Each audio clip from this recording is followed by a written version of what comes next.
dừng lại sau một bữa thứ hai đây rồi bây giờ nó không giờ nó xuống uống mất giá nó vô bên đó sao? Nói vô bên đó sao? phải vô học cái gì nó không phải vô đó để nó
dừng chưa?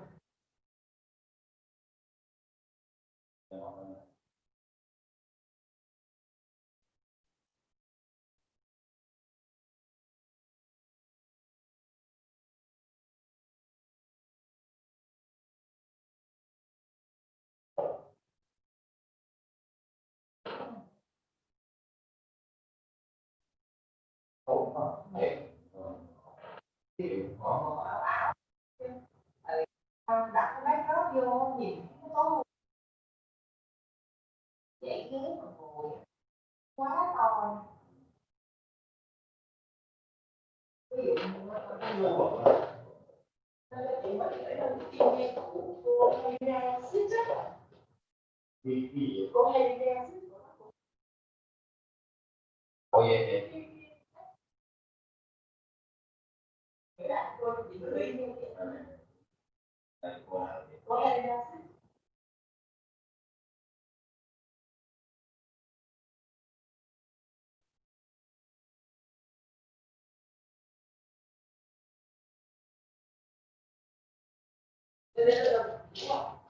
Chị nói là nó phải khổ không thấy được khổ vào cái một cái thế nó nghe chị vô nó nếu mà khổ không thì cái bóng xương không? dạ đúng rồi.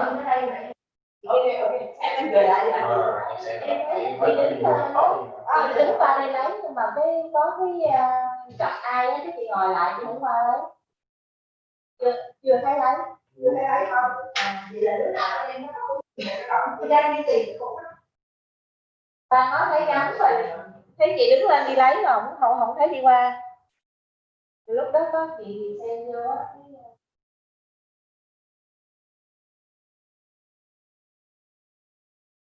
cô cũng vô cũng được đó là Còn cái việc vô có kỳ vậy ta em gọi cô là panelist đúng không? dạ đúng rồi. Ông ra ông sai rồi cũng nói vô không được. Ở đây là lúc nãy chưa mở.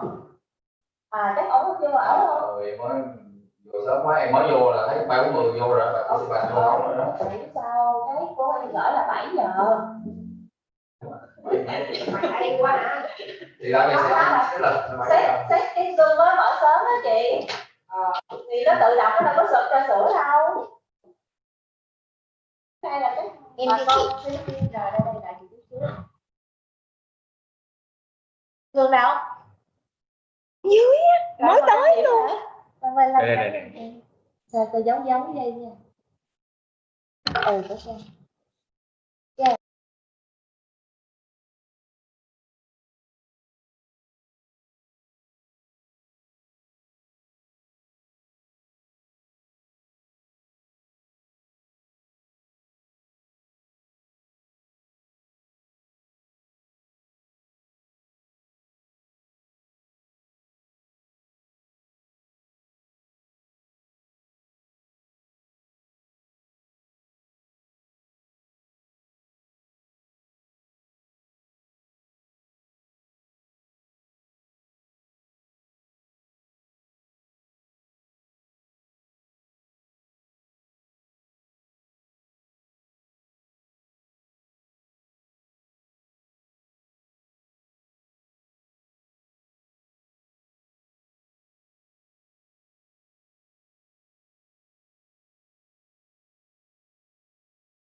Hi.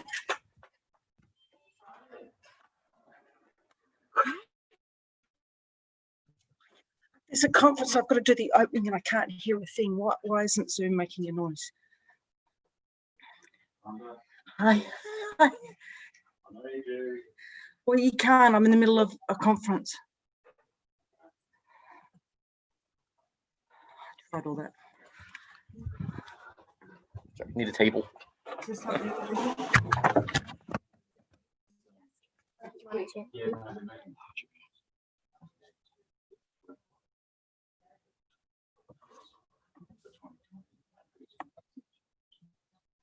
Oh, I just have to wait. Pardon? Yeah, so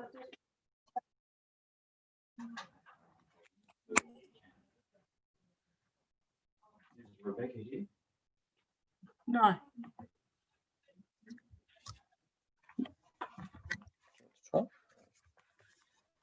Is it making a noise? It's turned on when it's playing sound. Yeah. So I'm not sure if it's there and it's not sending the sound. Okay. Okay, so it's okay. It's not me.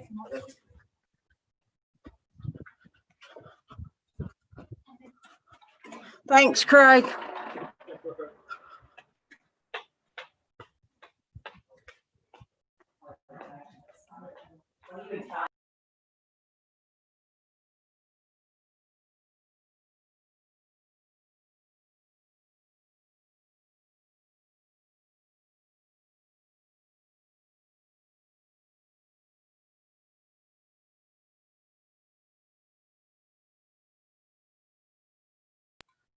I'm sorry, I can't hear this conference at all. It's Rhonda here.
Good morning, distinguished guests, ladies and gentlemen.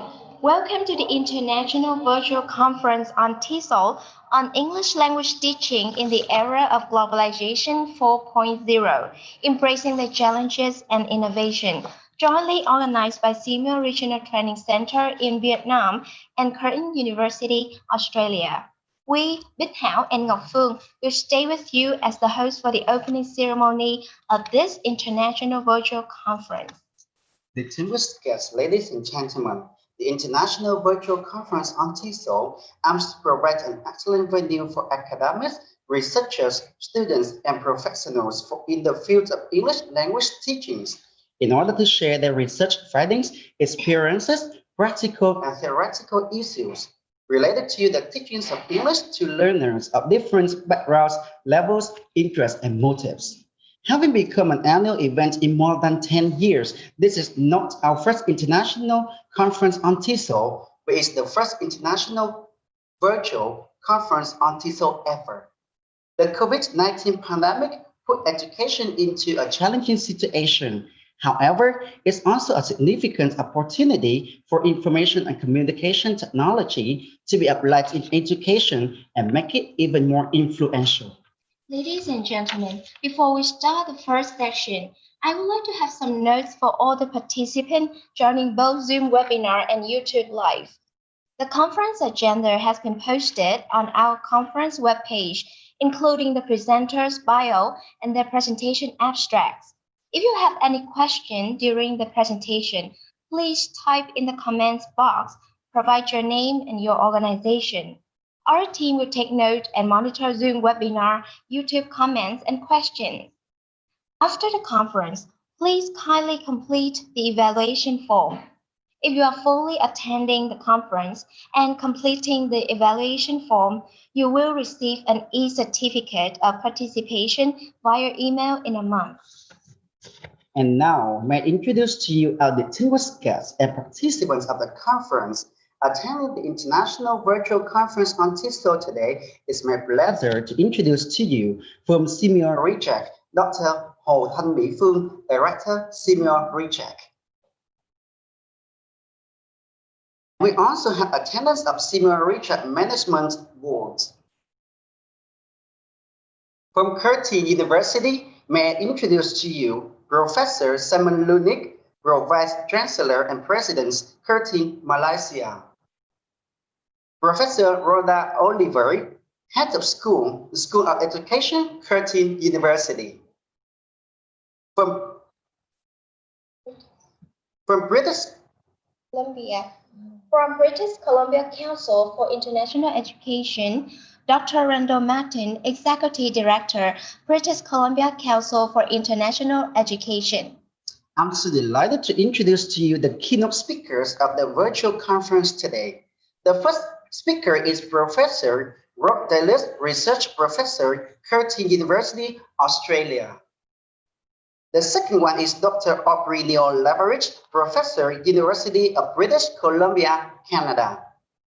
Also, I would like to introduce to you 15 distinguished speakers from the different parts of the world, including Australia, Canada, New Zealand, the United States, and Vietnam. All of them are professors and lecturers at universities. We are very delighted to welcome attendees joining us from different countries, such as Australia, Cambodia, China, Indonesia, Malaysia, Myanmar, Thailand, the Philippines, and many other countries to register for the virtual conference today. Once again, welcome all distinguished guests and participants to the International Virtual Conference on Tesol. Ladies and gentlemen, may I take a few minutes to briefly go through the agenda of our conference. Our working agenda will include, firstly, welcome remarks by Dr. Hồ Thanh Mỹ Phương, SEAMEO RETRAC Center Director. Secondly, the opening remarks by Professor Rhoda Oliver, Head of School of Education, Curtin University. And finally, the two keynote speeches, 3 features presentations, and 8 presentations. Please remember that the conference will last until 5:30 p.m. in Vietnam time and is divided into 2 sections, morning and afternoon. There will be 10-minute session for Q&A after 2 or 3 presentations. To begin, ladies and gentlemen, may I now call upon Dr. Hồ Thanh Mỹ Phương to give her welcome remarks.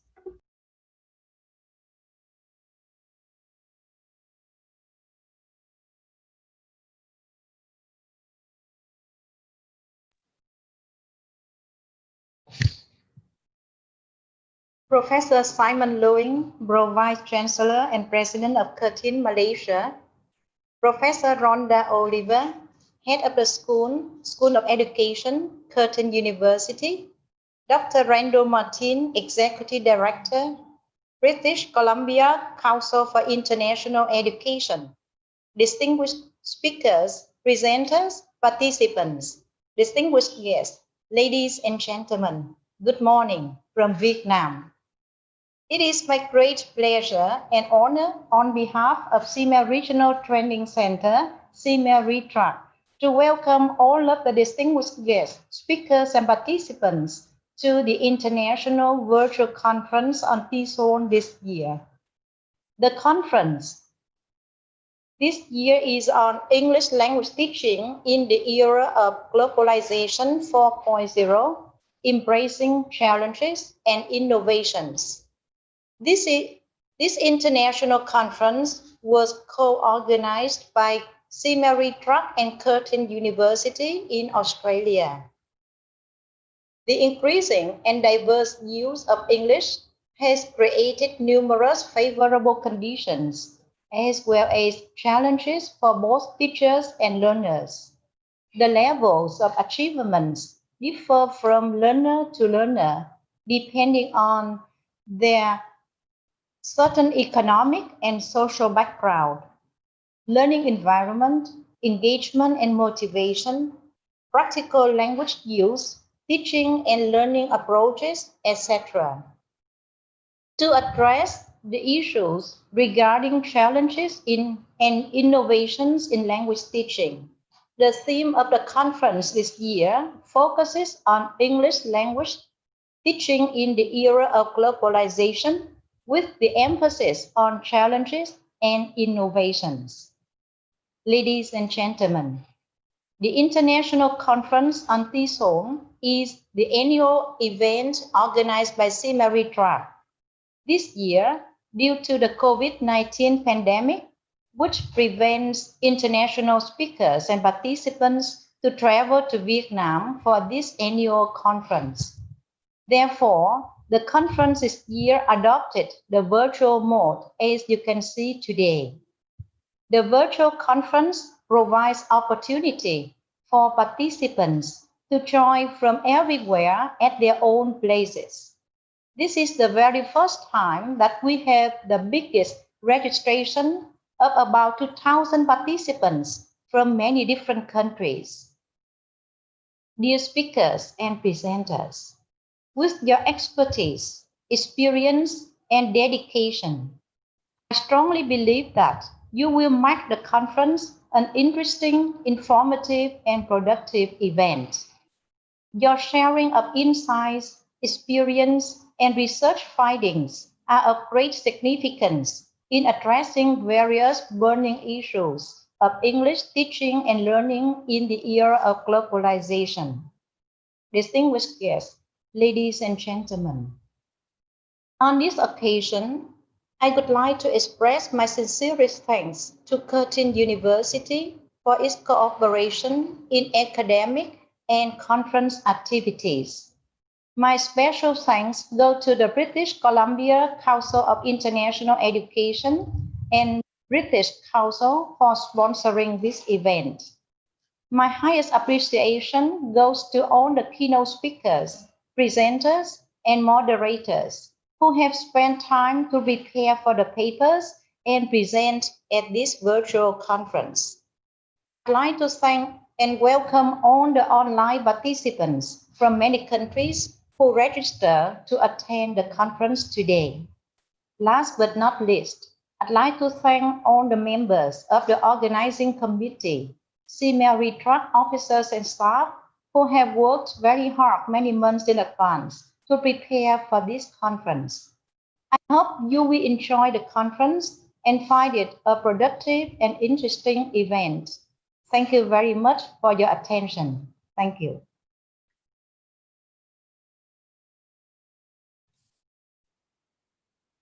Thank you, Dr. Phương, for the warm welcome. And with my great pleasure, may I invite Professor Rhonda Oliver, Head of School of Education, Curtin University, to give her opening remarks. Welcome and thank you, everyone. It's exciting to join you all. I'm sad not to be at SEAMEO RETRAC in one of my favourite cities, Ho Chi Minh. Thank you to my colleagues at Curtin and particularly at SEAMEO RETRAC, a very valued friend and collaborator. It's exciting to have this conference, albeit online. We really appreciate that we could continue in this format despite the challenges. And some of you would have heard the panic when I couldn't get my computer working and had to run to my IT man. So thank you all. Thank you particularly to the SEAMEO staff for all the work that you've had in preparing this. It was exciting to collaborate on looking at the abstracts not so long ago to ensure that we really had the exciting program that Dr. Fung has spoken about. I hope you all enjoy the day. I know that I'm looking forward to hearing some of the talks. So thank you very much. Welcome everybody, and I hope for a very successful day. You'll hear me again later this morning and then again at the final summing up this afternoon. So welcome and thank you everyone.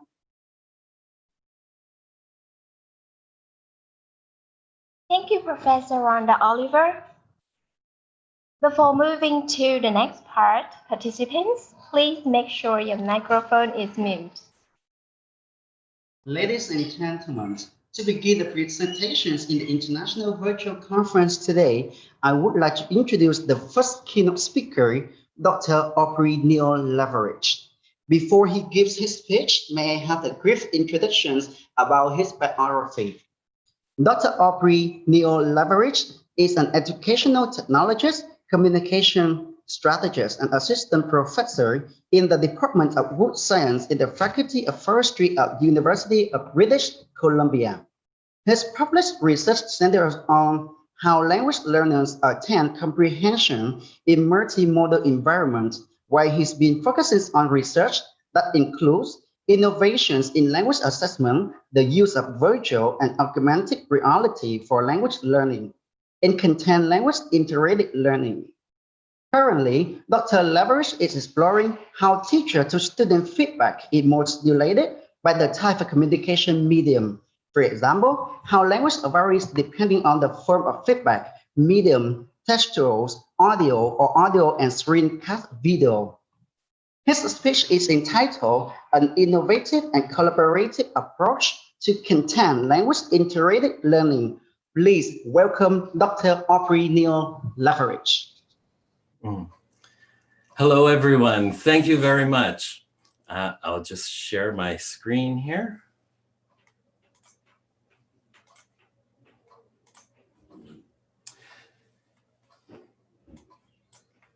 There we go.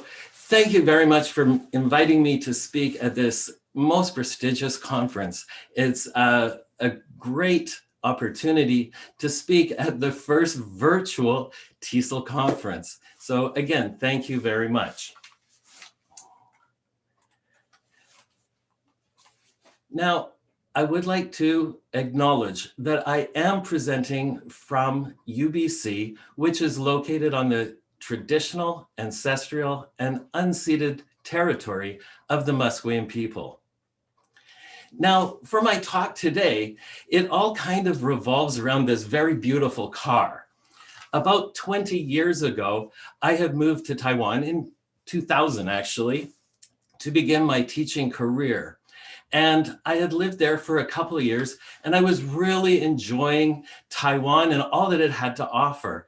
And at that point, I decided it's probably a good idea to stay here a bit longer and get a little settled. So I decided, let's buy a car. And this was the beauty, not this one exactly, but a similar one. Same color, it was probably in worse condition. And after I bought it, I realized that my Canadian driver's license had been expired for more than a year. So I had to go to the motor vehicle branch to get a new license. So I went down to the motor vehicle branch and the receptionist told me, since your Canadian license has expired, you will have to take the driving test. And I have been driving at this point for about 20 years. So I wasn't too concerned about the test. I thought, oh, it's no problem at all. So we made the appointment, and I think it was just a couple days later, I went down to the motor vehicle branch again, hopped in the car, and along came the instructor or the assessor, the test taker, and he hopped in the car and proceeded with the instructions. This long list of instructions in Mandarin. Now, I had been taking Mandarin for about 4 months. So at that point, I thought my Mandarin was probably pretty good. At least after a couple glasses of wine, I thought I was fluent. At this point, I realized when he started going through the list of instructions that I didn't understand any of it. I didn't know the equivalent for steering wheel, parking brake, turn left, turn right. I had no idea. So I failed, and I failed miserably. And even though I had more than 20 years experience driving a car with no accidents, not even a speeding ticket, I was an excellent driver. And even though I was able to maneuver the car and drive it in a great style, at least I thought, unfortunately, I didn't pass the test because I couldn't understand the instructions and I couldn't follow those instructions. So immediately I had to do the walk of shame and leave. And this didn't just happen once, it happened twice. On the third time, I had talked to my Chinese instructor and she had given me a lot of support with language specific to the car. That got me through the driving test, even though I could drive without any problem, without any even hesitation. I could now follow the instructions and be assessed on my driving skill. Hello, everyone. Thank you again for inviting me. I'm Dr. Neil Leverage. Today, I'm going to talk about embracing the challenges and innovations. And this is so very important as it is the theme of the conference, but with the global pandemic, it's so very important. To give you a little bit of context about what I'm teaching, oops, sorry, I went too far. I want to talk a bit about Vantage College because it's a pathway program for students, for first-year international science students with English as an additional language. And they often find it hard to visualize. Oh, sorry, I lost my place. So for first-year international science students with English as an additional language, they often found it hard or difficult to visualize, describe, and explain scientific concepts or theories due to the complexity of these theories. And also the students' limited linguistic abilities. So in academia, the ability to describe, explain, and apply scientific concepts is more than often the basis of student grading. As such, student success depends on a deep understanding of essential theories, applications, and concepts, which include the ability to describe and explain. Now, Vantage College, as I mentioned, is a pathway program that has been designed for first-year international students. It supports the transition between between high school and university. So we offer first-year programs through the UBC Vantage One program. These are the same courses that all students, direct entry, and the Vantage College students take the same content courses. However, through Vantage College, students are offered an additional language support that is very focused on what they are studying currently. So, embracing the challenges and innovations really depended for me on three things. First, it was noticing conversations with other professors, with the content professors, and collaborations grew out of those conversations. And first of all, we found three issues. When discussing things with the chemistry professor, we found that students had lower assessments as compared to the direct entry students. So it seemed kind of strange that English as additional language students who excelled in the class in chemistry received lower grades on assessments than all the other students. And we found that the target language usage of EL students, they tended to use their first language in group projects and labs. Now that we found kind of strange because here are the international students coming to Vancouver to immerse themselves in English, only to find that they're reverting back to their first language. And we also noticed that the presentation of certain chemistry concepts, which were presented in two dimensions in textbooks and handouts, were very difficult to conceptualize, as in reality, these should be 3D models. So the chemistry instructor and I discussed these three issues. We found that when we thought about this a bit deeper, we found that students' vocabulary knowledge did include the content, the chemistry-related content, and it also included the procedural content.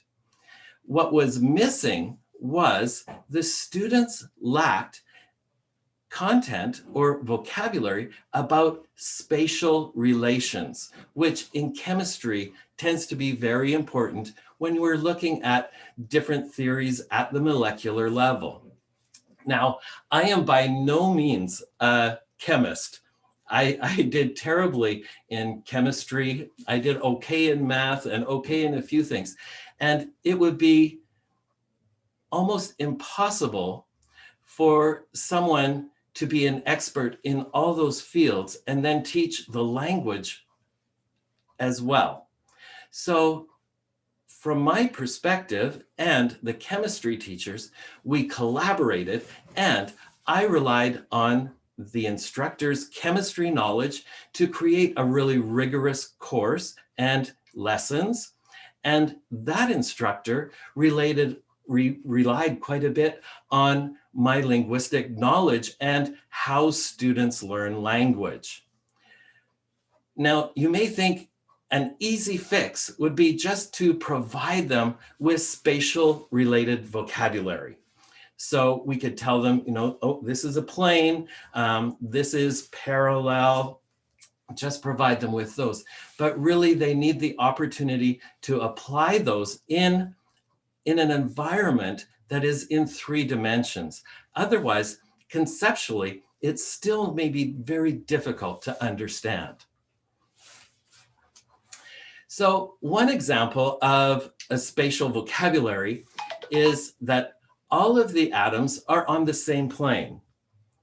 Now, when I think of this, I think of all these atoms for these molecules are all on the same plane, all very level, no problem. However, I noticed when the students were talking about it, they seemed to think it was more like this, or even worse, it was like this. So the students couldn't really understand how the atoms were related to each other spatially within the whole molecule. So after discussing this with the chemistry instructor, we really wanted to figure out how could we build this vocabulary and have the students work using the vocabulary to better understand these very important foundation concepts in chemistry. The one concept that we were looking at was Lewis structures, if that means anything to anyone. Now, I was left thinking about how we could provide one lesson to address all three issues. We wanted to include the spatial structure. We want to include students using the target language, English, in an environment that is three-dimensional so that they can really understand these very complex topics. So we thought for a while, and I was playing at that time with VR. So that's where we're going from here. We really wanted to make sure that these lower assessments,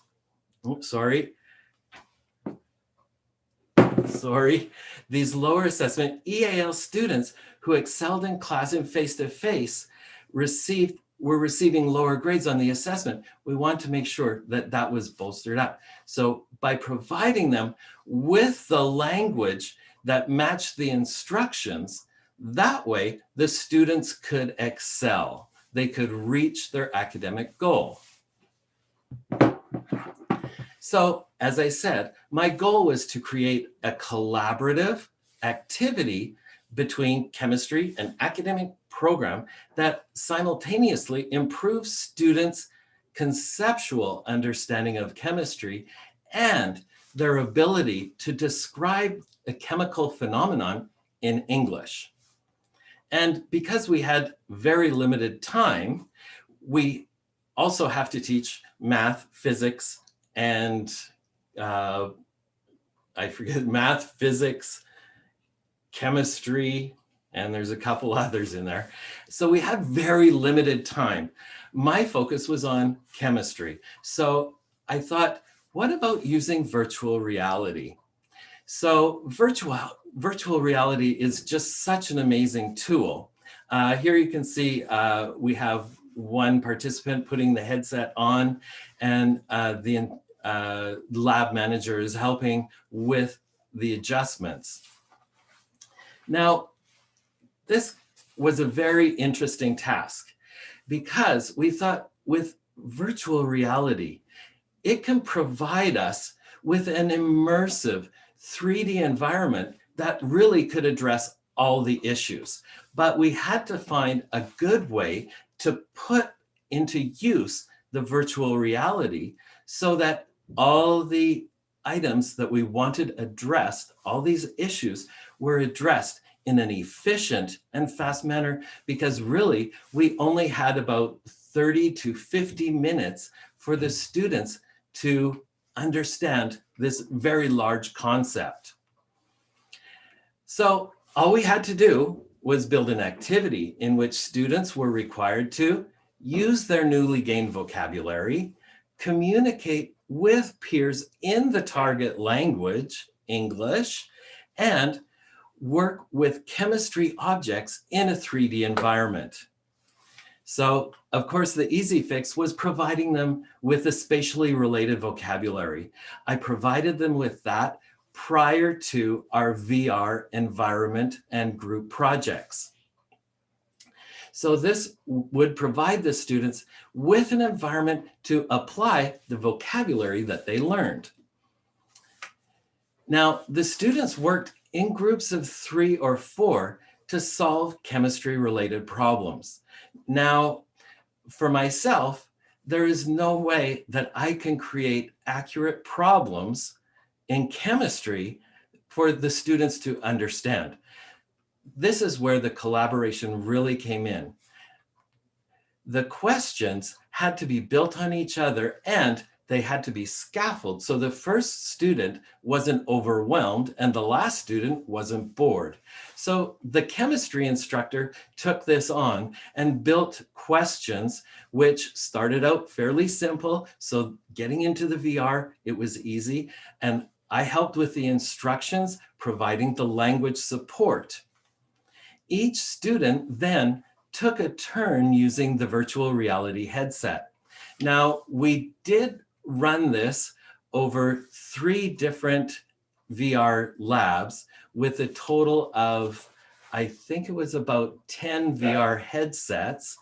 And it was fairly complicated and did take a lot of work, but we did manage to get 75 students through the learning process within about 50 minutes. So the team, back to the team, they had to work together to help direct the student in the virtual reality.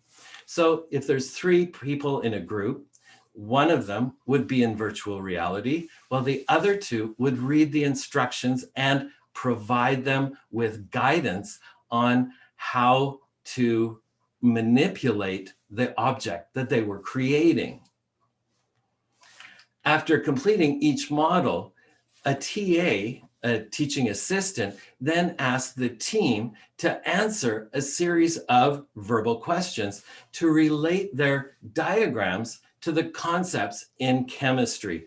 This would further bolster their understanding and really kind of cement it in their thought processes. Now, we built the questions similar to this and gave them quite explicit instructions.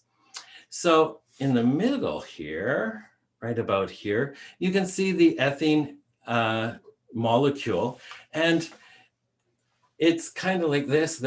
It's all on one plane, except for the 2 molecules, or sorry, the 4 molecules, the 2 molecules at each end, which are actually perpendicular. It is very hard to understand this in a 2-dimensional page. In a 2-dimensional visualization, the concept of space and how these are organized and how we can talk about them, describe them, or explain them becomes that much more difficult. The second picture, right about here, is this is the first one that I created, and obviously not an artist. So we started out with a very basic chemistry model and built on top of that. This way, the students were creating while they were using the language so that they could use the language of chemistry while performing and building a molecule that was related to their upcoming test on Lewis structures. Click. There we go. So each problem built on each other and got harder and hardy until the third person who had the most difficult. We of course didn't tell the students that. They weren't too happy about that, but it was all a lot of fun. Now, here's a picture of the students. I'll just look over here. I hope you can see my mouse. So here's the one student with the VR, and he has the handsets. This monitor here, you can see exactly what he is drawing. So this is providing a 2D image of what the person using the VR headset is seeing. The other 2 students here, you can see they're holding the piece of paper. They have the instructions, and their job was to really guide the student on how to build the molecule. The student in the VR had not seen the instructions, so they really had no idea. They had to rely on the verbal cues given by their partners. And the TA is hiding behind the other student there. He's asking questions as well. So here's another group working on their project. And the interesting thing was seeing them working on this, working in English and seeing, now I understand why these are perpendicular or facing out this way, why this is on one plane. And they could explain it very well in English using the vocabulary that they had learned in the previous session. Now, here's my drawing again. This doesn't really show you very much. So as you can see here, we have all of the hydrogen and the carbon is on one level. These are valence shells, and these are the force going between the two. So these are all on one plane, while these are perpendicular. So again, this doesn't really give us a really good three-dimensional conceptual idea of what's going on in the real molecule. So for that,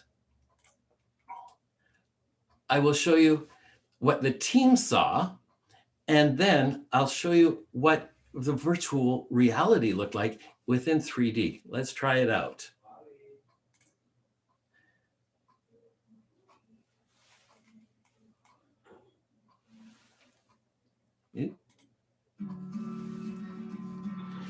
Here we go. So you can see the person with the headset on is wandering around, drawing each of these things, each of the atoms, and now they're placing the valence shell perpendicular to the carbon. Now the force field around the valence shell forces them to be perpendicular. I believe the red one is positive and the blue one is negative. So when we're in a 3D situation, we can see and understand how the forces of these two work together to force them to be perpendicular. If this is in a 2D page, how would you explain that very succinctly?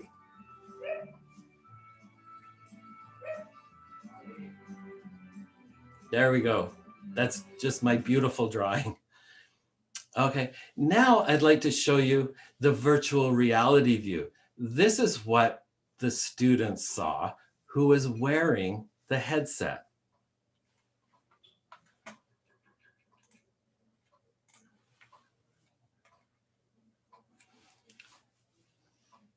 Oh,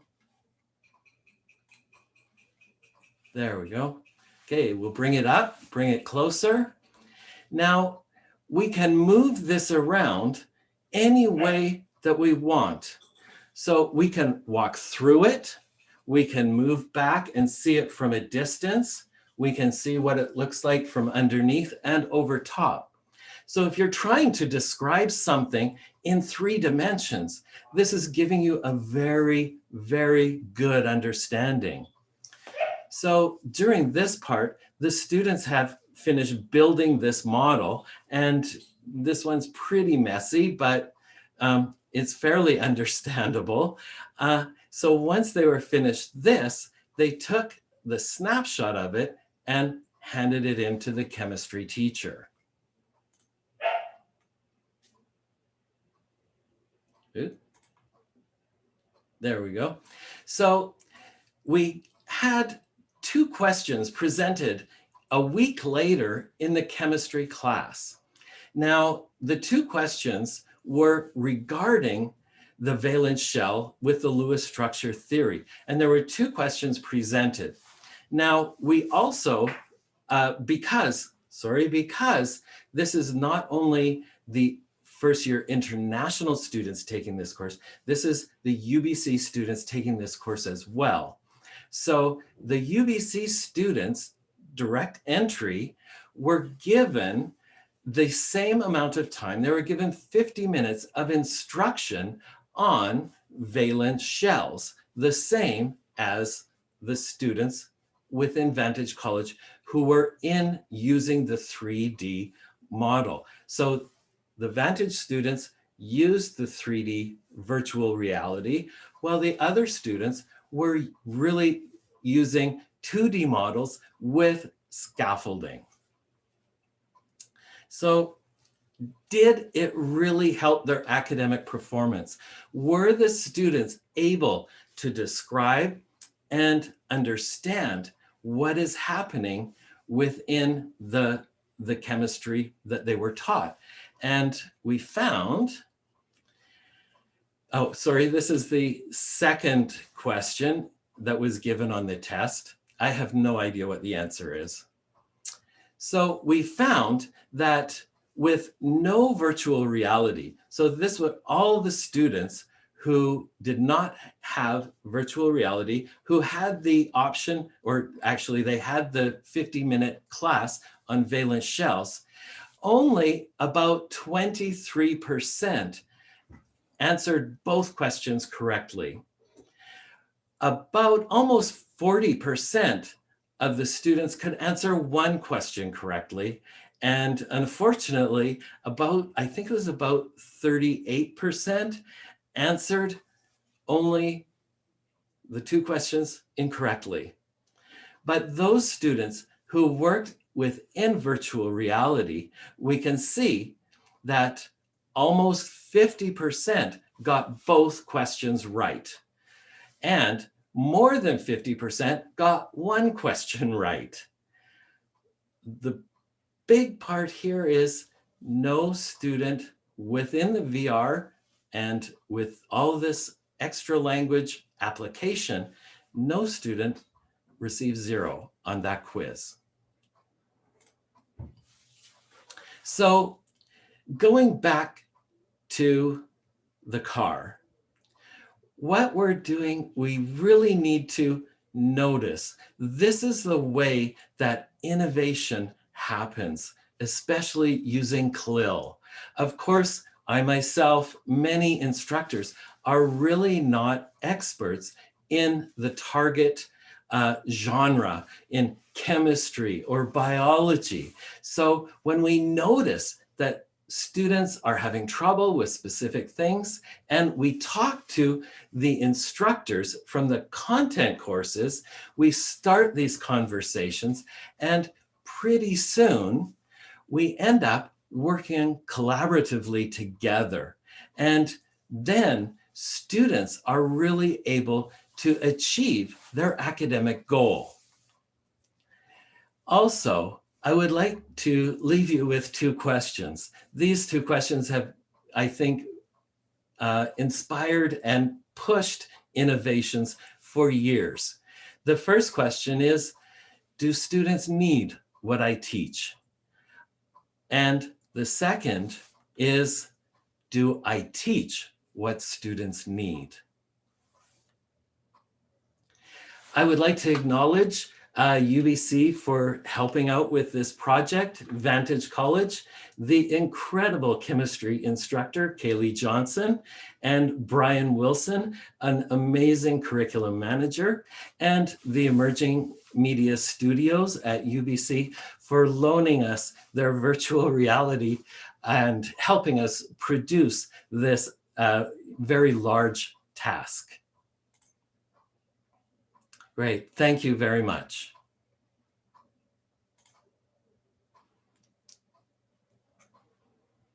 Thank you very much. Thank you very much for your presentation, Dr. Aubrey Neo-Leverage. I believe that the participants here will have a lot of questions for the presenter. So now please type your questions in the comment box if you want to ask Dr. Leverage. And we will have the Q&A sections after two other presentations. Now may I invite our next speakers, Dr. Karen Dansky from Thompson Rivers University, Canada. Her presentation today is entitled Internationalizing the Tesol Practicum, a Canadian-Vietnamese Partnership. While listening to her presentation, if you have any question, please send text messages to us. And now please welcome Dr. Karen Dansky.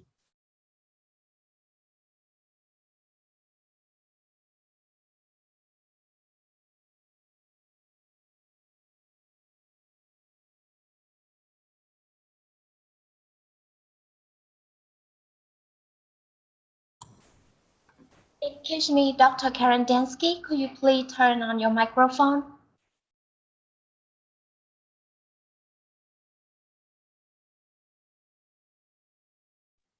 Oh, I'm sorry. Sorry about that. Yes, thank you. Thank you for inviting me to be part of your professional development day.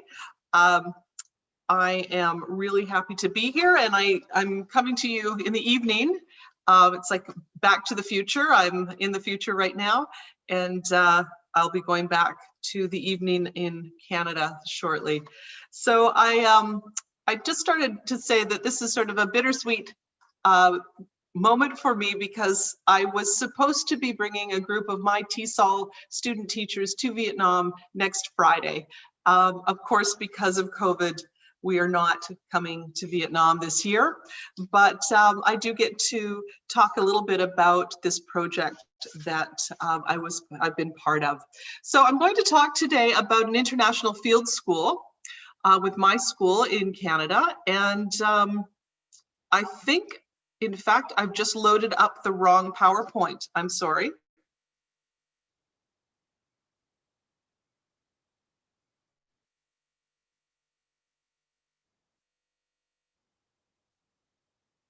Nope.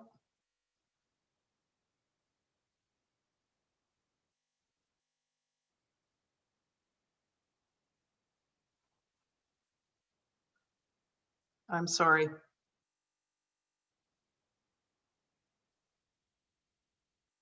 Here we go.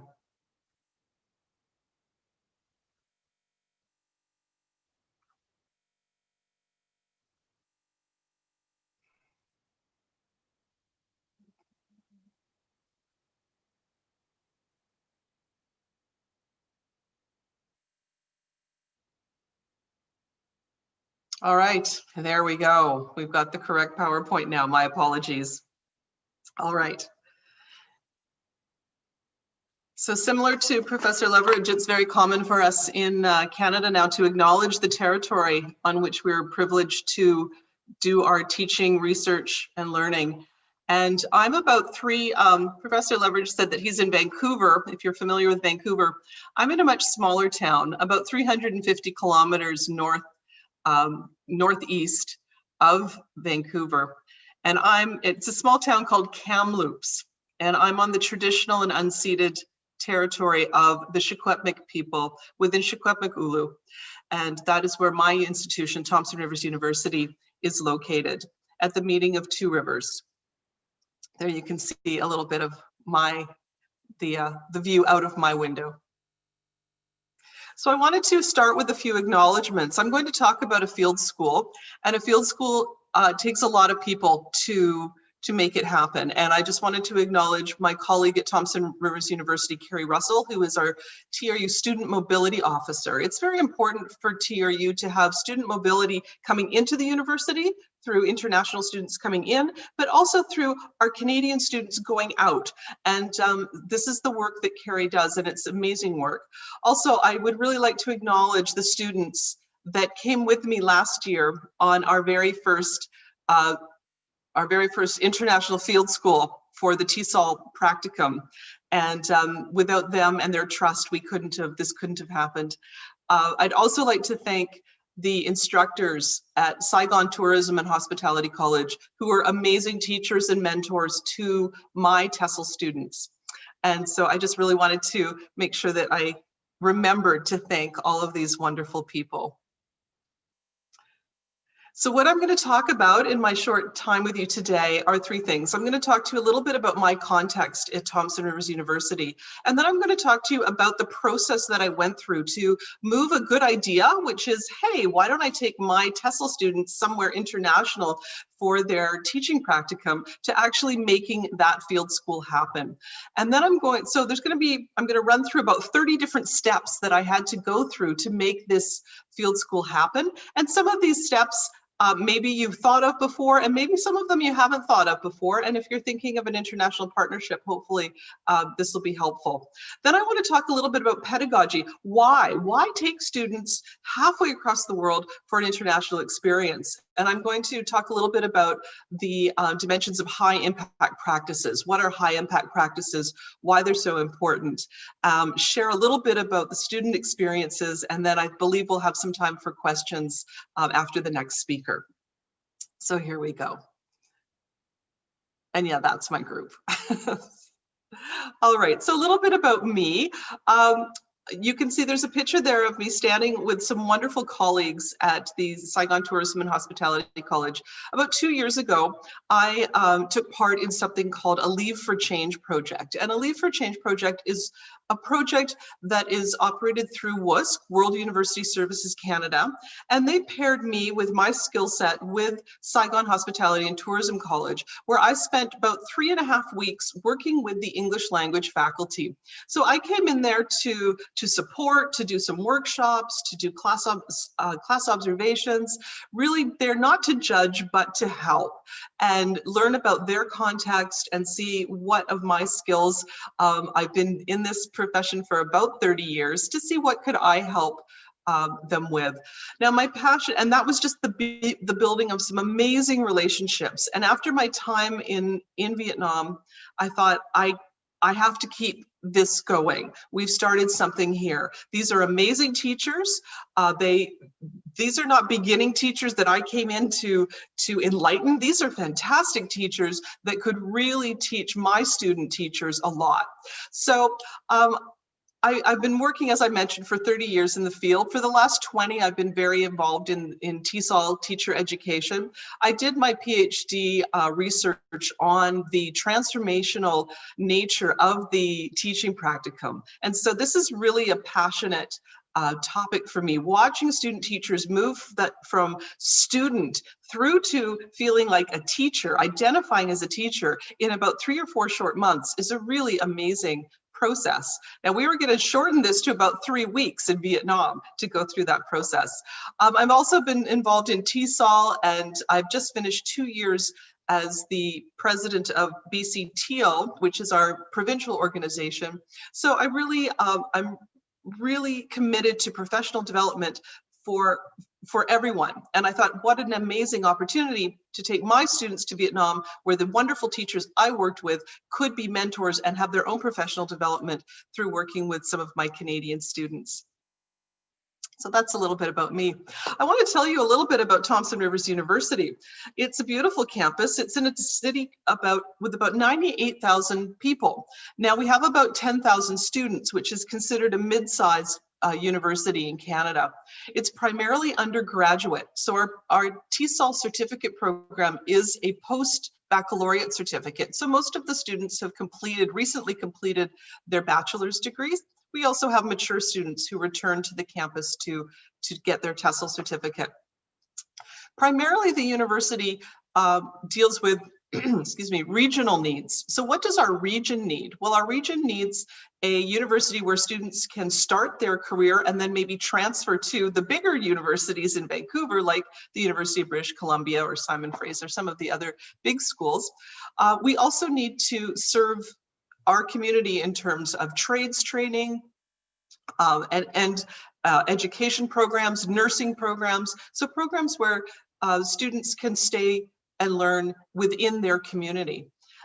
There's definitely been a drive to internationalize. We have about 3,000 international students at Thompson Rivers University right now from about 50 different countries. And there's been this huge push to internationalize the campus, thinking this is good for the university, this is good for the community, which has been, when I got there about 20 years ago, was much more homogenous than it is now. The international students bring a wonderful multicultural dimension to our community. But what's also very important is that these local students, these students who are coming from small towns around BC, have opportunities for outbound experiences so that they can get out of their small town and explore another part of the world. So there's definitely, this is definitely one of the cornerstones, philosophies of the university. So I thought, I don't know if you're familiar with this game, Snakes and Ladders. where you might get lucky and go ahead a few steps and then boom, you go back to the beginning again. This was my experience in trying to get a international field school, an international practicum experience. So I came back from Vietnam with my Leave for Change experience feeling very, very excited. And I had made wonderful contacts in Vietnam. I came home to TRU and I said to everybody, let's do a field school. Let's take our Tesol students to Vietnam. And of course, that was all that it took. We're ready to go. Nope. That's a great idea, Karen, I was told, but how about if you draft a proposal? Okay, so I drafted a proposal. I needed to get some approvals, so I had to take that to the Tesol committee, and they had to vote on that and approve it. That's a good idea. Great. Okay, now take it to the department. Okay, I took it to the ESL department. They thought it was a great idea. Then I took it to my dean. My dean thought, what a fantastic idea. And now I was ready to go. No, now it was time to contact STH, the Saigon Tourism and Hospitality College, to ensure that we had a good, strong working partnership. That meant that our international department and STHC needed to have some kind of formal agreement before I could take my students, my Canadian students, to Vietnam. So they drafted a memorandum of understanding, an MOU, between our two institutions on how we would cooperate and who would be responsible for what part of the field school. And this was a really good thing that I'd never even thought of. So the MOU went back and forth between our institutions several times, a couple of months, and then we were ready to go. Not so fast. We needed to get some students. So we had to get posters, we had to start contacting our students, past students, future students, get the word out. We needed to use all our social media and because, you know, going for many students who have grown up in Kamloops, this small town of 98,000, going halfway around the world to Vietnam was a big, scary idea. So we really had to explain and encourage to the students how this whole field school was going to take place. And so guess what? We got some students. How amazing. We're ready to go. Maybe not. Now I had to plan a detailed plan. What were we doing every day that we were overseas? And what is the risk from the whole trip? So our students, for example, you're going to laugh, our students were not allowed to go on anything with two wheels.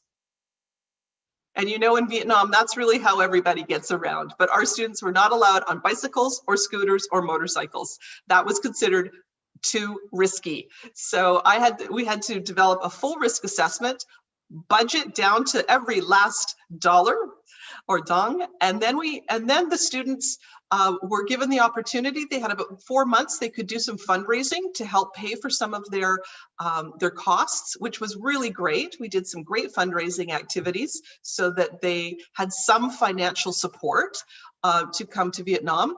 Then the students had to book their flights. I had to do all sorts of internal accounting and moving money from one account to another. Then the students had a pre-departure orientation, which was very important, where they had to ensure that they had vaccinations, they had passports, they had to have travel insurance, and all of those documents had to be copied and kept with our university. And then we were finally ready to go. Not so much. Oh, I already mentioned, we got the documents, we got the flight itineraries, we made sure that the students got money. Each student was given 500 Canadian dollars from the international department to support the outbound activity, which was wonderful. I then had to run around and chase the students to get them to pay the amount that they had to pay for the trip. And then actually, after all the money got sorted out, the field school was really on, and it was about 1 year today that we left for that first field school. Amazing feeling when we actually got to the airport. All right, I want to talk a little bit now so that was the process, and it was a long process, but it was absolutely worth it. And I would encourage anybody who is interested in creating a partnership. You're going to need probably 10 months to get all of that process to do it properly. But I want to talk to you a little bit about my university and our institutional learning outcomes. So our university has 4 big ideas about what we want all students to accomplish or experience while they're studying with us. One of them is connection. We want students to be working together. We want them to be working with teams. We want them to be connecting with faculty. That's why we have small class sizes, and it's really something that students have said that they appreciate the most from their time at TRU. The second point is engagement. We want high levels of student engagement, not just sitting in lecture halls. We want students to be engaging. We have a strong first undergraduate research component, so definitely really engaging in their education. The third is exploration. So that could be exploring close to home or in a virtual reality environment, which I thought was really neat, or exploring the world. And then finally, local to global. So this is, again, one of the 4 most important things that Thompson Rivers University claims to promote, and that is moving from the local to the global, whether it's actually physically moving globally or it's about your building global attitudes and relationships and skills, intercultural skills. So keeping with these big ideas, my thought was that we need to have courses and programs that embody high impact practice. And I've got a couple of references at the end of my slides that go into the literature, George Kuh's work on high impact practices. And so a high impact practice, teaching practice, is something where there's effort. Students have to put in some effort. They help students build relationships. They help students engage across differences. They provide students with rich feedback. They help students apply and test what they're learning in new situations. And they provide opportunities for students to reflect on the people they're becoming. Now just think for a moment about a TESOL teaching practicum that takes place in a new culture, in a new country, with a new group of peers that you're traveling with, you're living with, you're studying with. And I can tell you, it just went check, check, check, check, check, check. This field school was going to be an amazing example of a high impact teaching and learning experience. And I want to mention that it was not a unidirectional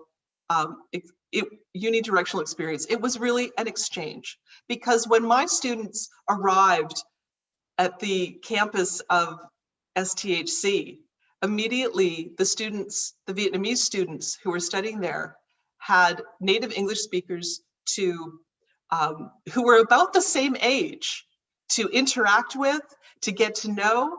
Every moment, the minute my students stepped onto that campus, every moment was an English language experience, an intercultural experience for both. My students were being taught Vietnamese. My students were being shared, they were sharing lunches, it was just an amazing, they were being invited places. So it was really an experience of mutual exchange. So for TRU, we're working towards something called the Gen Ed, or General Education Qualifications, that we want all of our students to make sure that they've got some courses during their degree that fit the criteria for high impact practice. And so my university has come up with these more specific ideas about high impact practice, that we expect high expectation from the students. A high impact practice has to demand their time and effort. There has to be interaction with faculty and peers. Well, I was also living with these students for the 3 weeks we were in Vietnam, and I spent every single day with these students. So they certainly had a lot of time with faculty, many more hours than you would in a normal university setting. Where students need to engage across differences. Well, we had amazing intercultural exchanges, and students would get rich feedback, opportunities to reflect and integrate their learning, taking that learning from their Tesol program and applying it in the classroom in a new culture, opportunity to apply and test the learning in new situations, and a public demonstration of competence. I can't think of a better public demonstration of competence than standing up in front of a classroom and delivering an English language lesson in front of your Vietnamese mentor teacher as well as your Canadian university instructor. So that's a little bit about high impact practice. And I think if you can embody some of these points in the courses that you're teaching, you're going to have some amazing results. So I just wanted to share a couple of stories. This is Aaron. I spoke with Aaron's mother before he came on the trip. Aaron was very quiet, very shy, loved to play a lot of video games. Well, Aaron really blossomed during his 3 weeks in Vietnam, and I was incredibly impressed with what I saw. To be honest, I was a little bit worried about bringing Aaron to Vietnam, but he was amazing. He had opportunities every day to apply and test his learning. So what he had learned in his semester of study at the university, he got to try that out every day. He definitely had these public demonstrations of his competence, and he got more and more confident with each lesson that he delivered. And there was a high expectation because these were students, these were a real class of students who would see him not only in the classroom, but outside of the classroom. And so, they would be teacher. He was being authored or identified as the teacher everywhere he went within about 10 blocks of the school. So in those 3 weeks, he really started to feel like the teacher. Another one of my students, Sarah, she had done a lot of traveling. I wasn't worried about her, but she just jumped into Vietnam culturally. Absolutely. She would have stayed there. She would have easily become part of somebody's family. She practiced her intercultural skills every minute of every day. And you could see that she just made so many friends of all ages. And she was able to test her skills every moment that she walked out of her hotel room where she was staying. And so those are just a few pictures from her.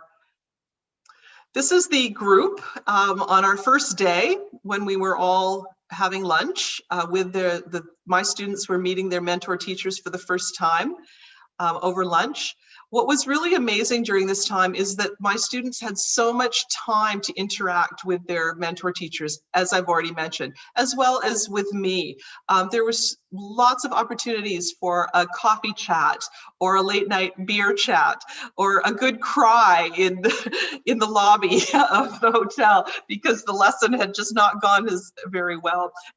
And things like culture shock were setting in. The students got such rich feedback because they were getting that feedback daily. They weren't teaching once a week, they were teaching every day. And they were just really living the life of a language teacher. And so it was just such an amazing time for me to watch these teachers, these young student teachers just grow. So there's just a few more pictures. I'm feeling a little bit lonely, a little bit missing Ho Chi Minh City at this point. I've spent the last 2 Decembers in Ho Chi Minh City, and as I mentioned before, I was planning to come back. I would like to tell you that I think I'm almost out of time, but that the enrollment for the Tesol program at Thompson Rivers University increased once the word got out about the field school to Vietnam. And unfortunately, we weren't able to come this year, but I certainly hope that we'll be back next year. And I really look forward to further collaborations. Thank you.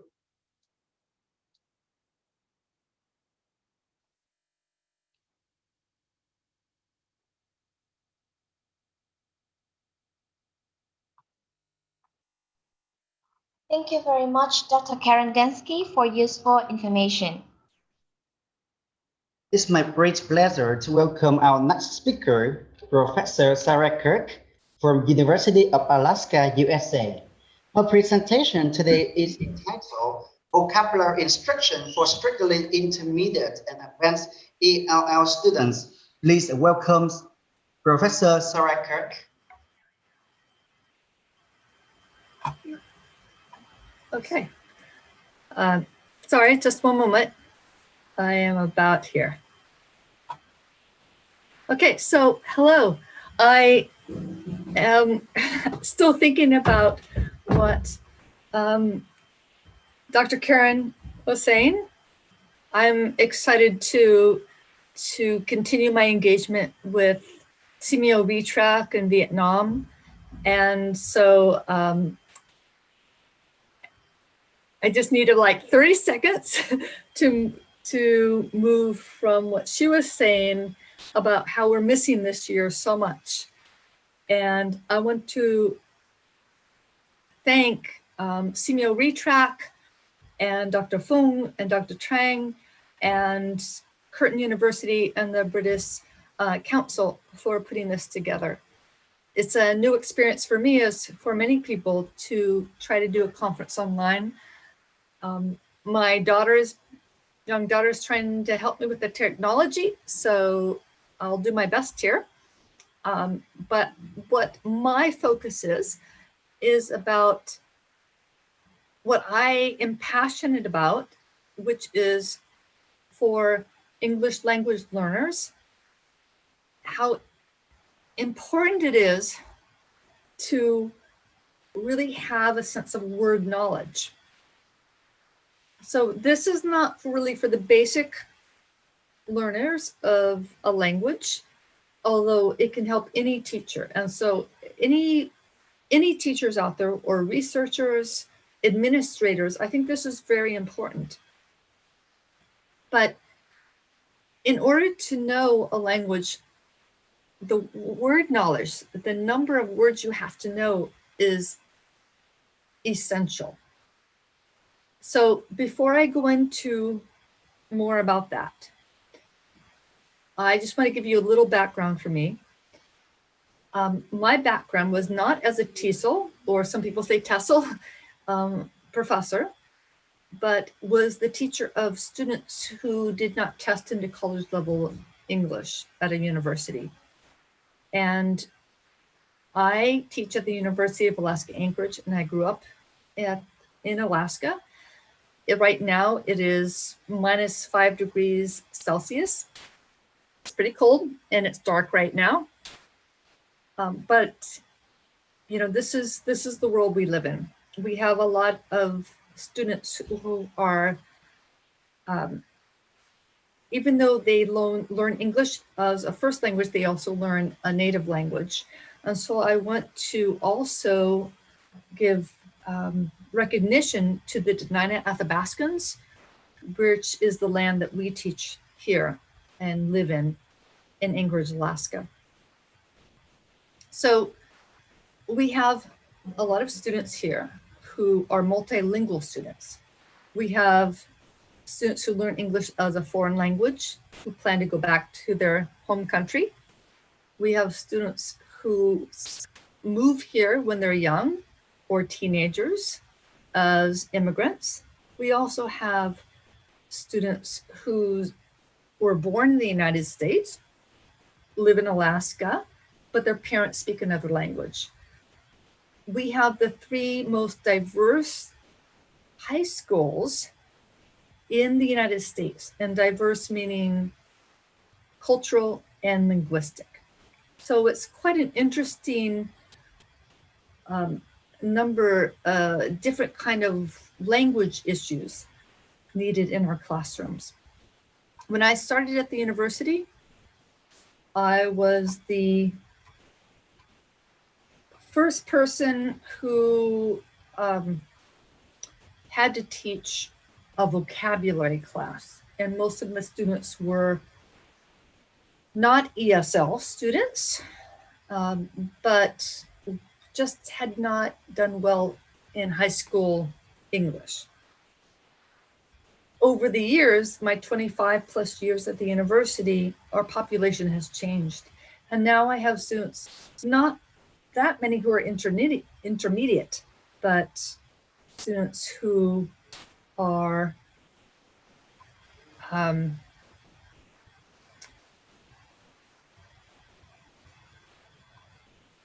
also just have many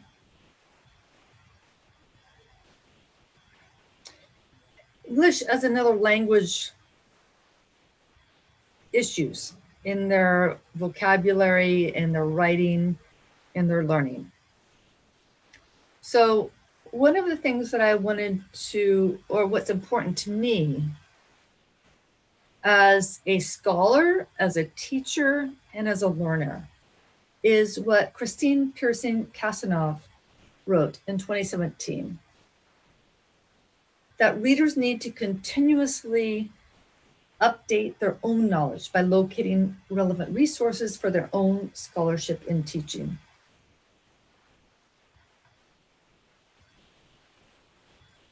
This picture of me here is with students I taught last year in Vietnam at SEAMEO RETRAC. These are adult students in an evening program near the end of our course. And I learned so much at SEAMEO RETRAC that my goal is to continue a long-term relationship and develop, much like Dr. Karandinsky has done with her college in Canada.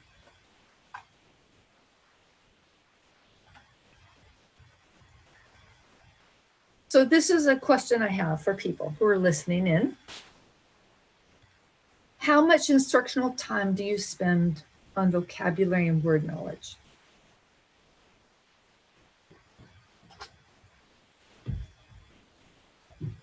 For your instructional English language courses, it's important to spend a lot of time on word knowledge. According to a recent study of primarily language arts classes in the US, not much time is given to vocabulary learning.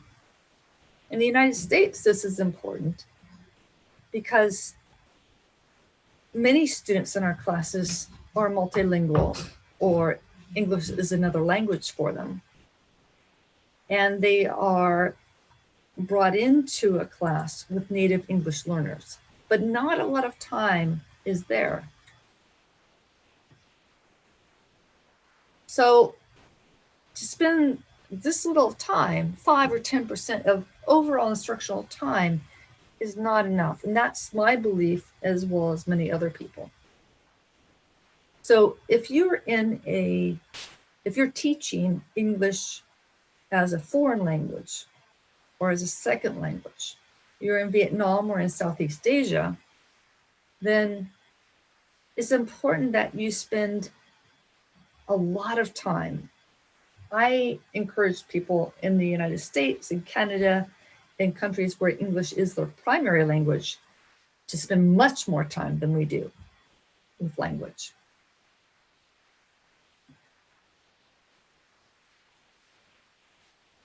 So what I want to talk about today is some current research, and current to me is the last 10 to 15 years. I apologize.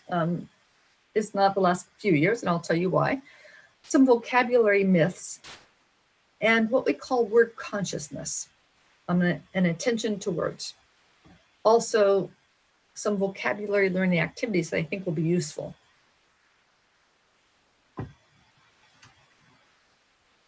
So current research.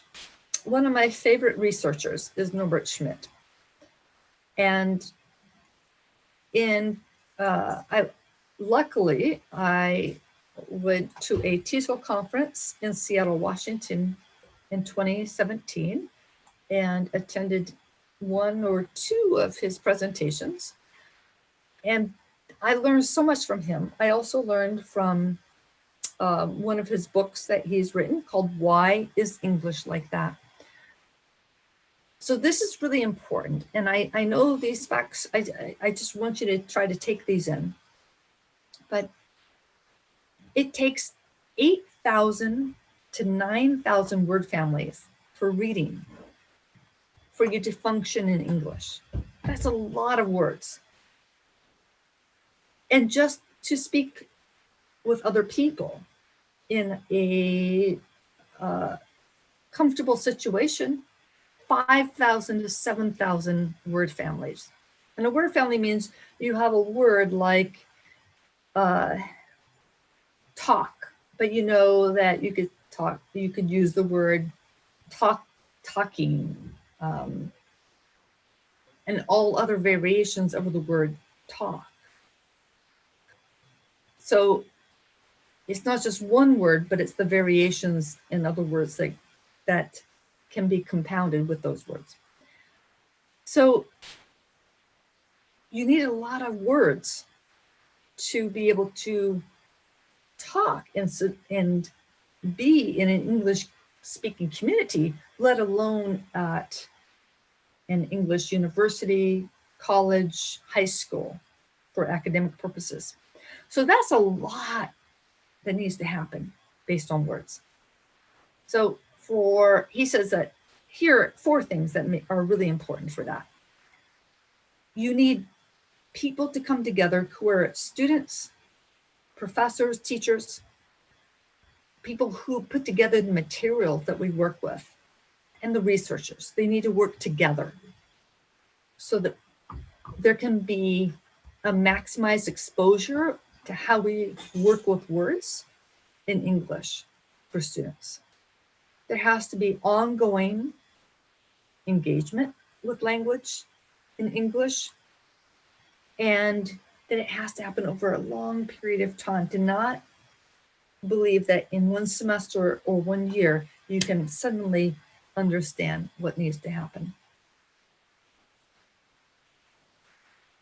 Another interesting research that's gone on, that's been a synthesis of what's happened with vocabulary instruction, has gone on through the National Reading Technical Assistance Center. And there are a number of people involved in that. But basically, they say that teaching vocabulary does not guarantee a success in reading, which might be a hard concept to understand. And it is for me to think about, what does that mean? But just learning to read words and know vocabulary doesn't mean you're going to understand the reading. And we'll get to that, I'll get to that when I talk about what Zimmerman does later in this presentation. Basically, that you have to have a lot of word knowledge to be successful in reading. So I'll continue with that. They found in this synthesis 10 years ago, 8 findings about vocabulary instruction. And again, I hope you're staying with me on this. I know that being this focused on a very specific area of English language learning, I may not be the most interesting thing, or maybe it will, but this is so key to learning language, especially the English language. So please stick with me. I really, really want you to ask questions about this and see if this works, what you can understand about it, because I really passionately believe in this. So the 8 findings about vocabulary instruction that students need direct instruction about a specific text. So whatever reading you're using, you need to be very specific about the words that are needed to understand that text. Most important, I think, is repetition. That students need 12 to 14 times of a word to really learn that well, so they understand it. It's crucial. That's what the research shows. A few other things that number 5, active engagement needs to go beyond definitional knowledge. Learning a definition of a word is not enough. There has to be engagement that continues and continues with the usage of the word, because just memorizing a definition is just a test technique. It is not knowledge and usage of the word. And number 8, dependence on just one type of learning a vocabulary is not going to work. You need to use multiple ways for learning to work. Okay, so I have my two favorite authors here about vocabulary, a great respect for them. Keith Folsey, this is his book, Vocabulary Myths. This is from 2004. What I learned from him is much, but one of the things that he says is that in the mid-1990s, there was finally an explosion of looking at vocabulary with second language learning. So his big myth about vocabulary is that vocabulary is not a big deal. But this has really changed. I'm going to go over 5 myths of his 8. The first one is just what we were talking about, or what I was saying. In learning another language, vocabulary is not as important as grammar as other areas. But the research shows us that the first thing that people who are learning a new language understand is that they don't have enough vocabulary words. That's the number one thing they need. So this is really important, and I encourage all of the teachers out there and the researchers and the materials people, everyone, to think about this. What do we need to do? So for teachers, we need to slow down. I teach at a university with very few international students, but whether I was in Vietnam and Ho Chi Minh City teaching at SEAMEO RETRAC last year, or I'm working with students in my classrooms here at the University of Alaska Anchorage, it's essential for me to learn to slow down. I need to avoid phrasal verbs. I've learned a lot about that. And when I do use these words, to write them up on the board, to talk about them, to play with them. So another important item about this myth is that we need to emphasize vocabulary and make sure that students are being tested on them so that they understand the importance as well. A second myth, using word lists to improve second language vocabulary is unproductive. The research says that, well, there's not a lot of evidence that using word lists is not good. That you can actually use word lists, but it's the type of word lists that we use that we need to understand. So the most important things for me here, 1, advanced learners benefit from learning words in context once they have enough vocabulary. Beginning learners need lists, but they need translation pairs. So we can talk about that more in a little bit. So use vocabulary lists, but don't rely only on vocabulary lists. They need synonyms, they need translation definitions. So that's really important. Vocabulary myth number 3. This one to me is new. And I am sorry to all those experts out there who know much more about this than I do, but I'm excited to learn this. So research says that a semantic set, apples, bananas, pears, oranges, are fruit. Those things that belong together, they actually get in the way of a student's learning. It's better to learn words by thematic sets. For example, eating out with friends, cooking something, telling a lie. Students learn words faster, better, as you see here, when taught words that are used together. So don't present words in semantic sets. And You can use semantic sets, but for review.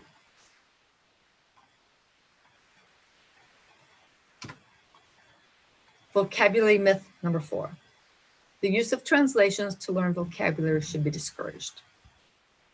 This is something I learned a number of years ago, and I'm really glad I did. Research says, according to Folsey, that students translate vocabulary in their heads, where they write them down, and that's actually something that works. So don't discourage students from doing that. A single translation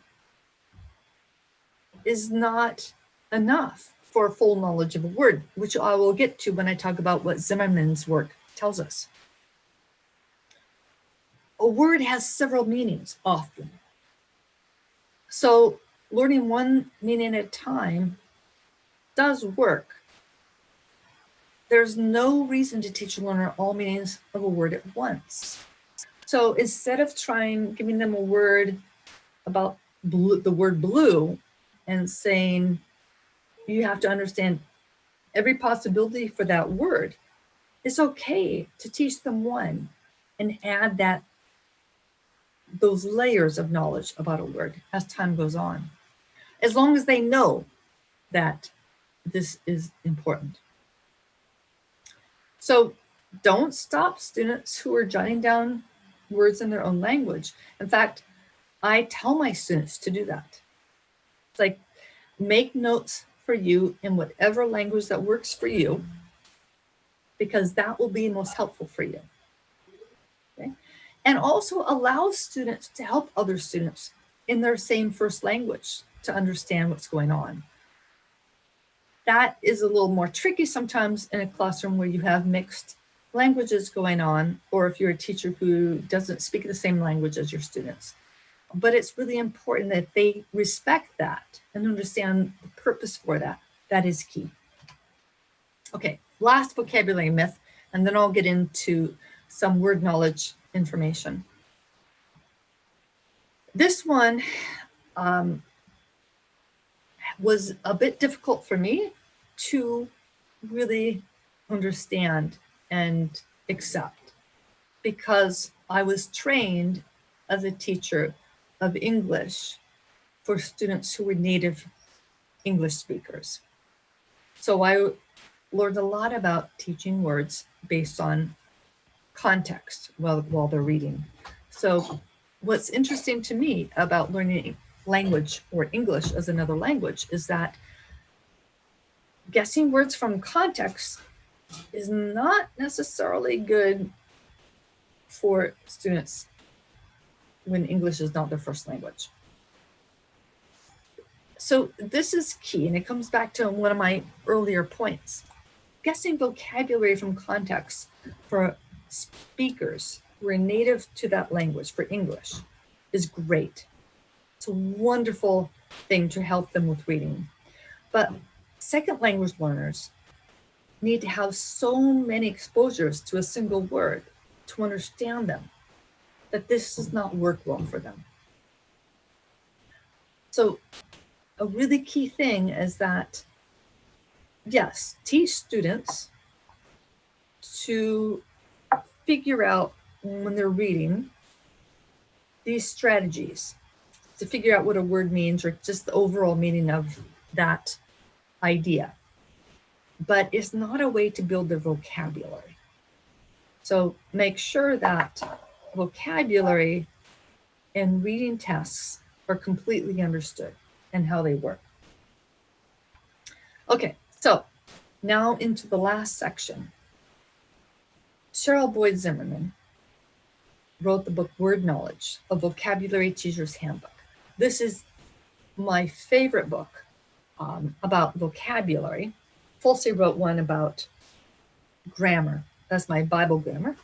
And Norbert Schmidt wrote a book called Why is English Like That?, which is this background knowledge for why English is, why it has so many interesting complications to it. This book is my favorite book that really is helpful for people who are teaching English, whether it's for ESL purposes, students where English is not their first language, or really just trying to help any student grasp what it means to learn words in English. So I really suggest that you check out this book. It's very practical. It gives really great activities. So basically she says here that teachers need to approach learning a word as a process, not just memorizing word lists. So word consciousness. For educated English speakers, we know about 50,000 words. And remember what I said that Falsey wrote, is that, or I'm sorry, Schmidt wrote that we need 9,000 words just to be able to understand academic English. But people like me who have grown up as native English speakers know 50,000 words and we can use 90% of them. This is amazing. How difficult it is then is for non-native English speakers to be able to work well in an English-speaking world. There's a lot that needs to be done, and that's why I really want to promote this idea of working with vocabulary as the key thing that we do. I'm just going to look at the first example here of word knowledge. Think about what this means. Number one, what do you have to know the words that are underlined here? The hospital wouldn't admit an invalid with an invalid insurance card. Invalid and invalid. Okay. So an invalid, right, is a noun in this case. An invalid insurance card, invalid is an adjective. They have two different pronunciations. There are issues around how you would understand this. They mean two different things. They have similar meanings. There's a lot to understand about that word, invalid or invalid. So word consciousness to Zimmerman is an alertness to words, and we need to promote that. As she writes, language is human. It's not consistent. And it's often confusing. Okay, so this is really important. I have 5 strategies I'd like you to think about that are key here. So word knowledge, right? These are types and features of word knowledge that are like layers, according to Zimmerman. The learner needs to learn each word gradually over time, and we need to repeat and continue to come back to these words. This is key for them, whether they're trying to learn something specific, scientific for everyday conversation, but they need 12 to 14 repetitions of one word just to have a good sense of it. And that's with paying attention to it. So we're going to look at meaning, collocations, grammatical features, word parts, and register. And I have one activity for each.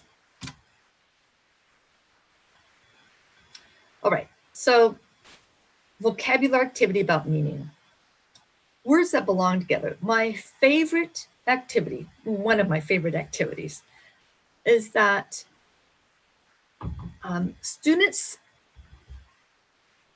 end up talking about meaning, and we have a list of words that we've been, this is for review. Like, so we have a list of, I don't know, 20 words, let's say, and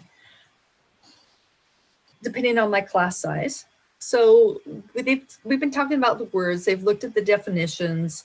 This is maybe 2 weeks into this. And what I have done is I give each student a card, this size, note card, and I put one of the words on it, and that's their word. And they have to walk around the classroom, so they're physically active, and find another student who has a word that they think somehow is connected to their word. These are not words we paired together before. So they're having to be really creative and critical thinkers. And as soon as they think they found someone else who has a word that has some connection to theirs, they raise their hand, they come to the front of the class, and they present their two words and say, we think these two words belong together. They're a pair. And this is how. And the class decides, oh, that works. No, that doesn't work. And we do this until everyone in the room has a pair, a partner. This is a really fun activity. It's physical and it's not predetermined. So the students really are being engaged. And again, this is for more advanced learners, but you could work with more beginner learners with the words too. So I think this works in both ways. A second activity is about collocation. And I love this one. It's about ups and downs. So you want students to think about how these words are used in the English language. And I have been thinking about this a lot in my recent emails and communication with people whenever I use up and down. So to talk about things that are the connotations, right? Things that are good or up, things that are negative or down. Not always, but often. So we have students talk about this. They brainstorm examples. You put some on the board. An in-class activity is have students work in pairs and they come up, right, with a positive example and come down with some others. You could do a homework assignment, have students look for further examples, newspapers, magazines, online. I was upset about something is negative, right? So they might come up with terms that don't work. I was down in the mouth. That's a negative.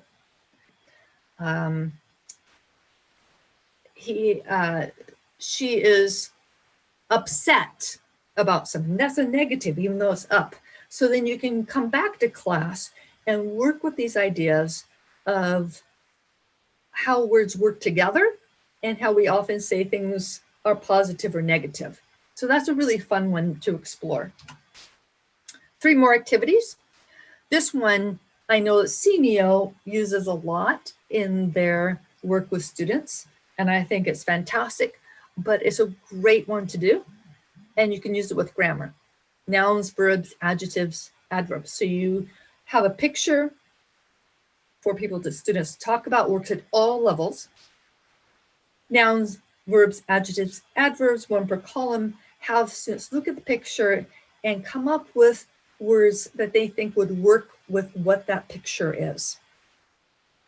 And then as a class, you select some of those words, and then they have to write a story using those words, but they have to have at least 1 in each column. So they start looking at the grammatical features to tell a short story.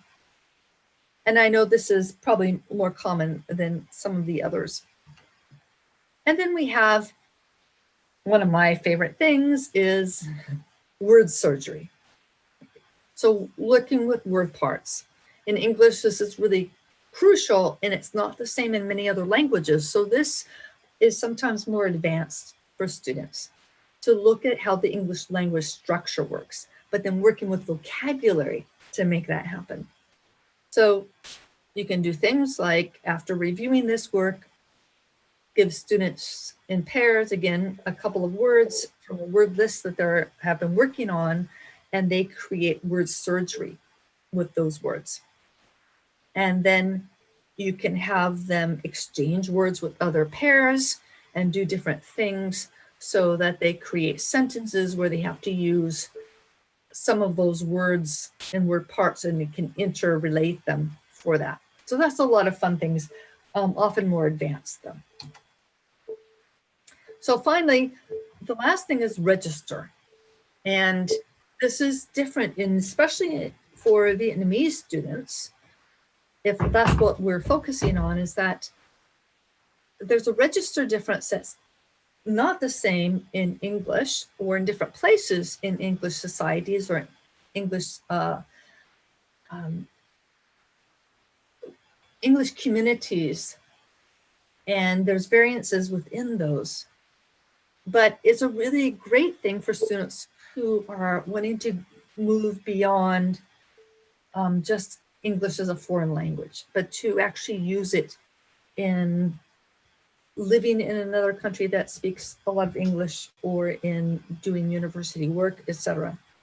So talking about those differences and in the home language, if it's Vietnamese, how that's understood. And then pronouncing those words and the meanings is really important. So there's a lot of work that can be done around this, but it's really important to also look at register and other language variations. And I have to say, after spending 10 months in Vietnam, I am horrible with register in the Vietnamese language. Sarah, I'm sorry to interrupt, but you have 1 minute more to finish your talk. Well, that is actually the very end. Thank you, Dr. Chang. So here we are in final notes. As a teacher, I believe I should reflect and ask questions about words. And the most important things are that to show students your own fascination about language, to share stories about your learning of language, and to really encourage your students to play with language and experience with that. And so I think the last thing is we're ready for questions. So thank you, Dr. Chang. Thank you very much for your presentation, Professor Sarah Kirk. Ladies and gentlemen, it's time for Q&A sections. Due to the time constraints, we can only pick several questions for now. Please kindly remind that we have only 10 minutes for this part, so please try to type your questions in the comment box. May I invite Dr. Nguyễn Thị Thùy Trang to be a moderator for Q&A section.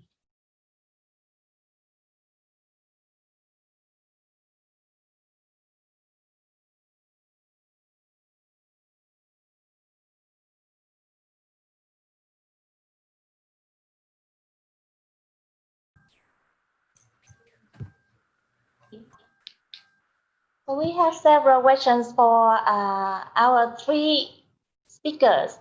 The first question comes to Dr. Alfred Neil Leverage. For institutions who do not have access to virtual reality, what would be the alternative technology application? Very good question. VR in its current form is very expensive, and it's very difficult to, you can't have a whole class in VR. That would be a fortune. However, there are alternatives such as Google Cardboard. If students have their own cell phone, their smartphone, with Google Cardboard, they could put that in, and you can upload different videos, 3D videos on YouTube and other sites similar to YouTube.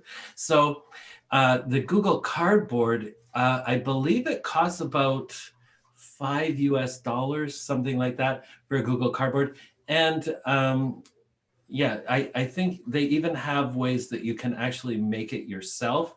You could have the students do a project to do that. But Google Cardboard is probably the best alternative.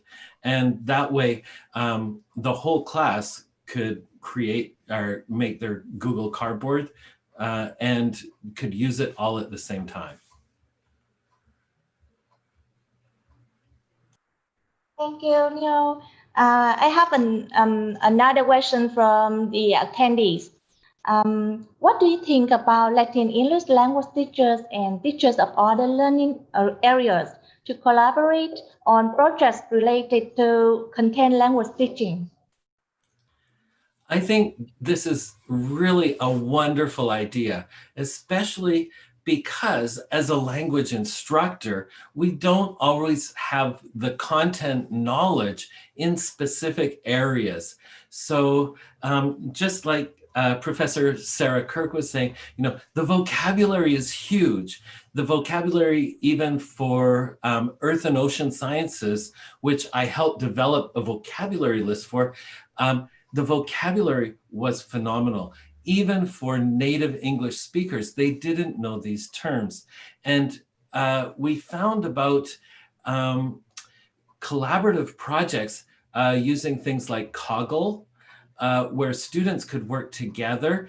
But Coggle we used for the students because they would have different vocabulary words. But in earth and ocean sciences, it's not the particular words that you have to memorize. It's the relationship between the words. So we created a taxonomy rather than just a vocabulary list, as a vocabulary list would be huge and very daunting. With a taxonomy that is used to collaborate, you could put in pictures, you can adjust it live.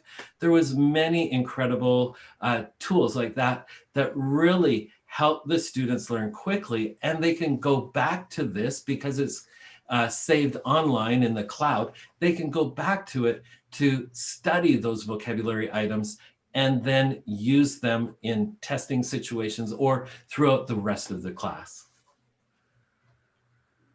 Please suggestion. We still have one more question for you, Neil. What's the time allocation in teaching the chemistry course between the chemistry teacher and English language teacher? I imagine that you're asking about the class time of the chemistry course. So the chemistry course met 3 times a week for 50 minutes each time. So they had just less than 3 hours per week, but they also had a 3-hour lab. For the language instruction, I had approximately 1 hour or just less than 1 hour per week to provide language support for the chemistry course. Thank you, Neil. Let's come to our next question to Dr. Karen Densky. What's the most challenging part during the international field teaching? And do you have plans on expanding your network to collaborate with more Asian countries? Great, thanks for the questions.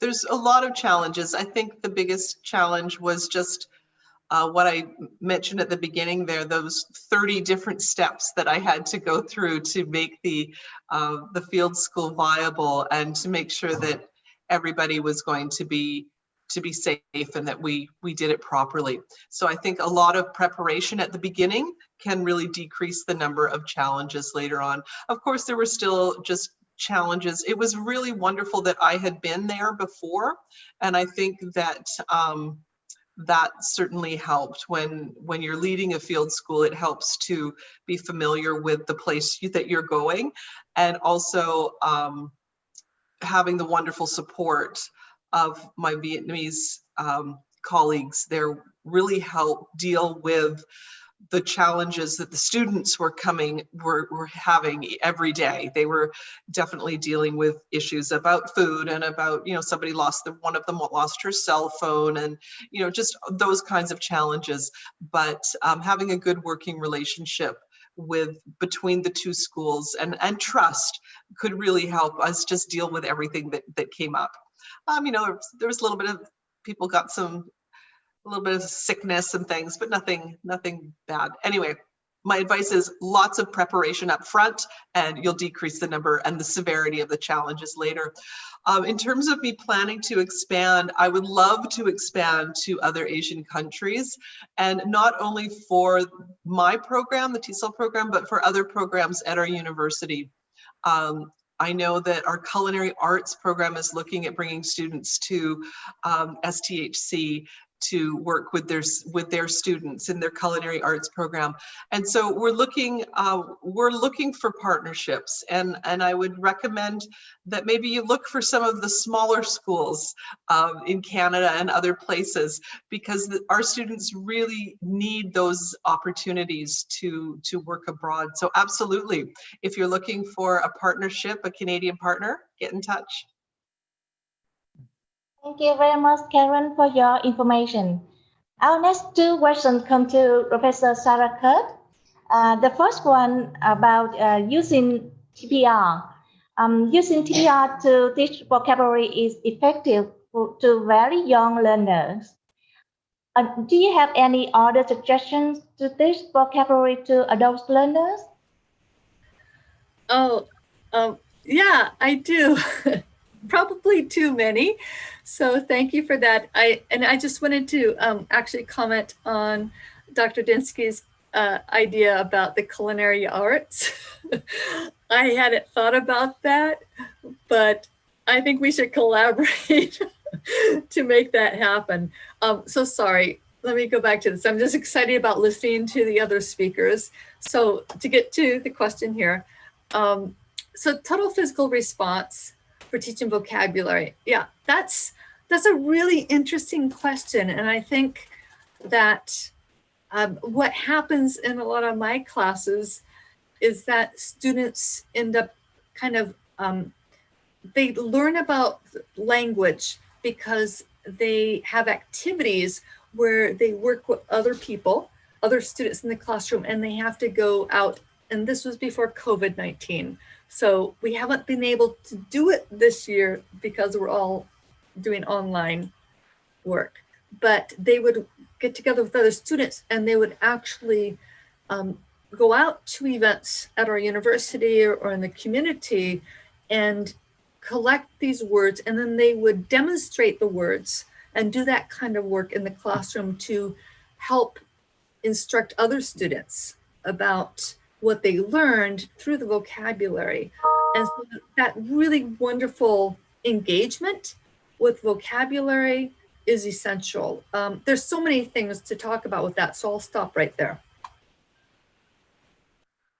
Thank you, Sarah.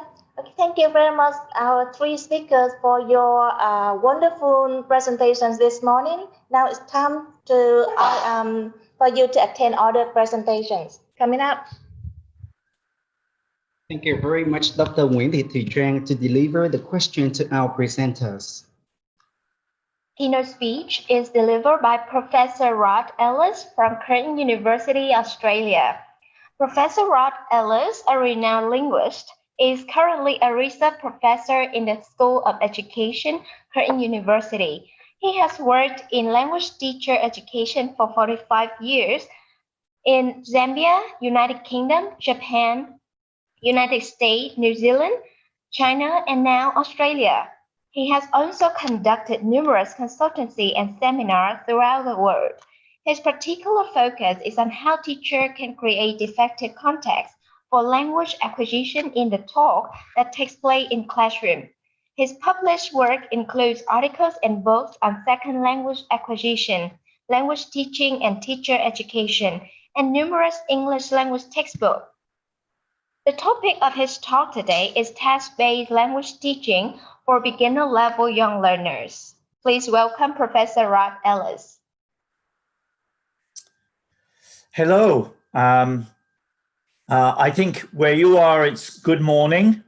And where I am here in sunny New Zealand, it's actually afternoon, late afternoon. It's a pleasure to have this opportunity to give a talk at your webinar conference. These days, all conferences are webinar because we don't get the opportunity to travel as we used to. I'm going to talk about task-based language teaching, as you can see. And I want to focus on one particular aspect of task-based language teaching, which is what we do with beginner-level learners. And in a moment, I will explain why I have chosen this particular topic. So this is what I'm going to try to cover in my talk.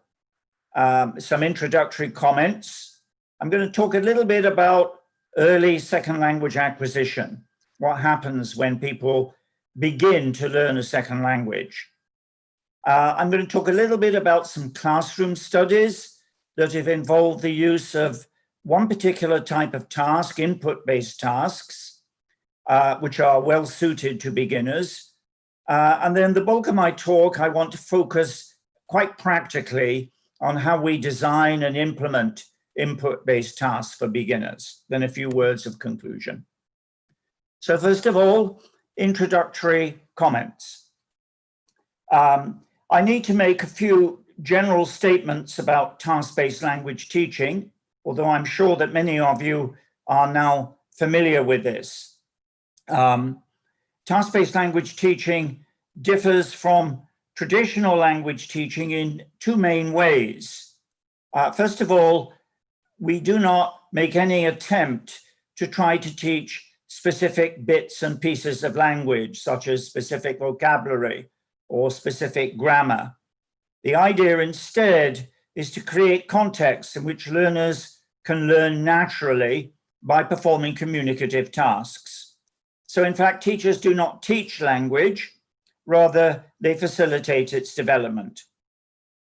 And the second principle really follows from this, and that is that if you're going to adopt this approach, you don't need a language syllabus, you need a task-based syllabus, a syllabus that consists of the different tasks that learners will do. And there is no list of grammatical structures or vocabulary to be taught. On this slide, I deal with a number of common critiques of task-based language teaching.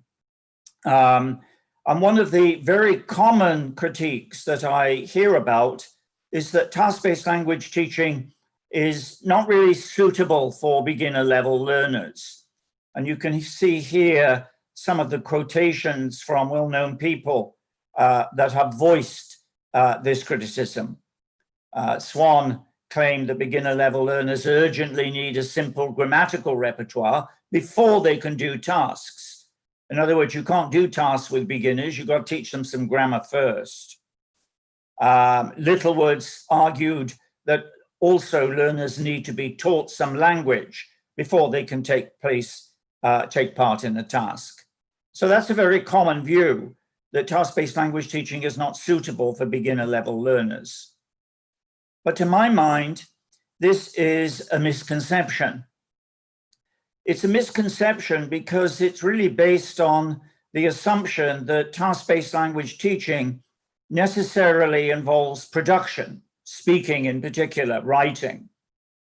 And obviously, we can't expect beginners, complete beginners or near beginners, to start doing speaking tasks straight away. So if your view of task-based language teaching is that tasks involve speaking, then yes, you are right. TBLT is not suited to beginners.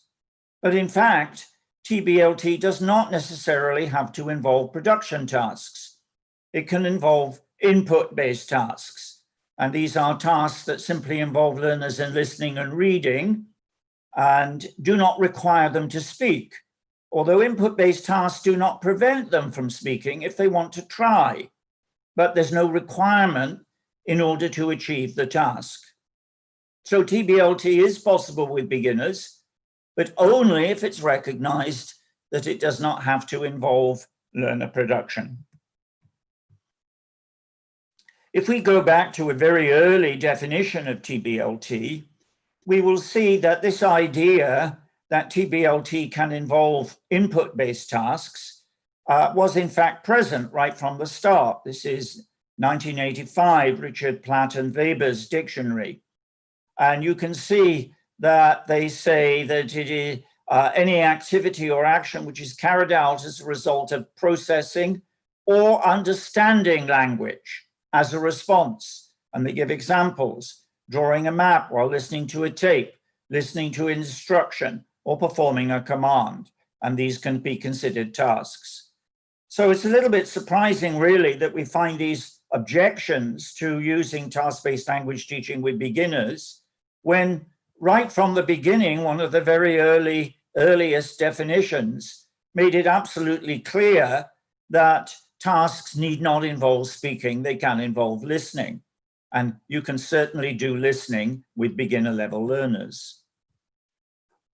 In fact, if we look at early second language acquisition, we will see that listening and comprehending lies at the center of the process of how people get started on learning a second language.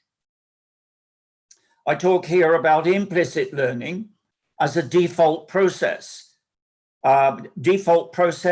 The natural way in which we set about learning a language. This is how we learn our first language. And the ability to learn a second language in the same way that we learned a first language carries on.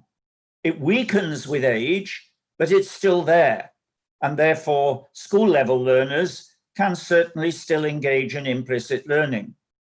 And TBLT is really directed at trying to tap into this natural capacity for implicit learning. So the initial stage of language acquisition, whether it be first language acquisition or second language acquisition, is of course a receptive one. We don't start by speaking. We start by listening and matching what we hear to what we can see or actions that we can see being performed. And through this process of matching what we hear to what we can see, slowly we start to build up a language. And what we do know, particularly with children, younger children, is that very often they prefer not to try to speak to begin with, and they go through what's called a silent period. This is very well documented in the literature on second language acquisition. And so clearly, if we are going to teach beginners with task-based language teaching, we need to acknowledge the fact that they may want to remain silent until they've got stuck into the language, learned some of the language. So how does learning take place receptively? Well, the first point is that learners don't need grammar to understand input. They use what I call a fundamental pragmatic capacity, which we all have, which every language user has. So what is this fundamental pragmatic capacity? It's the ability to relate what you hear to the situation in which it occurs and thereby to understand. So even though you don't know the words that someone is using to talk to you, you can relate what they're saying and make a shrewd guess about what it is they're talking about by looking at the situational information. And there are really two key principles that support this. One is what is called the here and now principle. The here and now principle means that at the early stages of learning, we need to be able to relate what we hear to what we can see. And the second principle is what's called fast mapping, which is the ability that we have to map what we hear very rapidly onto the situation in which we are present, and thereby to understand the meaning of what we hear, this fast mapping process. Again, fast mapping gets slower, but with younger learners and with adolescent learners, it's still there. The other important aspect of second language acquisition that we really need to refer to is chunk learning. And you'll see here that there's a reference to another Ellis, but this is not me. This is Nick Ellis, very different to me. I'm not related to him at all. What Nick Ellis argues is that learners start by picking up chunks from the input that they're exposed to and that they can understand with reference to the situation, to the context. So these chunks are combinations of sounds in words, combinations of words in formulaic expressions, such as I don't know, can I have a, I want a. So that's the starting point, to identify chunks in the stream of language that is coming at them. And gradually, they sort out the parts that make up these chunks. And as they do that, they begin to abstract general linguistic rules or schemata out of the chunks. For example, if you have a chunk like "can I have a," if you have a chunk like "I don't know," and you might hear another chunk, "I don't understand." You might hear another one, "I don't like." And then you can kind of work out that these chunks are made up of "I don't know" plus words like "no," "like," "want," etc. And from this, you realize that these words have something in common, right? And it's from this process of recognizing that, analyzing these chunks, that people develop grammar. Very quickly, I want to talk about some classroom research that's investigated input-based tasks. Actually, all of these studies that you see here are studies that I have been involved in at one time or another. And if you look at them, it's quite interesting because the very first one I did was done in Japan with a couple of my students there, Tanaka and Yamazaki. And also the Ellis and Heimbach study was done in Japan. The Ellis and her study was when I was living in the United States, and the Shintani and Ellis was done when I was working in Auckland. And the last one, Earlham and Ellis, was done when I was working at Curtin University.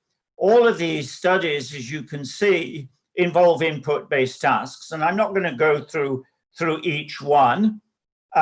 We'll look at the Shintani and Ellis very quickly. This was an interesting study because it was done with absolutely complete beginners. These were Japanese children, 6-year-old Japanese children, and they really knew no English whatsoever. And what we did was to plan and then implement a task-based course to help them start the process of learning English. And the tasks that we used were help the zoo and the supermarket, help the examinals, help the animals, and there was a listening bingo game. So I will explain in a minute how this sort of task works, but what would happen is that they would have a set of cards showing animals, and the teacher would say to them, "Okay, can you find the crocodile? Let's take the crocodile to the zoo." And they would hear this and they would look at their cards, and they would, first of all, of course, not know what a crocodile is, but they would guess. And then the teacher would give feedback, yes, no, etc. And eventually they would work out that it is the crocodile, etc.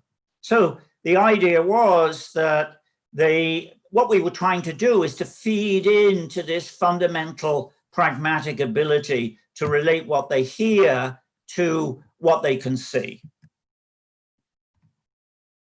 All of these input-based tasks were listen and do tasks. That is to say, tasks that require learners to listen to directions or descriptions and to demonstrate their understanding by performing some action. I know that in your previous talk, there was mention of TPR, and TPR can in fact be seen as a type of input-based tasks. In this case, it consists of instructions, and learners show their understanding by actually carrying out the instructions. But input-based tasks can be a little bit more varied than standard TPR. It's also possible to actually have focus tasks, and focus tasks is where you do pre-select the vocabulary and possibly even the grammatical features that you want learners to do, and you construct a task. It must be a proper task. You construct a task which will provide an opportunity for learners to hear this vocabulary, match it to what they can see, understand the meaning of the grammar structure, etc. And the idea is that they acquire through listening and working out the meaning. So to sum up this part of my talk, looking at these research on task-based language, on input-based tasks, we can first of all note that even complete beginners are able to comprehend the input and to acquire new language productively. All of these studies actually investigated whether learners learned new language, and in fact they did.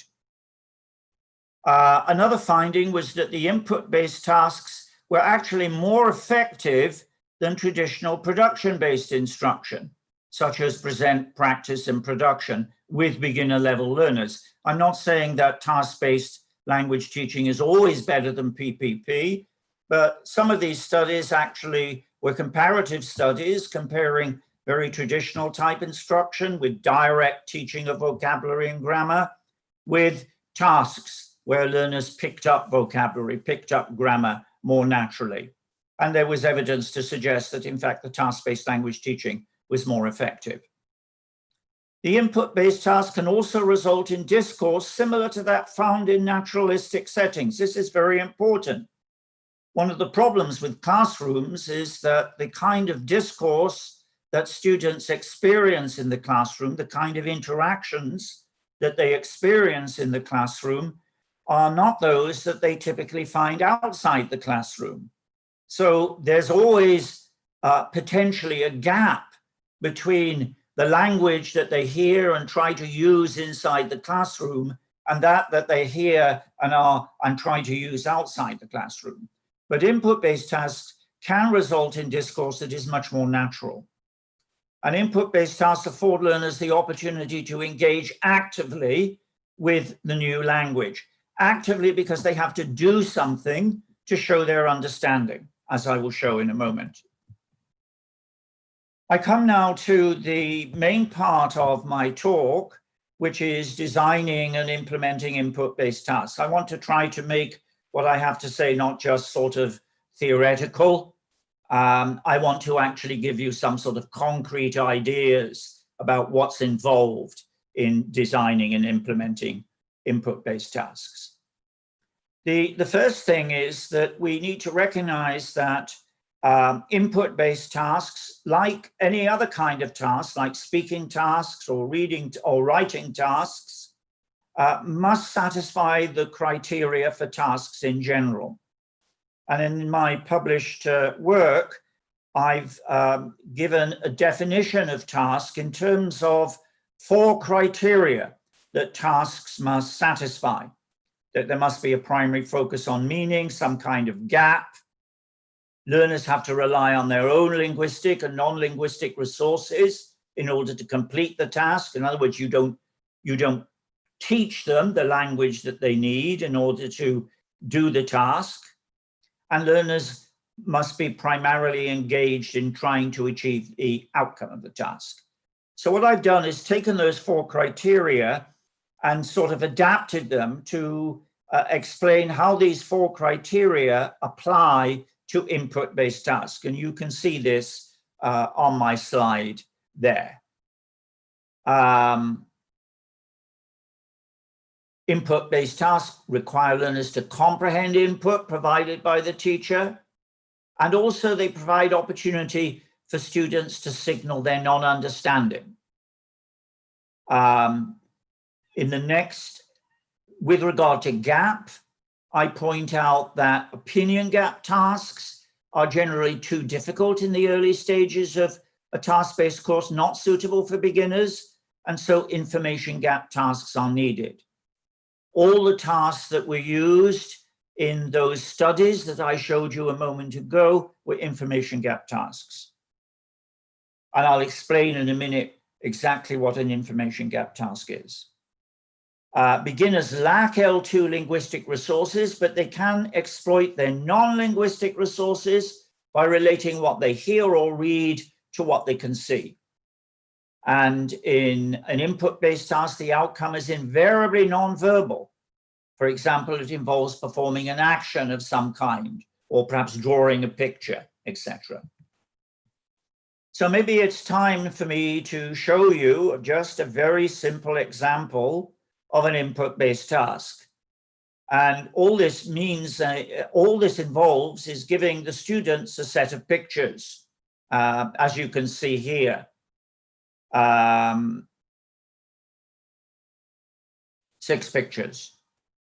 And then the teacher is armed with a set of descriptions. The students, of course, can't see the descriptions, but the teacher is going to speak the descriptions, and they have to identify which picture the teacher is referring to. So if we go to 1, she's wearing a suit, they have to immediately see that this is picture D. She has red shoes. Can't see anyone with red shoes there. Her hair is yellow, picture E, etc. So the idea is that the students have a set of pictures which involve making choices. They have to decide which picture the teacher is referring to. The teacher has a set of descriptions and uses the descriptions to help the students to identify which picture she's talking about. Okay, so that's a very simple and fundamental idea of an input-based task. Now, in task-based language teaching in general, we need to make a clear distinction between the design of the task-based materials, input-based tasks in our case, and implementation, how we actually use those tasks inside the classroom. So I'm going to take you through a number of design features of tasks.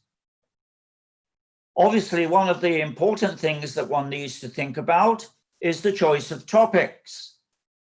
In the research studies that we looked at briefly a moment ago, we can see that the topics of the tasks were things like kitchen utensils, bugs and birds, apartment furniture, etc. And in each case, the researchers who conducted these studies tried to choose topics that they thought would be suitable for their students. But perhaps the best way would be for teachers to do a little bit of needs analysis and to find out what particular topics students are interested in and might be interested in, and then design tasks around those topics. All tasks involve 2 things. They involve nonverbal devices and they involve input, verbal input. And what I've done here is simply to make a list of all the nonverbal devices that are possible in designing different input-based tasks.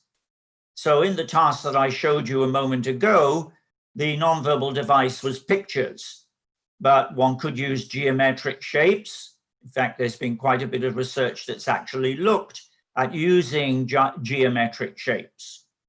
The idea here is that the teacher would describe a particular shape and the students would have to try to draw it. Or you can have photos, maps, diagrams, videos, or you can even give instructions to help them try to make some kind of simple model. Nonverbal devices, that's a fundamental feature of input-based tasks. One of the things that obviously consideration needs to be given to is task complexity. And the challenge that a particular task poses to learners really will depend on the level of detail in the nonverbal device. If the nonverbal device, the map, the picture, is very complicated with a lot of detail, much more language will be needed. If, on the other hand, the picture is fairly plain, fairly simple, much less language will be needed to help the students identify it. So the picture task I showed you involves pictures of 6 different women who differ on a number of dimensions: hair, age, hairstyle, etc., and also what they're actually doing. Potentially, therefore, this task could be quite challenging, as it will involve words for all these dimensions. But it would be possible to simplify this task if the pictures were designed to be distinguishable in just one or two dimensions. So for example, there might be a picture of boys and men, and there might be a short boy, a short man, a tall man. And then it becomes the language needed to get the task done is much simpler. So the choice of linguistic forms, this is the input that the teacher is going to provide, must reflect the learner's stage of development. And materials writers can exploit the pictures in a number of different ways. They can focus on words for clothes and colors, purple top, red shoes, blue pants, or they can focus on the actions the women are performing, pointing a finger, taking a photo, holding her hands, etc. Actually, you can use the same set of pictures in different tasks by varying the actual language that the teacher uses to describe the pictures. It's also possible to teach particular grammatical forms in this way.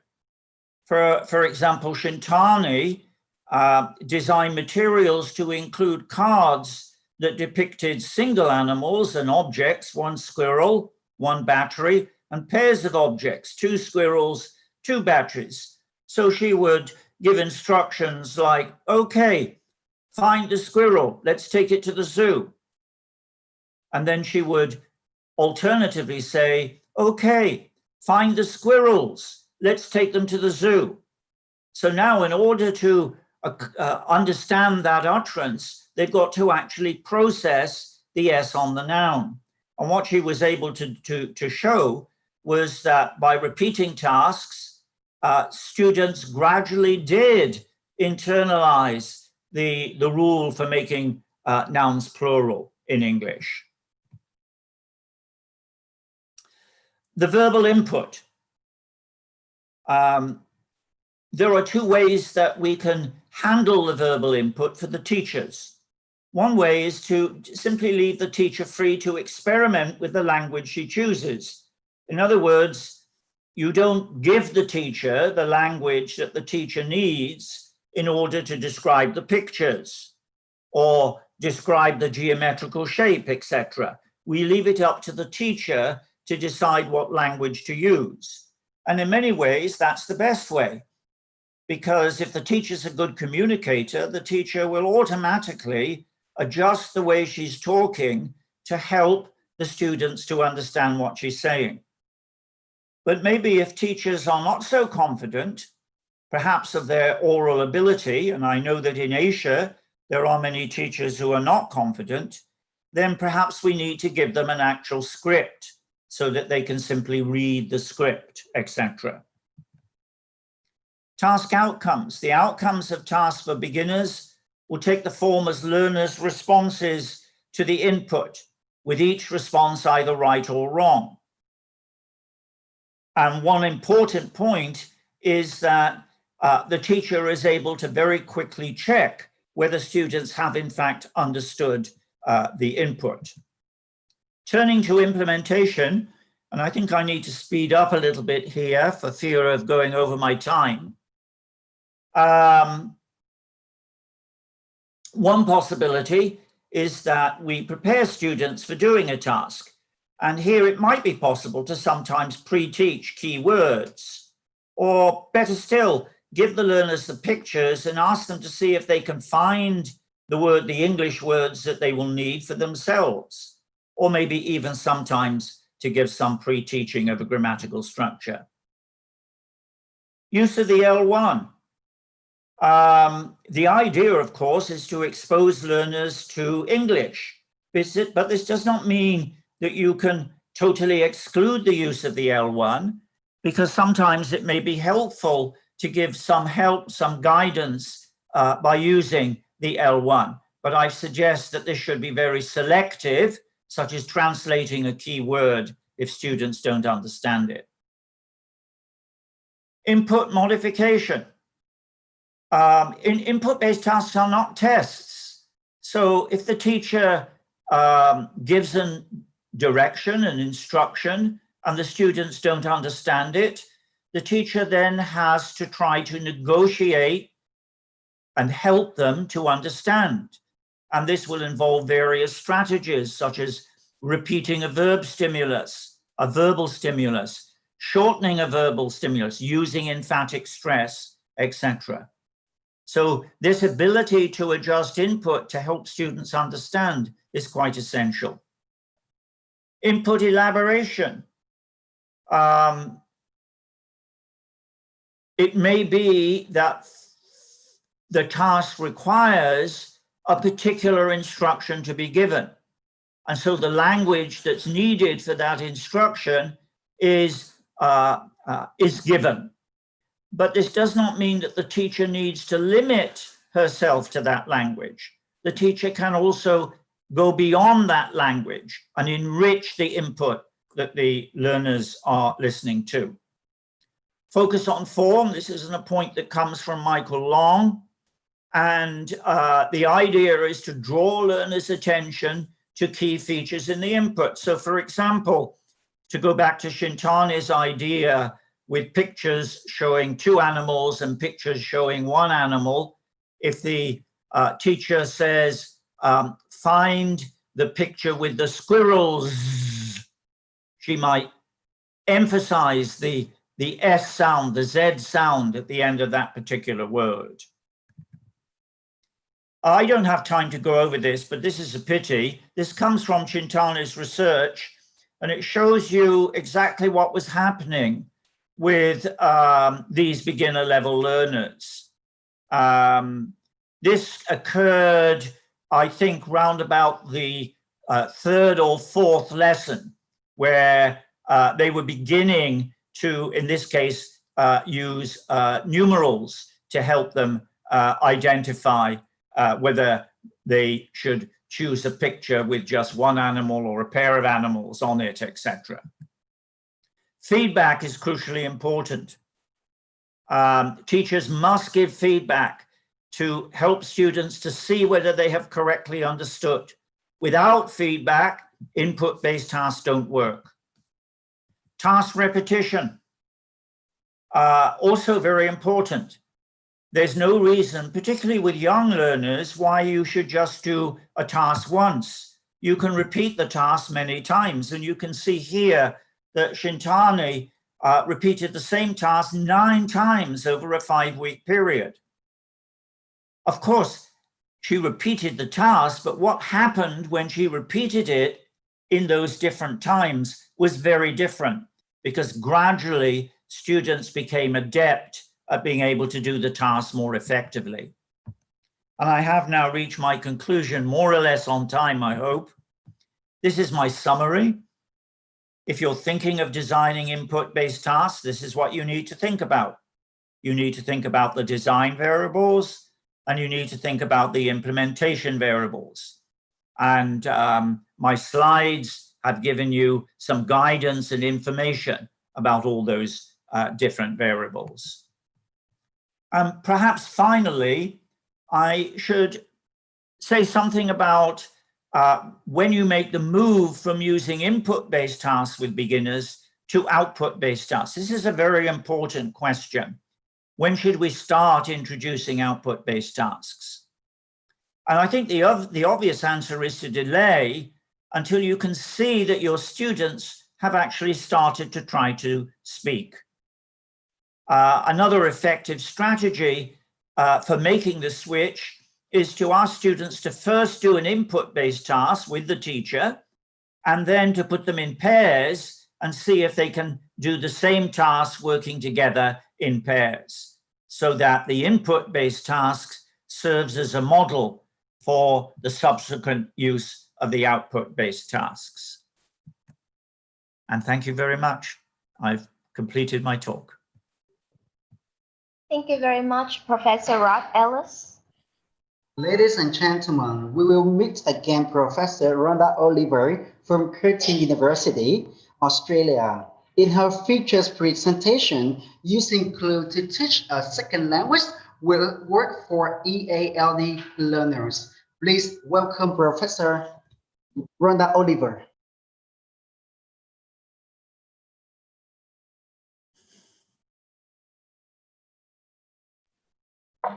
Professor Rhonda, could you please turn on your microphone? I'm sorry. I'm just struggling to share my screen because Rod's was still up there. I think it's gone down now.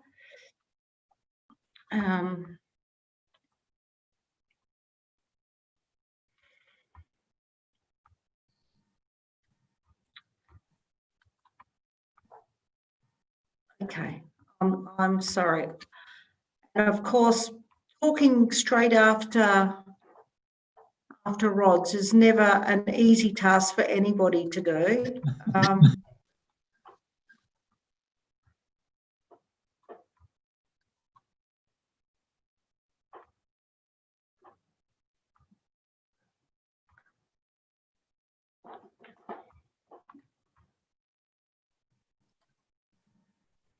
I think if you download it and then minimize it on your computer.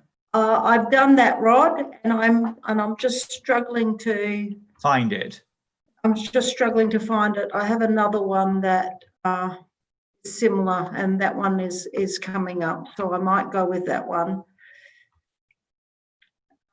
Is that up now, Rod? Yes, it's up. We can see it very clear. Okay, thank you, and my apologies again. Okay. Welcome all, and thank you very much. It's a pleasure to present to everybody.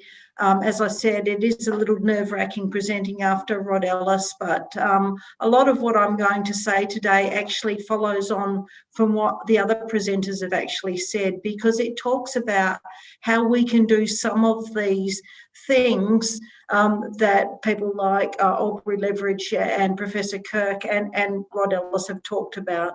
So today I'm looking at how you can use a CLIL to teach second language learners, and does it work with ELD learners, but also does it work for other language learners? So for me, or more appropriately, why me? I was an ESL teacher of children. You can see some of my books up there. I've been a SLA researcher. I was a vice president of our Tesol association here in WA, Western Australia, for some time. I do task-based research, and I'm a really strong advocate for EALD or ESL teachers and students. So moving quickly on to what is CLIL? It's content, language and integrated learning, where language teaching is combined with content teaching, and it provides that dual focus. It's practiced by teachers in North America, Asia and Europe. And in the current study, I look at how people used CLIL to teach Mandarin as a second language. So it's not the Tesol that you're expecting, but in many ways, it is the mirror image of what happens in many countries, including Vietnam, where a second language, in the case of Vietnam, it would be English, but here in Australia, Mandarin was used as the language of instruction to teach maths and art and science. And in doing so, the children in the class actually acquired Mandarin as the second language. In Australia, there's approximately 300 teachers using a CLIL approach, and that increases each year. In terms of foreign language learning, which is the context for many of you in countries where English is the foreign language, it's just often a subject in a crowded curriculum. And in Australia, foreign language very much suffer the consequences of that. So CLIL addresses this concern by giving a separation of language and content. It addresses the concern that may deprive students of opportunities to focus on specific features of the language at the very moment when their motivation to learn is the highest. It can be more efficient and purposeful than traditional foreign language pedagogy, and it has inherent flexibility and exists in different guises. So in many ways, it can adopt some of the things that Rod Ellis was talking about in terms of using tasks, because these can be used within a CLIL context to teach language. And it gives that opportunity, as Professor Kirk was talking about, in terms of vocabulary acquisition, making the communication real, as Professor Leverage said. So second language acquisition. underpins this approach. And a variety of theories can be used to explain how it occurs in a CLIL context.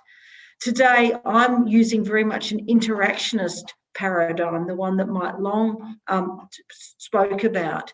And what this involves are those features that are very facilitative of second language acquisition.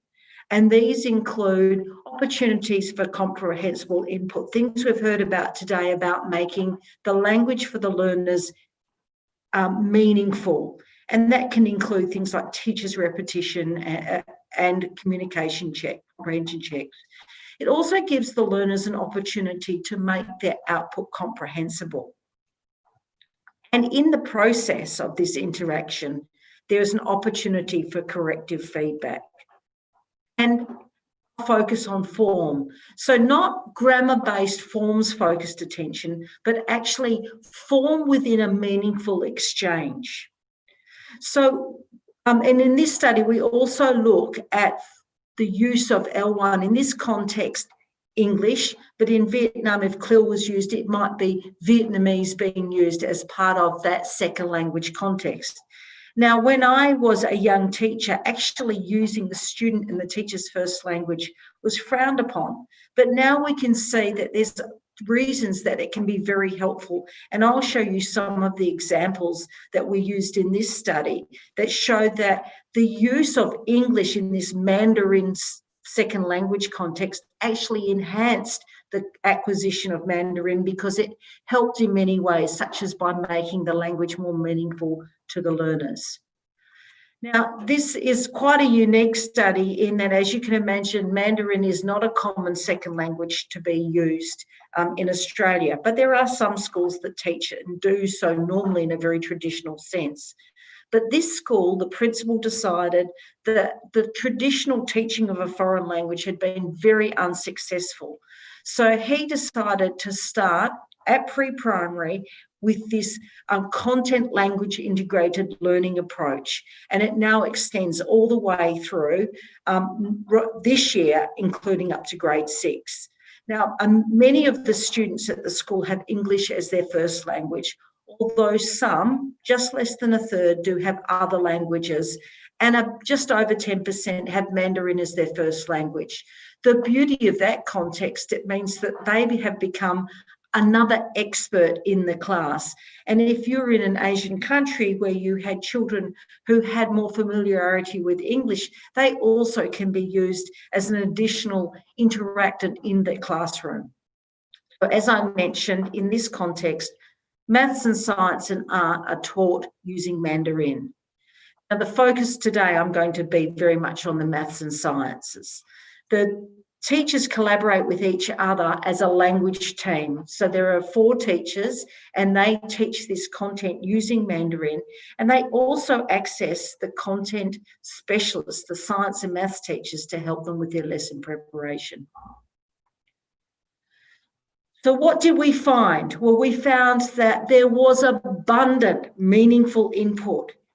So in the context of CLIL, the teacher was able to make Mandarin very meaningful for the students by their use of task activities, and you can see here, this follows up a task where the students were filling up containers and describing how much volume there were. In this particular interaction, the teacher uses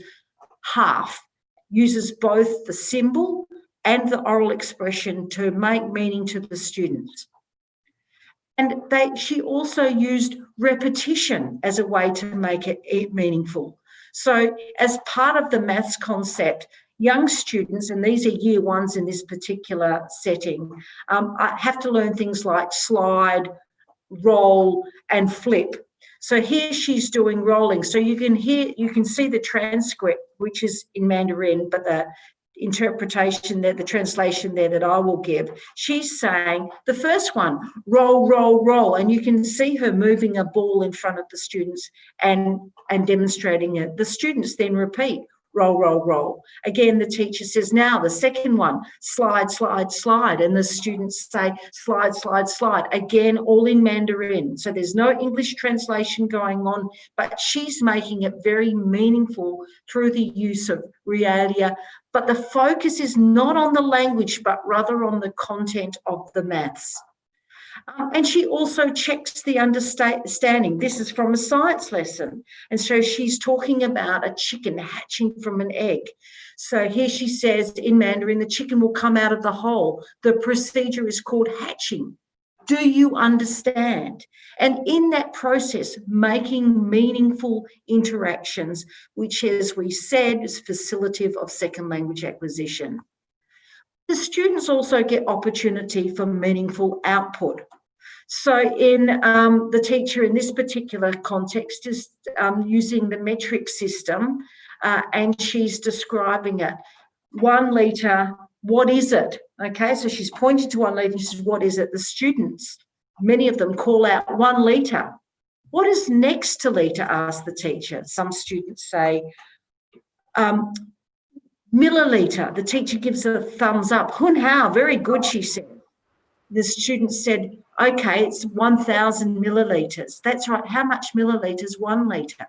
1,000 millilitres. So the students are actually engaging in this. This is not a language lesson. It's a maths lesson. And much as we saw in the previous presentations today, it is that process of engaging with content that is helping the learners to acquire a second language. They get feedback along the way. So when one student says back, the teacher recasts it to backward. Also, the teacher uses confirmation checks. So here, the child says the word Egypt, and she actually says Egypt in English. It's like Egypt. The teacher says, is it like an Egyptian pyramid? So providing a model, but at the same time, checking the meaning of the learner. The child then, in another situation, the child tries to ask a question. Lalashi, today, plastic white. The teacher isn't quite sure of that, but in the process says, pardon. And through that interaction, negotiation occurs. And if you're familiar at all with some of the interactionist perspective, we say that negotiation is a real source of second language acquisition. There was also times in the exchanges where the learners actually make explicit correction. So the child says 2 o'clock and the teacher says not okay? So actually giving very explicit correction and providing a model for what the language form should be like. So there's also times of metalinguistic comments. So the class has been discussing families. In the science lesson, the teacher records families and one student on the whiteboard and directs the class. They are all girls. One child comments, boy. The teacher points to the components of the character and says, female, mum is female, the sisters are female. So again, the focus is very much on the content that's being covered, but in the process, there's an opportunity to focus on form. And we see this in the next example. The child says fire, and then the teacher actually corrects it, says, no, the word for fire is hua in Chinese. I hope I've said that correctly. Sorry, I'll just go back to that. And you'll see that with focus on form, there actually is a very clear overlap also with corrective feedback. So, and I won't do this, but also in the focus on form, one teacher used a tongue twister. And in doing so, made very clear about the form of the language that was being used. So 4 is 4, 10 is 10, 14 is 14, 40 is 40. Who can say them clearly? Please have a try. So making very clear the pronunciation and what it sounds like. And apparently this tongue twister, and I've heard it said this several times now, it really is quite a tongue twister, but the students love it and engaged very happily in that process. What we did find that the students did use, and the teacher also used L1, but when using English, it was often to make something really clear. So the meaning hadn't been clear in Mandarin. for that moment, the teacher steps out of the Mandarin use and uses English to make meaningful input and opportunities for learning, but then steps back into Mandarin afterwards. So what did we see in this process? We saw that there was abundant, meaningful input for opportunities for comprehensible input. There was also, and that's in the first column after the hours that you see that was spent on this, there was also abundant opportunities for comprehensible input. Yes, there were differences in different years, perhaps reflecting the challenge of the content that was being covered. But if you think of this as a cumulative process, there were opportunities repeated and repeated so that the learners had the opportunities not just to hear meaningful input, but to produce it themselves.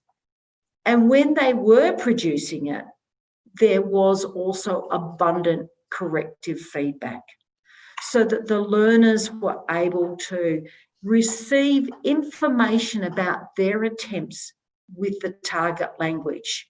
And again, there were differences, and you can see that according to the grade or the age of the learners, it seems to be different at different year levels. But overall, we can see that there were lots of opportunities for corrective feedback. There was also opportunities for focus on form, and there were many opportunities of these throughout the course of the observations that we did.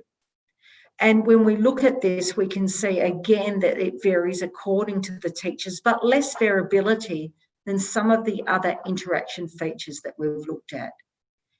And then when we look at the use of first language, English in this case, but as I said, CLIL can occur in many other contexts, it was used, but it was used less in some classes than others. And I think in some ways this reflects the skill level of the teachers, but also the content that they were focusing on. So there were times where they needed to use English a little more because it was quite complex. And perhaps that reflects also in the students' use of the language.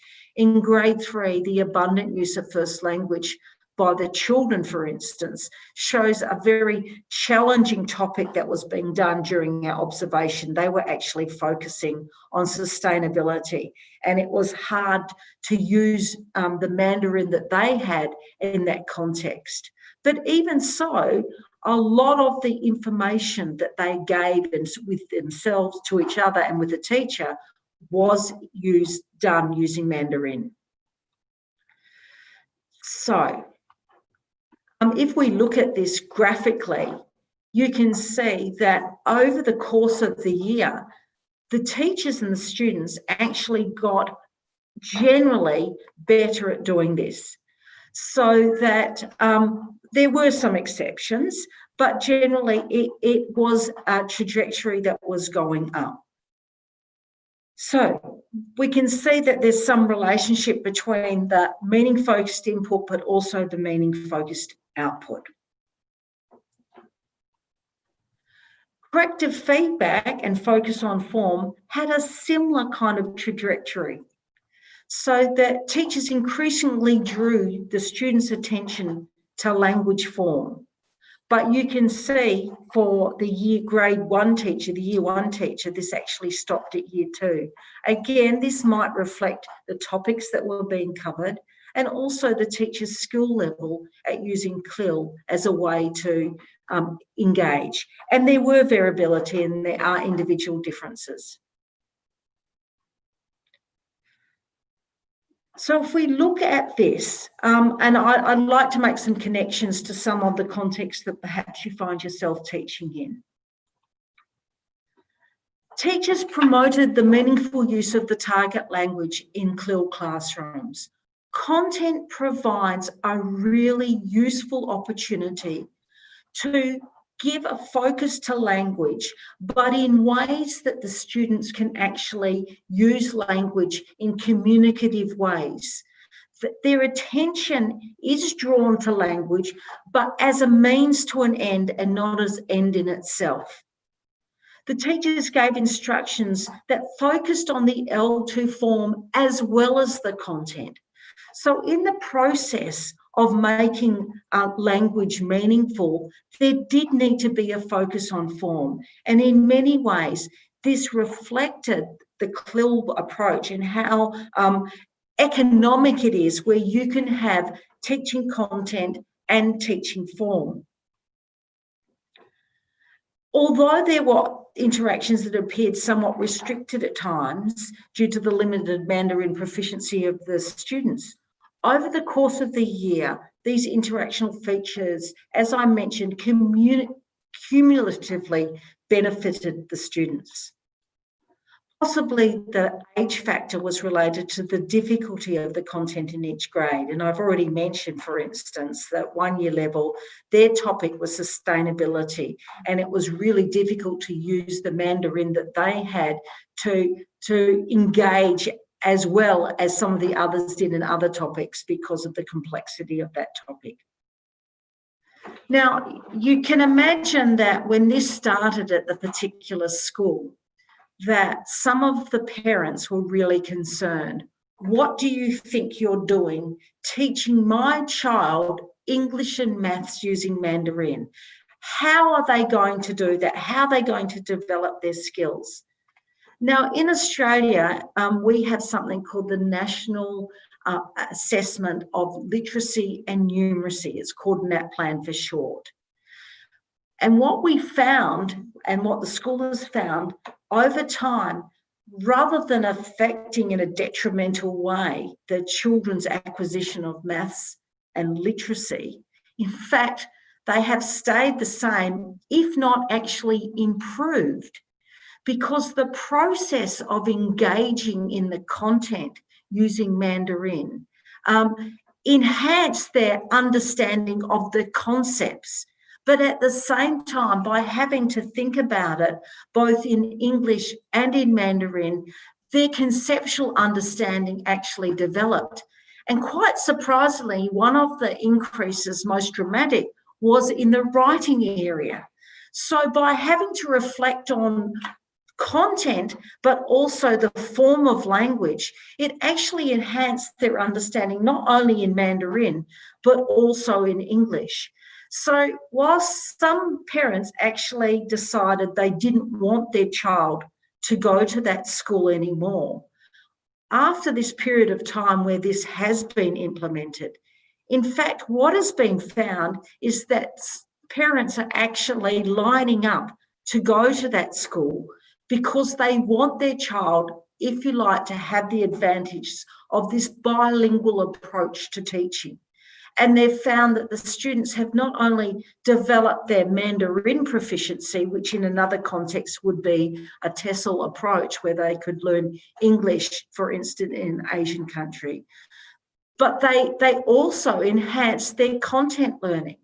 So at the school, for instance, the students do get taught maths and science using Mandarin, but they also have other lessons about maths and science in English. Not as much and not as often as another mainstream school, but they do have the opportunities to cover some of the English. So what some of the parents could see was, my child is getting a double dose of maths and science. And so they saw the advantage of this, but they were also struck with the opportunities it gave their child in terms of learning Mandarin.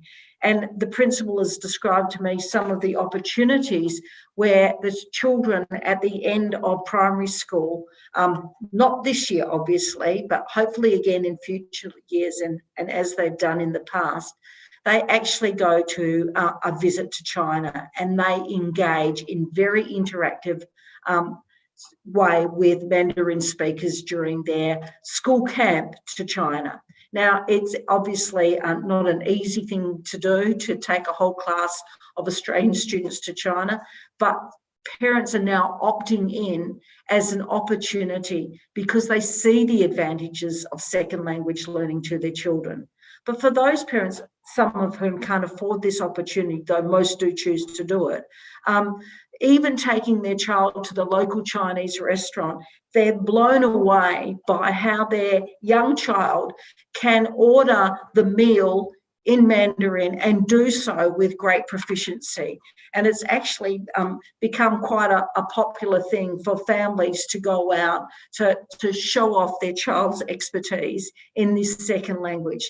Now, that happens very rarely in other foreign language contexts in Australia because we are quite monolingual here still. And so children rarely develop that level of proficiency in a foreign language. But what we've found with CLIL in this context is that it has, one, done great things in terms of their proficiency in Mandarin, but it's also enhanced both their English and maths learning more generally. So it has great advantages. And the children, in the main, are highly motivated. At the each month there is a school assembly, and they do these bilingually. So the children who look like me, who tend to be fair-skinned with blue eyes, they stand up and do the assembly, the whole school assembly, and they do their part in Mandarin. And then another child, often from an Asian background, will stand up and do the English translation. And it's quite a phenomenal experience to see a primary school of about 600 students there interacting in Mandarin, responding apparently with the correct tones, and doing so with great humour and motivation for the topic. So that's my account of CLIL, and I think it has great benefits for those in other contexts to use content as a way to teach language without necessarily focusing in a traditional way on the foreign language. Thank you.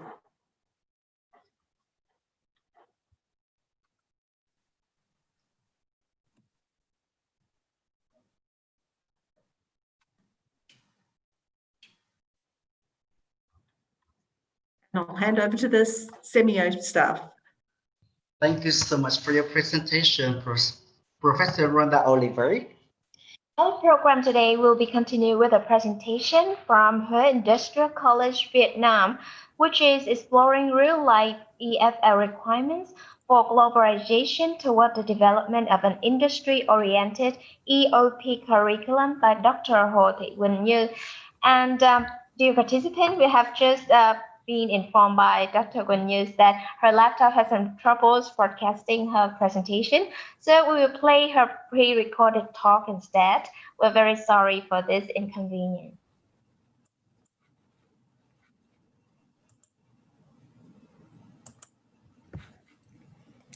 Hello, hello. Do you hear me clearly? Yes, right now I have solved the technical problems. And now I can present my presentation online directly. Is that okay? So there's no need for you to set up to operate the recorded PowerPoint file.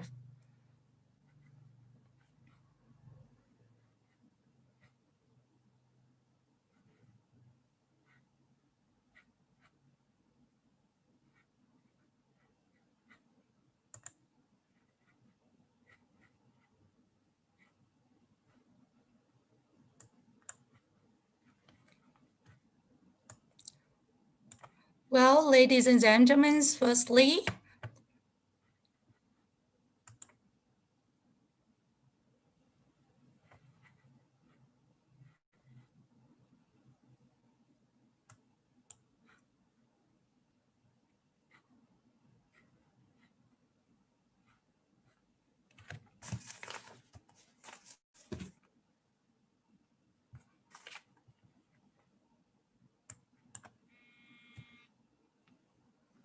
alo. Vâng, mình có thể trình bày, mình có thể trình, vâng, mình trình bày online được, dạ rồi.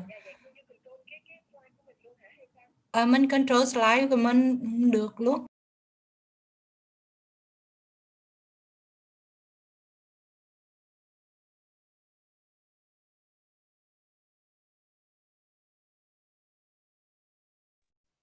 Right, I believe Dr. Guanyu has ready for her presentation now.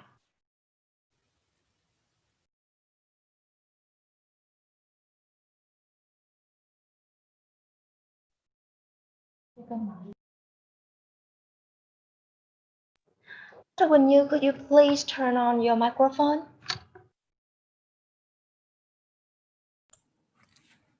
Hello, is it clear for me? Yes, very clear. Okay, so I can present my presentation directly.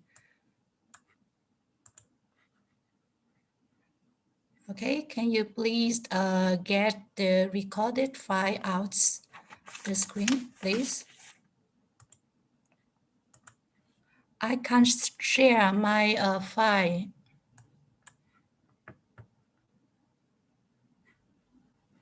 Oh, we are working on it. Could you please wait for a few seconds? Yeah.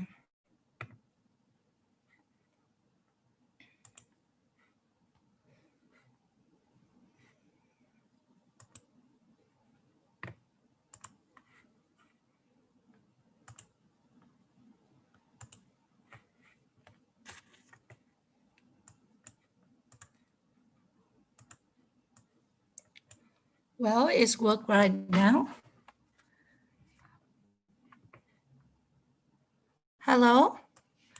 If you can hear me clearly, can you please give some signals, please? Yes, very clear, Dr. Như. Okay, thank you. First of all, sorry very much for some technical problems. And here comes, thank you so much for inviting me as a part of this year's International Virtual Conference. And it's my pleasure to be here today.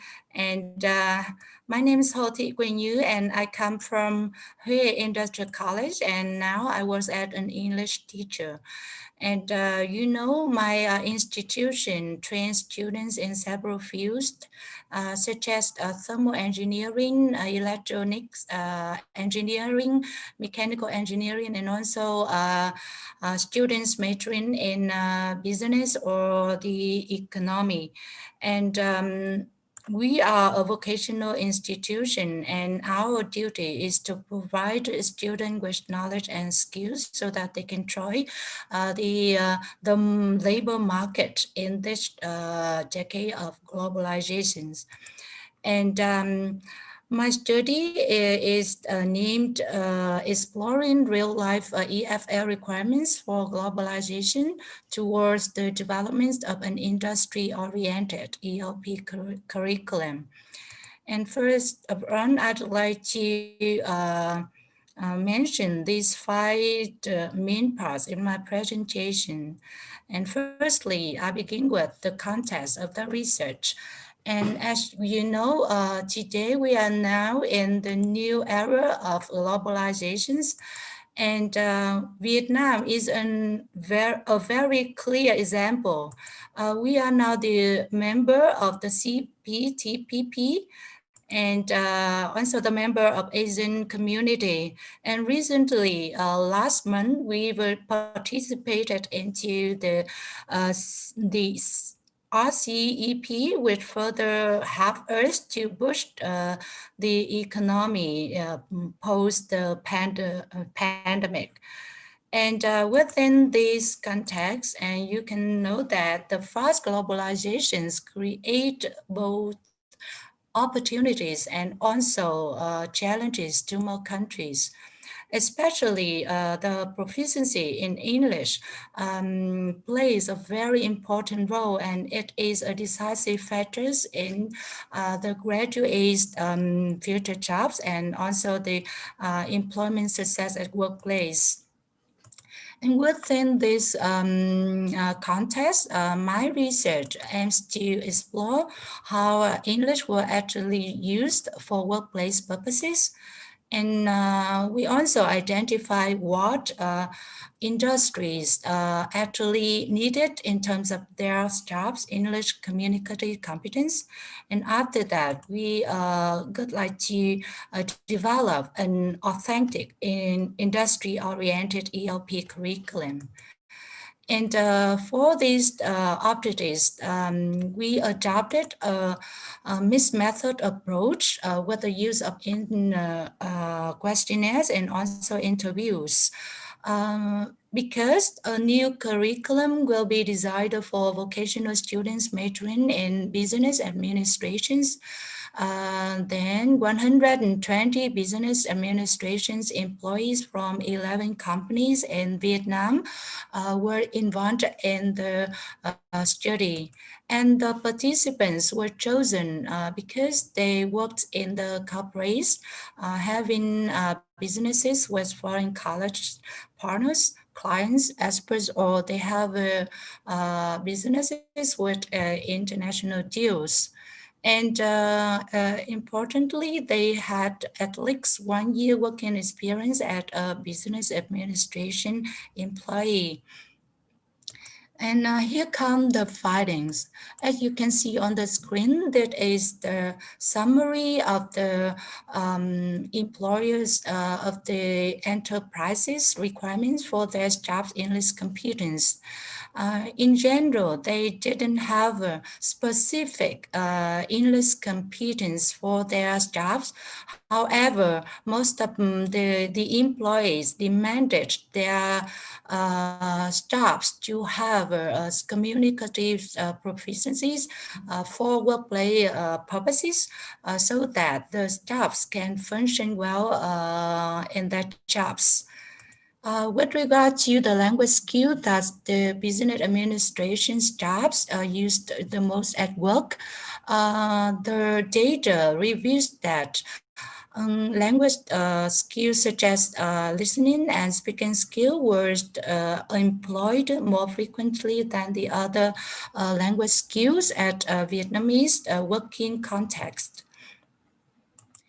And as you know, the communicative activities conducted in English at workplace in business context, most of them were involved was related to reading and using information from professional sources, writing emails and business letters, reading, writing invoices and certificates. And also they are related to writing memos and minutes or writing CVs and job applications. How about the communicative topics at work? Most of the participants replied that the topics were related to work and jobs, marketing, finance, production, sales, and selling. And you know, by chance, these are the main areas in their business administration's career. And you know, the industry also raised their voice towards the developments of an ELP curriculum. First of all, an interviewee said that in order to enable the graduates to perform well in their workplace, when in the context of globalization, the student should be encouraged to try real environment of using English, and also they should have a chance to to use English authentically. In addition, an employer said, nowadays professional qualifications tend to be similar among graduates. Then an employee can identify himself with better English proficiencies for workplace. He's likely to get more advantages in his job application and also promotion as well. And you know, these considerations were brought into the developments of an industry-oriented ELP curriculum at my college. First of all, we acknowledge that the student need to be trained more frequently on listening and speaking skills. You know why? Vietnamese students are non-native speakers, and most of them don't have a good command of using communicative skills. Therefore, we also agree that These communicative skills, such as listening and speaking, need to be supplied more frequently in the program. Secondly, workplace-oriented skills are advised to be included more in the new curriculum, such as you can see we were mentioned in earlier. And finally, we've seen that the communicative activities should be conducted very, I say, very frequently in the ELP classrooms. And all of this we brought into the new ELP curriculum for our students majoring in business administrations. And that's all for my presentation, and thank you so much for your attention. And it's my pleasure to have any of your comments or any of your questions, to take it easy. Thank you.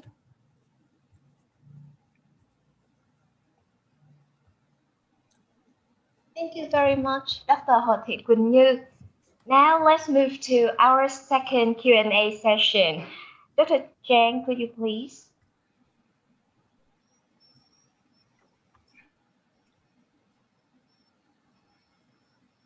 Hello again. We have several questions from our attendees, and I will read the questions for you, our speakers for their responses. So the first questions will come to Professor Rhonda Oliver.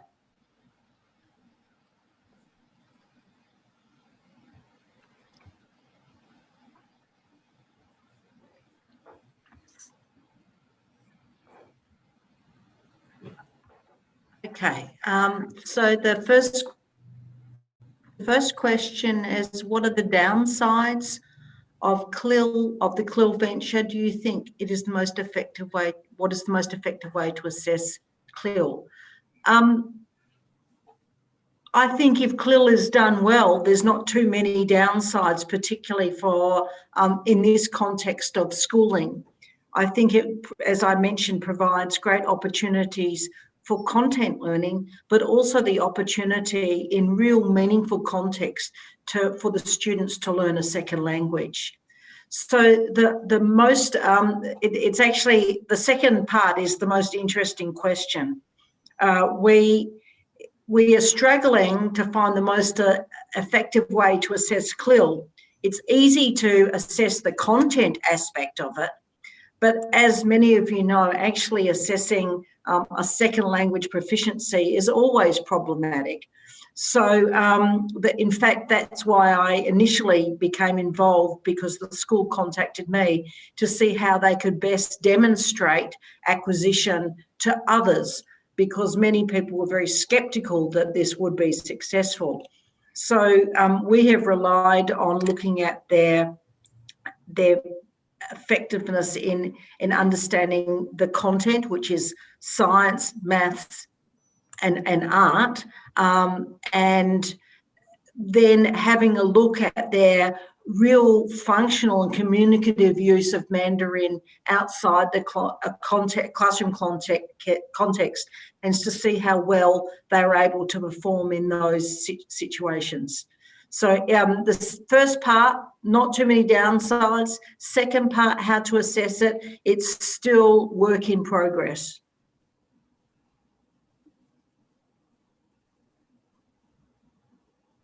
Thank you, Rhonda. The next question, will there be influence on students' first language acquisition, considering they are not fluent in their first language yet? Besides arts and craft, what could be done? Could be some examples of CLIL implementation at this young age. Okay, so responding to the first part of the question, and this is a concern that some people do have, that will learning a second language when you're young influence your first language? And sometimes with very young children, their first language can be delayed a little bit. When I say very young, I mean before they start school. But actually, as I talked about at the end of my talk, what we actually found was their first language was actually enhanced because they started to consider language in different ways than when they were just using their first language without thinking about it. By having their attention drawn to the form of the foreign language, Mandarin, that they were learning, they actually began to reflect on their first language. And for some of the children, remember I said up to a third had already had another language. I heard very young children reflecting metalinguistically about language. One little girl came in and said to the teacher, "Miss, that word you're using, I also have a similar word in my language, but it has a different meaning." And so they were making real connections between English, Mandarin, in the case of this child, it was to Korean. And that's quite phenomenal for a child who was only 6, to be able to talk about language in that way. So I think there were many advantages, and in fact, it enhanced their first language, not only their spoken language, but also their written. So the literacy and numeracy tests actually showed that generally the results were going up, not down, for children involved in this process. Now, the questioner asked what besides art and craft are some examples. Well, in fact, all the examples that I used were taken from maths and science lessons. So they weren't art and craft at all, though they do use CLIL for art and craft, particularly with the little children. You can do any lesson using a second language. Now, remember, if you're not aware, CLIL actually came out of the immersion programs in Canada. And that was the idea, that you could teach content in the second language. So you can basically do it in most subject areas, so long as the teaching is well informed and it is based on good practices. Thank you. Thank you very much, Rhonda. So I have 2 questions for Professor Rod Ellis. So the first one, could you suggest some solutions to effectively and validly assess and evaluate task-based activities for distance education? Can you turn on your microphone, please? Okay. Okay. Yes, if you're going to use input-based tasks, actually assessment becomes quite easy, because basically you don't assess in terms of the language that learners use, production. You're going to assess in terms of their ability to complete the task. So if the task consists of a series of instructions about how to draw something, then basically you look to see whether in fact they have been able to accurately draw what you described. And this seems very suitable for distance education because one can provide a whole series of input-based tasks with the assessment built in by looking at whether they have succeeded in actually achieving the correct outcome of the task. Thank you. And next question. How can we apply the task-based approach in this time of COVID-19 pandemic? Interesting questions, right? How can we apply any approach in this COVID-19 pandemic? What is it about COVID-19 pandemic that would make it more difficult to apply task-based language teaching than content-based language teaching or PPP? It seems to me that the problems that are associated with teaching in the COVID-19 pandemic apply to all teaching approaches, not just a task-based approach. Thank you, Rodelis. We have one question for Dr. Won Như from one of our participants. What method do you use for collecting data, quantitative or qualitative method? As I said, my study adopted both qualitative and quantitative methods. We used the questionnaires and also document studies and the interviews with the employees, the staffs. And also we have the interview with the content teachers and also EOP teachers, so that we can have abundant information about the development of the new curriculum. So that's mean the qualitative and quantitative approach. We use both. Thank you for your question. Thank you very much. Dear our speakers, we have a lot of questions more, but I think that we need to conclude our morning session now for lunch break, and then we'll come back at 1:30. I'll send my microphone to our Sandy. Thank you, Dr. Chang, for your moderation. Thank you, Professor Rhonda Oliver, Professor Rod Ellis, and Dr. Ho Thị Quỳnh Như. Ladies and gentlemen, thank you very much for your attentive participation. And I believe it's time for lunch break.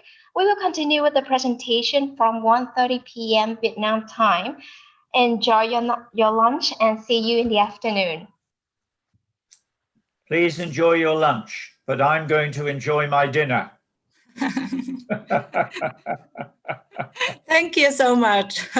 All right. Have a good dinner. Yeah, thank you. Yeah, bye-bye. Bye-bye. I'll see you all this afternoon. Yeah, you too.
Ladies and gentlemen, welcome back to the International Virtual Conference on Tesol, jointly organized by SEAMEO Regional Training Center in Vietnam and Curtin University, Australia.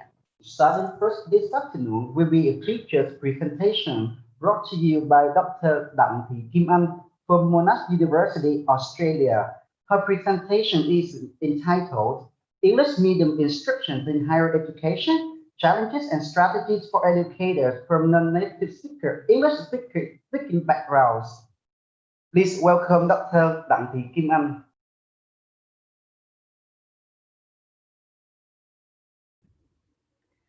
Thank you very much, Dr. Nguyễn Thị Thùy Trang and the SEAMEO RETRAC for inviting me to speak this afternoon. And it is my pleasure to talk to you about English medium instruction in higher education, challenges and strategies for educators from non-native English speaking backgrounds. My presentation this afternoon is closely related to the opening keynote this morning by Professor Leverage on content language integrated learning in an EMI context like in Canada. So let me start by acknowledging the traditional owners of the land on which we are gathered and pay my respect to their elders, both past and present. And this is the tradition that we do in Australia, where we need to acknowledge the Aboriginal and Torres Strait Islander and their elders, past and present, on the those people that are the original owners of Australia. So for my presentation, I must start first with a quote from an academic in chemical engineering. And remember that this morning when Neil was talking about the collaboration between a language specialist and a chemistry academics in helping the EAL and learners to study in that context. So in my context, Rachel, the academic, she comes from a non-native English speaking background. And in Neil's presentation this morning, both of the academics, they come from an English language background. They are both native speakers of English. So what's the difference and what are the challenges facing academics and educators from a non-native English speaking background teaching in an EMI context? So Rachel said, one of the difficulty for that is trying to talk to a large class, not knowing whether they understand or not. You only know that when they do the assignment or when they do the test. Then you realize that they either understand or not understand what you have taught them. And she found that quite daunting because English is not her mother tongue. And she's not sure whether the students understand what she's talking about, or whether they like her, or whether they like her lectures or not. So what has brought me to the presentation this afternoon?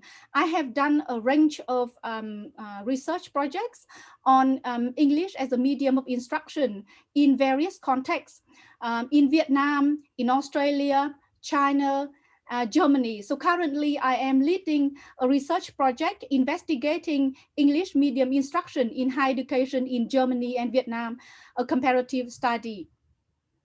So for my presentation this afternoon, I'm drawing very heavily on a paper that I have published early this year, 2020, with my colleagues, Vũ Thảo, entitled English Medium Instruction in the Australian Higher Education, Untold Stories of Academics from Non-Native English-Speaking Backgrounds, in the Current Issues in Language Planning journal. I have shared with Ms. Thơ the paper, and if you are interested, Ms. Thơ will be able to share with you the full paper. So first, let's start with some background context of EMI in higher education. So according to Julie Dearden, EMI is the use of the English language to teach academic subjects other than English itself in countries or jurisdictions where the first language of the majority of the population is not English. And though this definition has been contested, given what we know about EMI is still like a contentious area. There's still more things that we need to know about EMI, given it is an expanding phenomenon in higher education around the world. So EMI has grown rapidly in recent years, with universities in many regions, including throughout Asia, actively looking to offer courses delivered through English. And I am sure that many of you in the audience may be teaching a course in EMI yourself. So EMI involves new demands and challenges for key stakeholders, especially teachers and students. And this morning, from Neil's talks, we could see the challenges facing the EAL students in that context, and also some of the challenges facing educators teaching them. So my current research has also found out that within the research on EMI in higher education, academics are often found to be unprepared or inadequately supported in their new roles as EMI educators. So with all of that in mind, why for English as a medium of instruction in education? So what are the rationales? So teaching subjects through the medium of English is believed to support the internationalization of universities, to make study programs more accessible and attractive to international students, to improve the foreign language skills and employability prospects of domestic students, and also to enhance the international prestige and mobility of academic staff. Macaro 2018 also mentioned that the push for EMI in the internationalization of higher education around the world is the university's common response to the need to, number one, attract lucrative foreign students, number two, to internationalize the profile of the institution and that of its faculty, and thereby enhancing the university reputation overall, and also to encourage student mobility. So with that in mind, EMI and the internationalization of higher education, there has been a sharp increase of EMI programs globally, especially in Europe and Asia. For example, the number of EMI programs in European higher education rose from approximately only 700 courses in 2002 to over 8,000 in 2014, and it is still growing. In Asia, sharp increase in EMI tertiary courses in higher education reported also reported in Japan, in China, in Korea, Indonesia, and definitely in Vietnam as well. For example, in Korea, the number of international students going to Korean universities, maybe studying more likely to be in English, increased from 15,000 in 2005 to 60,000 in 2010. And in 2018, China higher education hosted over 490,000 international students, more than double that a decade ago, making China a significant competitor with traditional market leaders such as the USA and the UK. So in that context, the literature on EMI in non-Anglophone tertiary contexts, like in Japan, in China, in Vietnam, or in Europe, except for the UK, report on various challenges and strategies for non-native English-speaking academics who teach using EMI in tertiary courses, in tertiary contexts where English is not a native language. However, little is known about the growing cohort of non-native English-speaking educators working in Anglophone countries where English is a native language. So those NNES educators is someone like myself coming from a non-native English-speaking country and teaching using English as a medium of instruction. And the current EMI literature in those Anglophone contexts is confined to only a paucity of works on international teaching assistants at the US universities.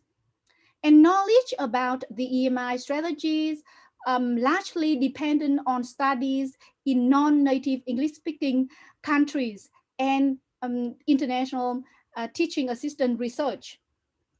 So what does that mean? Humphrey and Liddycoat view the absence of research on EMI in Anglophone countries as equating to the implicit assumption that the use of English as a medium of instruction in traditional English-speaking contexts is relatively unproblematic. But the reality may be different.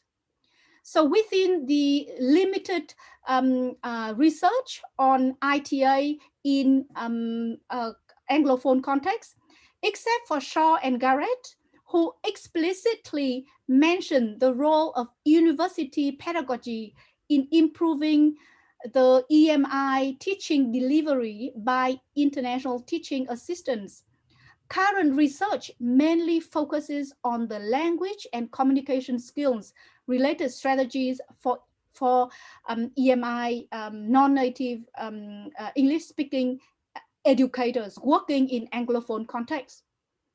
So given that context of the literature, this research aims to explore in a tertiary context where English is a native language, like in an Australian university, explore the challenges and the strategies exemplary academics adopted successfully to overcome the challenges.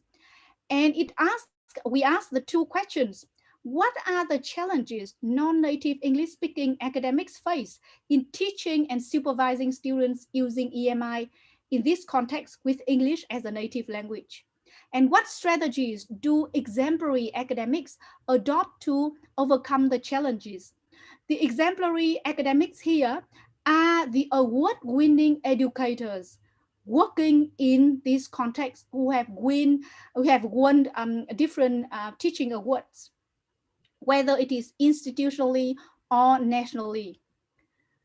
For this study, we draw on 8 semi-structures individual interviews with exemplary educators from non-native English-speaking backgrounds to provide insight into their EMI teaching experience, the challenges they initially encountered in teaching in EMI context, and the strategies that they have successfully adopted to become exemplary educators. The supporting data comes from survey questionnaire with 34 NNES academics to triangulate data from interviews mainly on the challenges that these academics face in their teaching. So this can give you a summary of the participants' profile. These are 34 survey participants whose first language range from African, German, Indonesian, Italian, Japanese, Malay, Russian, Chinese, and they come from different faculties, including arts, education, business, medicine, science, and they hold different academic roles from teaching associate to associate professor and professor. We also interviewed 8 academics ranging from assistant lecturer to professor, and in 4 main faculties, 4 main disciplines, and they also again coming from different language backgrounds. So to guide our study, we draw on the theoretical framework that I myself and my colleagues developed on EMI in a non-native English speaking tertiary context. which uses Vygotsky's sociocultural theoretical perspective in conceptualizing English as a mediational tool that academics use to mediate their teaching delivery in higher education. So the English language can be conceptualized as one of the mediating pedagogical tools that NNES academics adopt and use in teaching and supervising students in higher education with the aim to support student learning. Our theoretical framework also draw on the communicative competence framework developed by Ham and pedagogically adapted by Connelly and Strand and Sauvignon as well. And I will explain that in the later section of our my presentation today. We also, to build on that framework, we also drew on the pedagogical competence, especially Schulman's conception of teacher professional knowledge, including subject content knowledge, general pedagogical content knowledge, knowledge of learners and their characteristics, and pedagogical content knowledge. So here is the diagrammatic presentation of our theoretical framework, and because for further details, you can see the explanation in the paper that I have shared with her, and she can share with you if you are interested. So using English as a medium of instruction, and then a range of competencies that the academics need in order to teach effectively in this EMI context. So that comes to the findings of this study, including focusing on the challenges and the strategies that non-native English-speaking academics faced in EMI context in Australia. So our findings revealed that the challenges for NNES academics are mainly in the areas of grammatical competence, sociolinguistic competence, strategic competence, and pedagogic competence.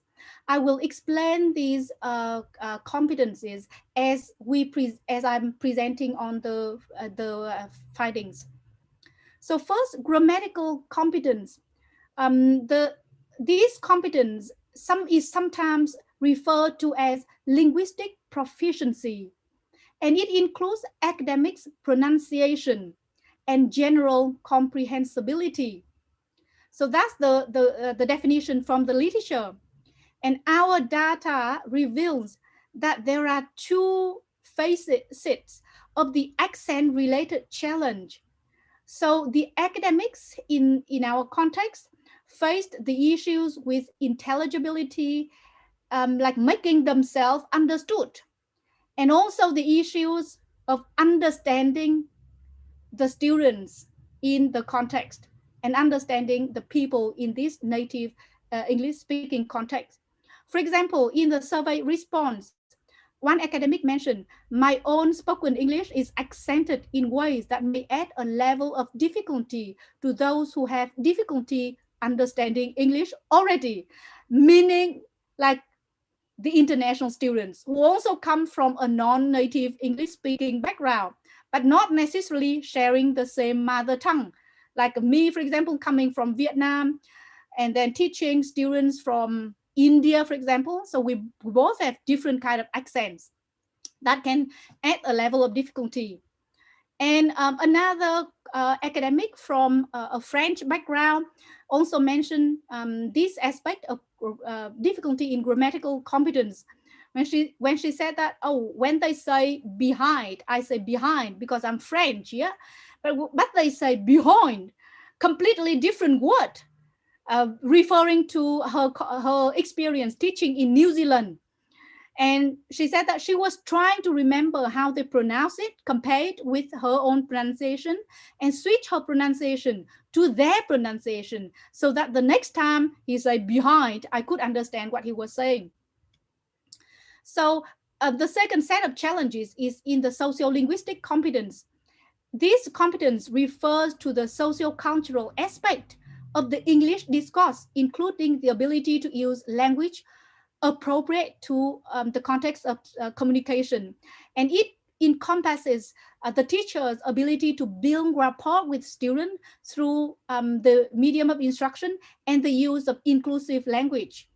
And academics in this context encountered difficulty in deciphering local students' colloquial language use. It means that the students coming, the teachers coming from non-native English speaking background find difficulty to understand the Australian native students when they use colloquial language or slang. Monique again mentioned, it's really difficult when you arrive in another country because they suddenly don't speak the English that the way you have learned. They speak a language that is slightly different from the adult one, given the undergraduate students, they are younger in age. So what are they saying? What is this word? That's what Monique would be wondering. So the survey data also highlight that the NNES academics reported challenges in responding appropriately if they found their students have difficulty in understanding part of the lessons. So it means that during the lesson, they found it difficult to make sure that they can respond appropriately to the students. And also using humor in teaching and communicating with students in class.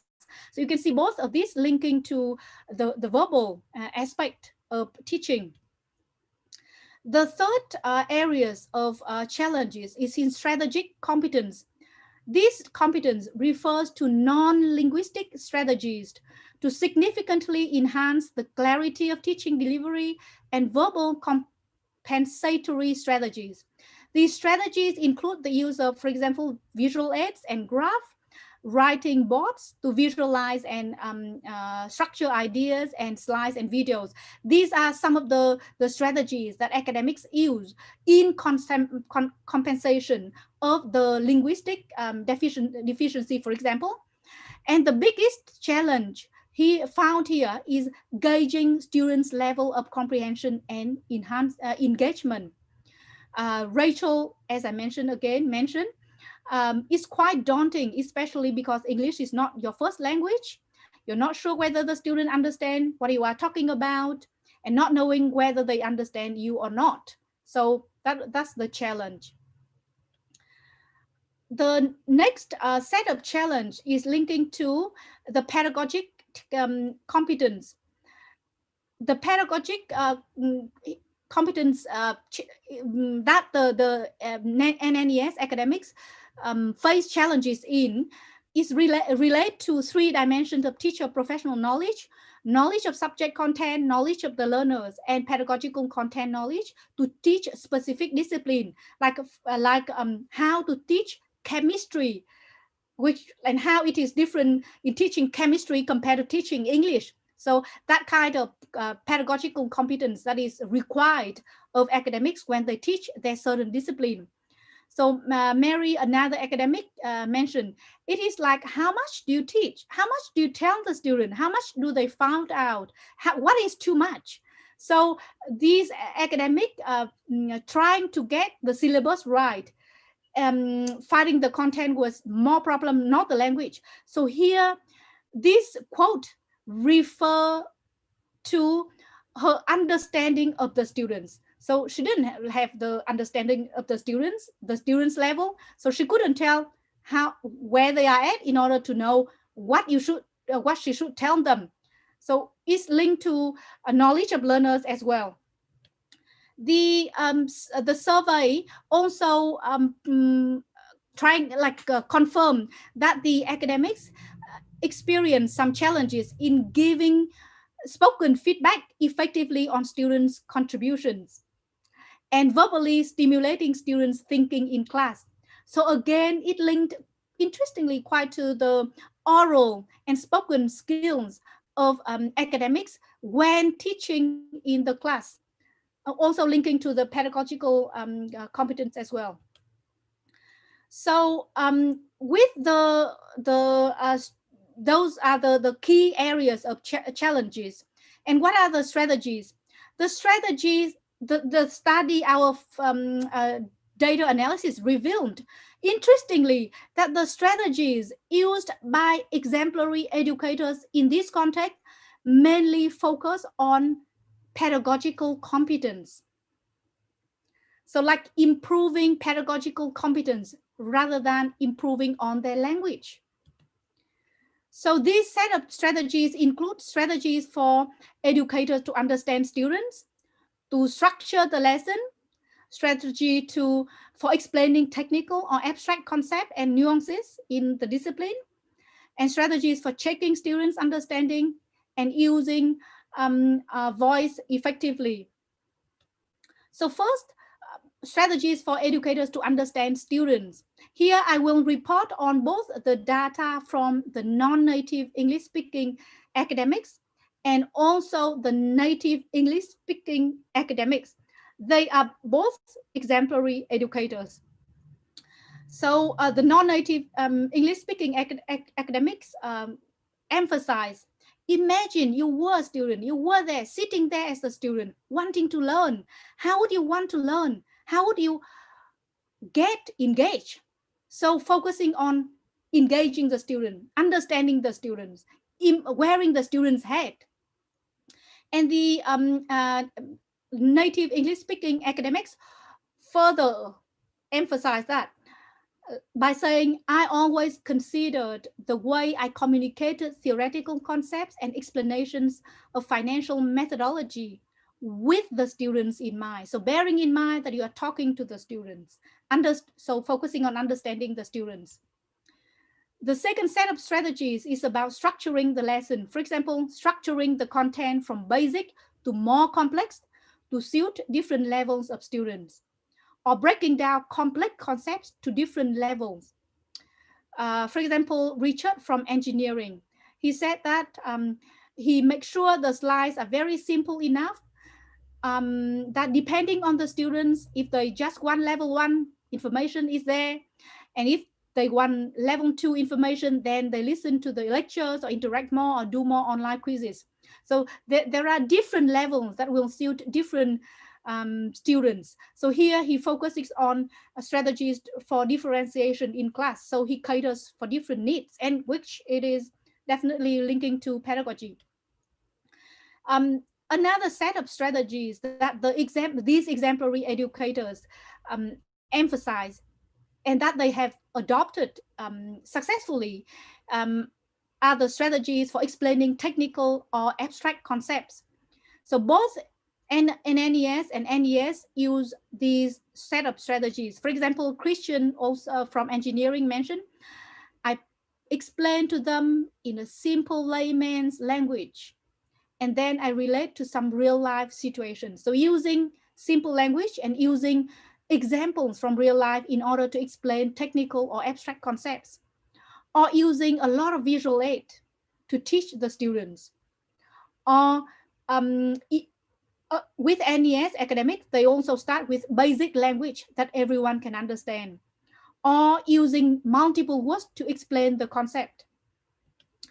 The fourth set of strategies is checking the students' understanding. How do they check students' understanding? So it, according to Mary, it has to be interactive. So your class has to be interactive in order for you to understand the student. When you teach, you see, you observe whether they are nodding, asking questions, even though it may be hard in the virtual class, but that's what's happening in the face-to-face class.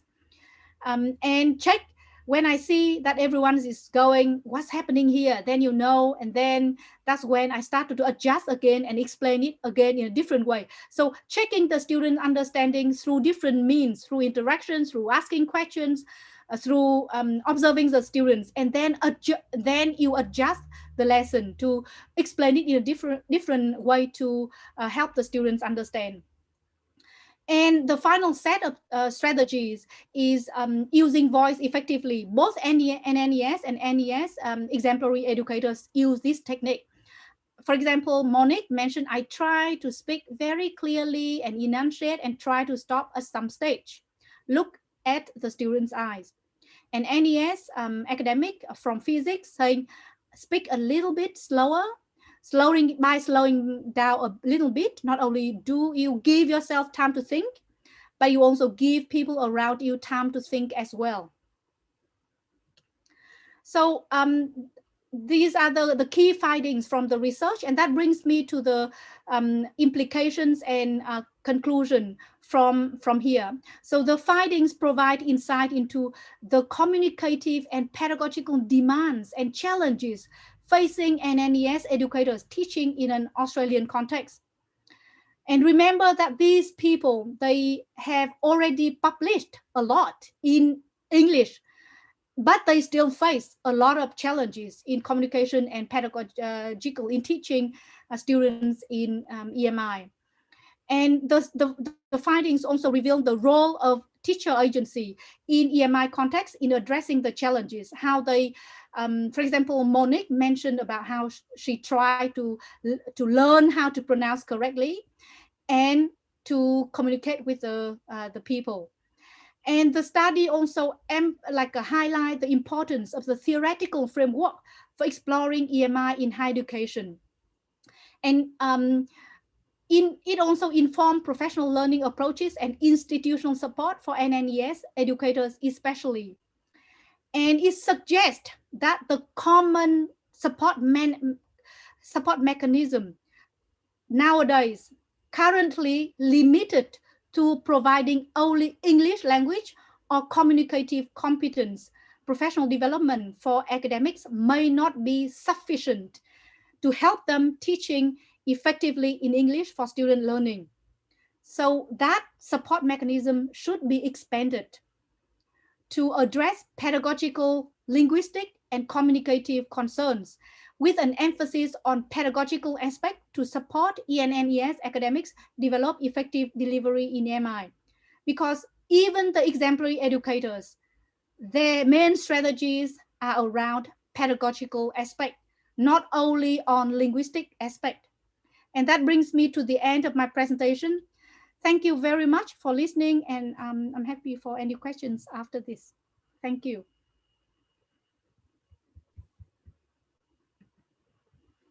Thank you very much for your presentation, Dr. Đặng Thị Kim Anh. Thank you very much. Could you please stay with us for the Q&A section after the next presentation, please? Ladies and gentlemen, I believe that you find very interesting and informative from presentation. So please don't forget to ask the presenter for the questions in the comment box. Okay, thank you. So from Monash University, Australia, we would like to introduce Ms. Trần Hoàng Anh and her presentation, Boosting 21st Century Skill Through Project-Based Learning, a case of Vietnamese ELF learners.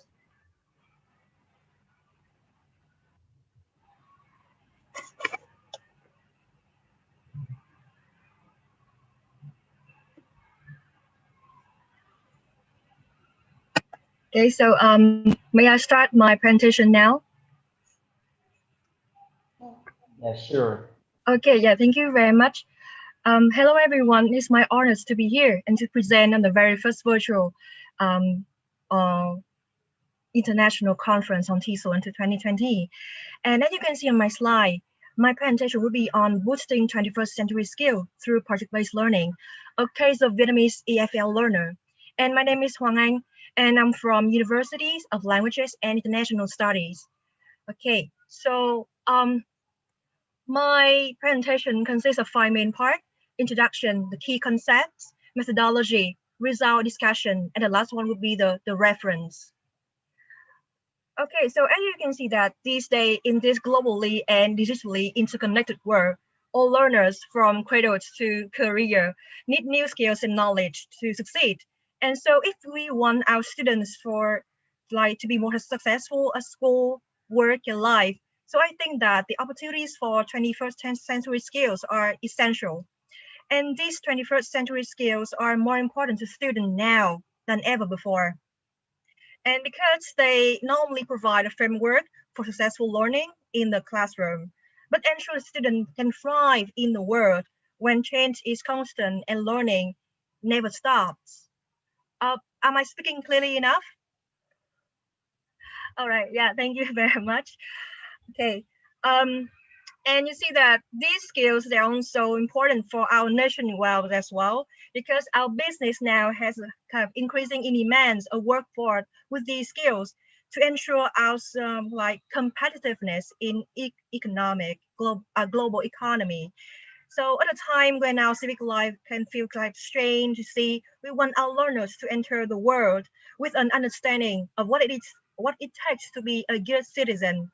So by good citizen, I mean that someone who like can like can think critically, and then also have a kind of awareness in terms of global issue, together with can become an effective communicator. So therefore, it can be inferred that besides helping the EFL learners with, besides helping equip EFL learners with a certain level of English proficiency, activities in EFL classroom are supposed to boost student 21st century skills as well. So, and being aware of such phenomenon, our divisions has implemented an activity. Sorry. Yeah. And as you can see on the slide, it's the name of our activity, Simulation Project, which takes the form of mock job interview for social English course. And then in my research, I like to shed light on the correlation between these project with the 21st century skill, or the enhancement of student 21st century skill. Okay. So now let's move on to the next one of the key concepts. So what is PBL? Basically, a project is a complex task that involves students in designing, problem solving, decision making, or investigating activities, and gives students opportunities to work autonomously over a period of time. Also, culminates in realistic products or presentations. Another definition we have here, a PBL includes authentic content, authentic assessment. Okay, so also we have the facilitation, but not direction or explicit educational. Or also we have the cooperative learning, reflection, and also incorporation of adult skills. And you can see the author here on the slide. Another concept of simulation, all right? The simulation follows interaction review, in which language may be specified and organized by pattern. Also, we are focused on the interaction or maybe left unspecified, and to be shaped by inclinations of learners as interactors.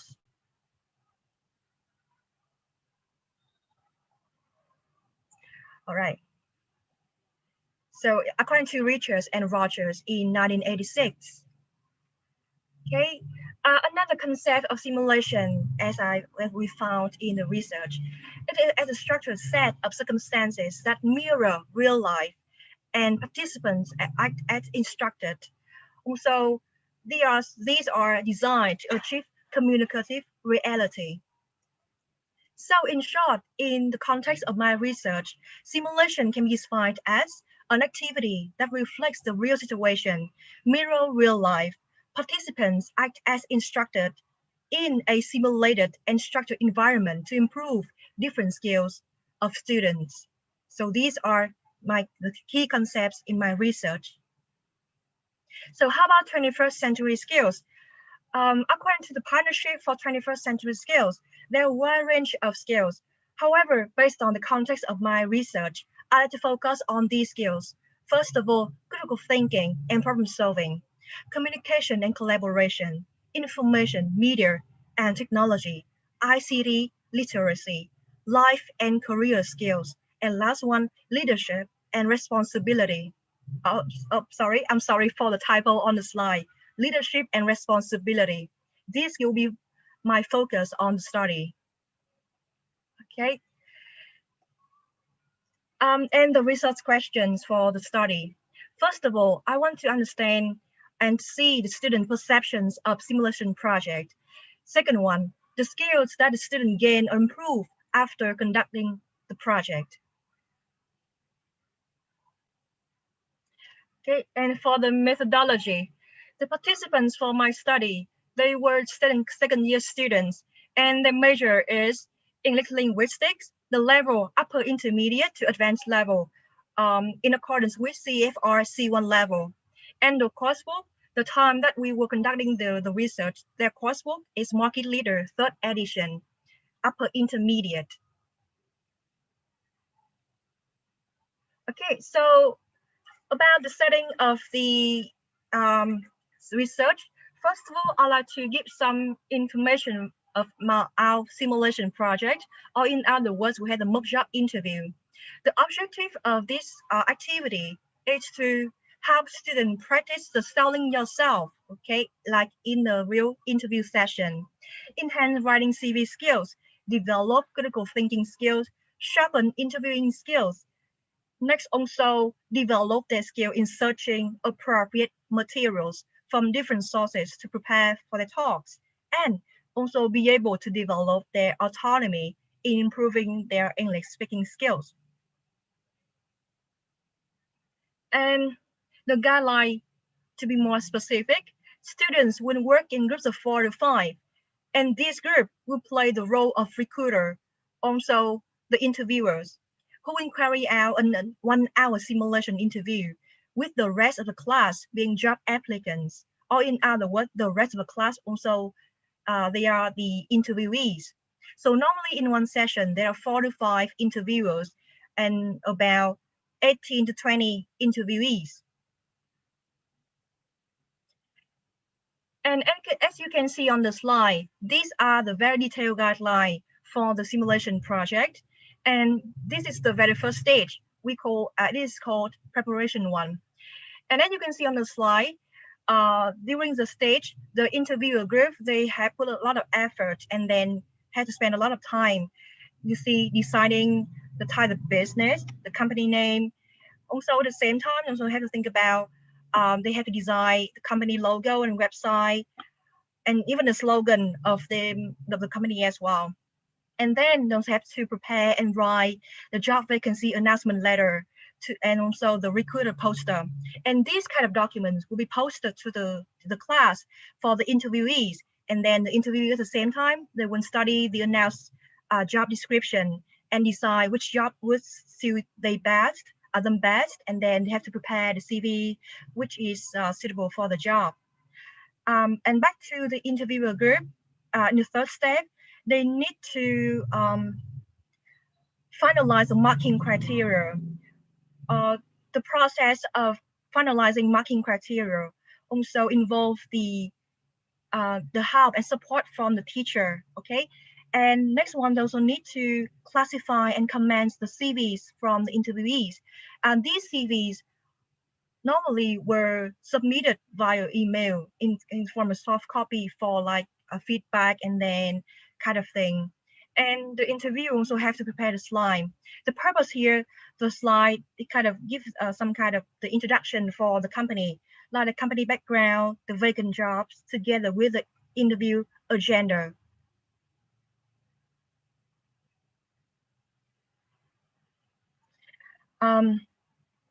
And step number 4, as you can see on the slide for the interviewer group, making a video clip to be shown during break time. Break time, it means that the time after all interviews have been conducted. Actually, this one is optional, but still, most of the group from my class, they still make a video, which I find very interesting and then compelling. And the rest of the time for the preparation stage, the interviewees, they will like attach their CV and then prepare for the interview session. So this we have the preparation stage, the very first one. Okay, and the second stage, which is the most important one, we have the interview session, which normally lasts for 45 minutes to 1 hour. And the duty of the interviewer group, they need to set up and arrange the classroom. Okay, like we have the interview session, the waiting session, also the tea break areas. And they have to give some kind of background information of the company together with the vacant jobs or position. Like now, it's time they use the slide that has been prepared in the preparation stage. And then they need to announce the interview agenda, or in other words, we have the order of the interviewees. And yes, of course, they will play the role of the recruiters, ask and listen to the interviewees' answers. And for the applicant one, they bring the CV, the hard copy, wait in silence for their turn. And then when their name is called upon, they will take part in the interview session. Okay, listen to the question of the interviewer and then answer it. And my duty is to observe the whole class, and I would like to make notes if necessary. So the notes here normally just for the further improvement, my student further improvement in the future. Okay, so here we have the second stage.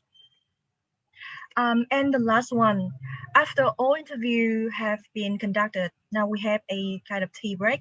And during the tea break, the interviewer, they will have some time, spend some time discussing and then finalizing their decision or their choice. And after that, they need to announce the chosen candidates and also need to justify the result. It means that they need to explain why they chose these people, but not the other one, okay? And then after that, they will listen to the comments and feedback from classmates and the teachers.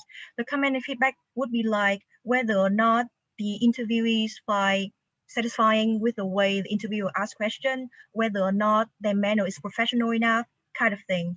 And after we had the feedback for the interviewer, there comes the feedback for the interviewee as well.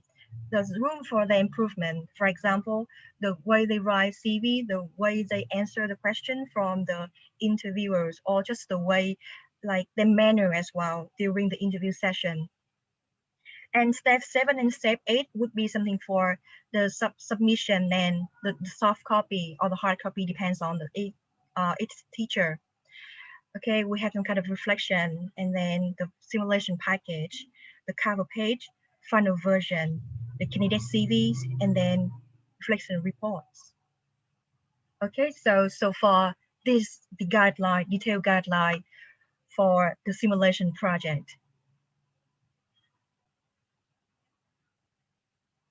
Okay, and you can see on the slide, these are some sample from my student poster.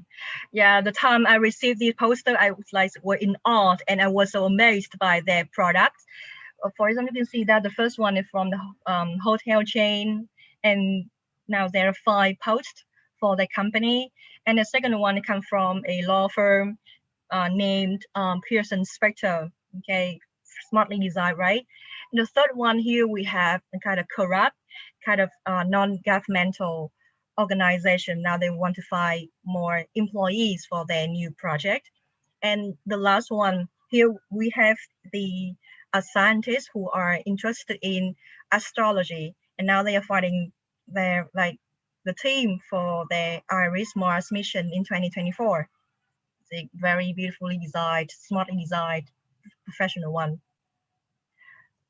And yeah, here is some kind of another photo for the setting of the class for simulation session. You can see here we have one interviewer, and now she was giving some background information of the company together with the vacant post. And these are the interviewees. Now they were listening to the interviewers, and then during the interviewing session, they will wait in this area in silence and waiting for the turn. Yeah, another picture of the whole setting together with the whole atmosphere of the simulation project. You see each table, there will be one interviewer and one interviewee, and the teacher, okay, observe and then take notes if necessary. And you also have the interviewer for customer service manager for one hotel and another one. Okay, you see that while listening to their interviewees' answer, they also take notes as well, like for further justification when it comes to the results announcement. Yeah, and in this picture, you see that these 4 interviewers, they were discussing and then finalizing the results. And after all the interviews have been conducted, now they share the notes and then discuss and then finalize their choice, would be the chosen one. Actually, they are writing something like they are writing the certificate in order to award the chosen one. Anyway, it's kind of optional.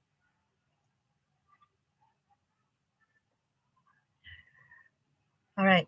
So for my study, I like to adopt the qualitative one, and then from the student written reflection together with face-to-face semi-structured interview with me.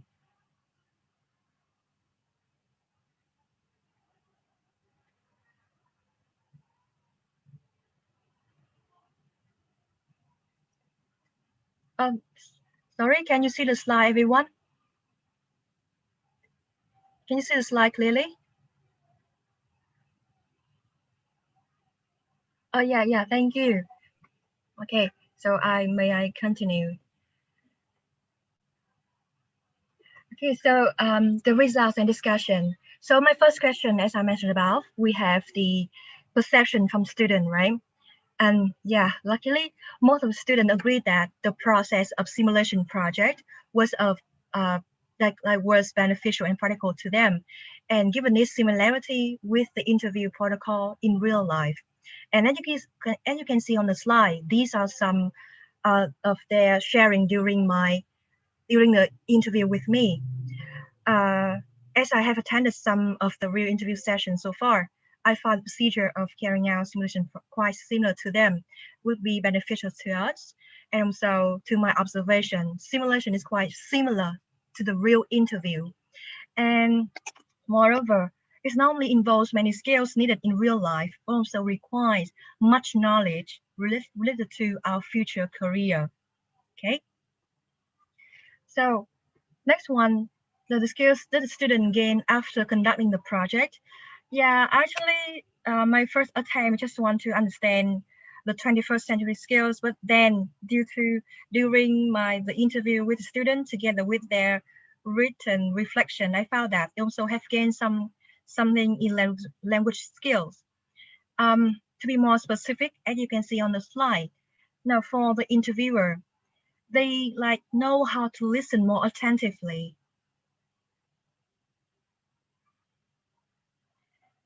Yeah, by attentively, I mean that they need to both listen to the candidate's answer and take note at the same time. Okay. And also another one, in terms of listening skills, we have to listen to the interview answers, understand them, and summarize them. So they can improve the skill like listening skill, and so we have the synthesizing skill as well, to summarize the answers. Yeah, for the interviewer, not much, because I just need to listen to the question from the interviewer and then answer that. For the speaking skills, of course, yeah, and for the interviewer, they say, many of them say that they improve since they know how to adjust their voice better and speak more clearly. And especially during the COVID-19 pandemic, so we had to conduct the simulation project online via Zoom. So yeah, they know how to adjust their voice better. Yeah, some of them also say that I find myself more confident. Yeah, this can be observed as well. Due to my observation from the first until the last simulation, the interviewer, okay, they gain a certain level of confidence and had to speak in front of the class, not only speak, but also give comments to their friends. And for another one, I'm able to present my ideas in a more fluent and accurate way. Yes, as interviewers, they need to be eloquent and clear. And how about the interviewees? So when answering the questions, I could utilize more vocabulary related to business, okay, especially those in market leader. I couldn't give an answer in a more logical way in such a short prepared time. So normally, as I observed, the interviewer often give the interviewees 30 seconds to prepare for the answer, 30 seconds to a minute. And my speaking skill has enhanced accordingly, and then I feel more confident when speaking English. For the reading skills, yeah, as an interviewee, to best prepare for the interview session, I often go online, search for job responsibilities, read, and then select several information. Yes, like they have to read and then synthesize the information to find the most suitable one for their job. Writing skills, and yeah, no doubt that I think, yeah, according to their reflection, CV writing skill has improved a lot and know how to avoid writing a cliche CV one. And for the interviewer, they know how to write job description and also announcement letter succinctly and clearly. And skills in writing a job description has improved after my simulation. All right, so how about 21st century skills? Yeah, about 90% of students said that they have gained a wide range of skills after the project. First of all, here we have the critical thinking skills. According to the, some of students during my interview session, as an interviewer, we had to choose the most suitable candidates and justify. Therefore, our critical thinking skills somehow improved. Yeah, they need to justify satisfactorily, not to like being offensive to any kind of candidates. And also being an interviewer require much critical thinking skills. They need to understand the answer from the interviewees and also know how to analyze the candidate's strengths and weaknesses, not only during the interviewing session, but also during the time they need to give comment on the CV as well. So both in terms of written form and spoken form. Website designing skills. Yeah, they've gained a lot of skill then. And here are some sample of the webs that were designed by my student. Here we have a restaurant, okay, you see cheesy one. Yeah, another, we have Tesol airline, the job vacancies, etc. Yeah, Alisa Hotel as well. Yeah, the hotel chain, we have the brief description of the hotel. So Twitter, Facebook, LinkedIn, okay, everything here was designed by my student. Okay, so how about life and career skills? Yeah, I find that according to my student written reflection, I find these skills they have gained a lot. So for example, from one of the student reflection, they say that learn to respect others, contradicting opinions, and find ways to reach a consensus effectively. Like they need to adjust and they know how to collaborate better and cooperate better in the team. And one student also say that we discuss and then delegated work which can get the best out of each individual. In this team, they did not have any kind of leader, but then they try to work and then try to get the best out of each individual. They discussed about the terrible technical problem as well in order to avoid the unavoidable, especially during the Zoom time, the virtual interview. Another one, okay, also about a CV, mazed by some misconception that I had with making CV. Now I can be more confident that I will be creating more professional CV for future job applications. And also important, be clear and audible when speaking in Zoom meeting, okay? Okay, and for the leadership and responsibilities, these are, here we have the answer and then sharing from two students. I, as a leader, learned how to evaluate my teammates' qualities, and so that I could assign them suitable parts of the work and reduce unwanted conflicts. And yeah, I have to say that these group, they are the most professional one. Everything is professional, and even they submitted me the package before the deadline, 1 week before deadline. And our group cooperated quite well and things went smoothly. Okay, so yeah, basically these are findings and of my study, and actually from the student written reflection together with interview with me.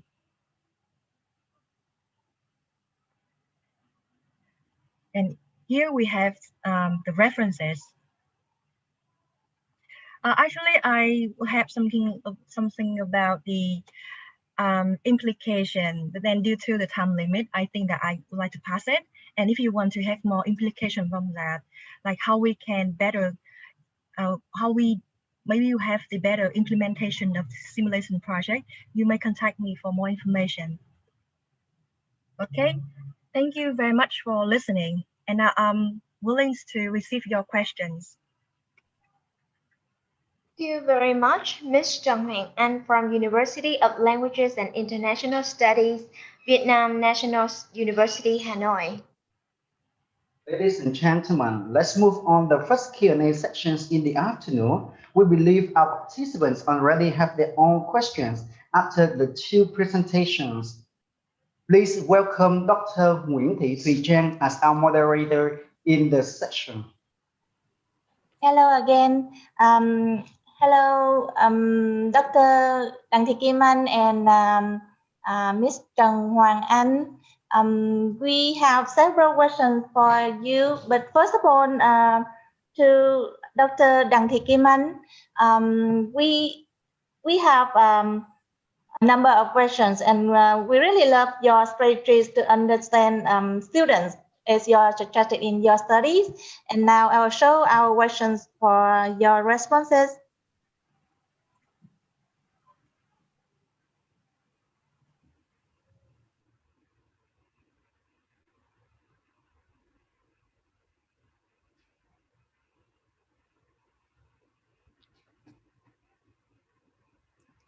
Thank you very much, Dr. Chang. So shall I address the question now? Yes, please. Yep. So the first question is about, in the context of EMI, how can you ensure that your simplification of vocabulary can also validate the preciseness of technical terminology, which is important in science? Thank you very much. This is a very good question. And I'm sure that many people in EMI would be wondering about this. So thank you for asking the question. So my answer is that from my research, whether you simplify the vocabulary or not, the focus must be on student understanding and student learning. So here, in the context of EMI, when like it depends on EMI, the simplification at the beginning stage of teaching, when you introduce new terminology, it is necessary. So what I'm talking about is I'm talking about the data and the research that I have engaged with, and what it says about what you can do. So simplification is definitely necessary, and it also depends on the student's level of English. But remember that in my study, the students, many of the students, they have English as their mother tongue. But so even with students with good English, the learning of the technical terminology is also new to them, like students from non-native English speaking background. So no domestic, like Australian students with English as a mother tongue, go to a science course and already know all of these technical terms. So it is important that you have, like as lecturers, you have to address the question about how you introduce those terminology to the students. And when you introduce the terminology and the concepts, it is advised by many academics that at the beginning you need to simplify the technical terms. You need to build on starting from the student level of understanding and their background, and then link to terminology.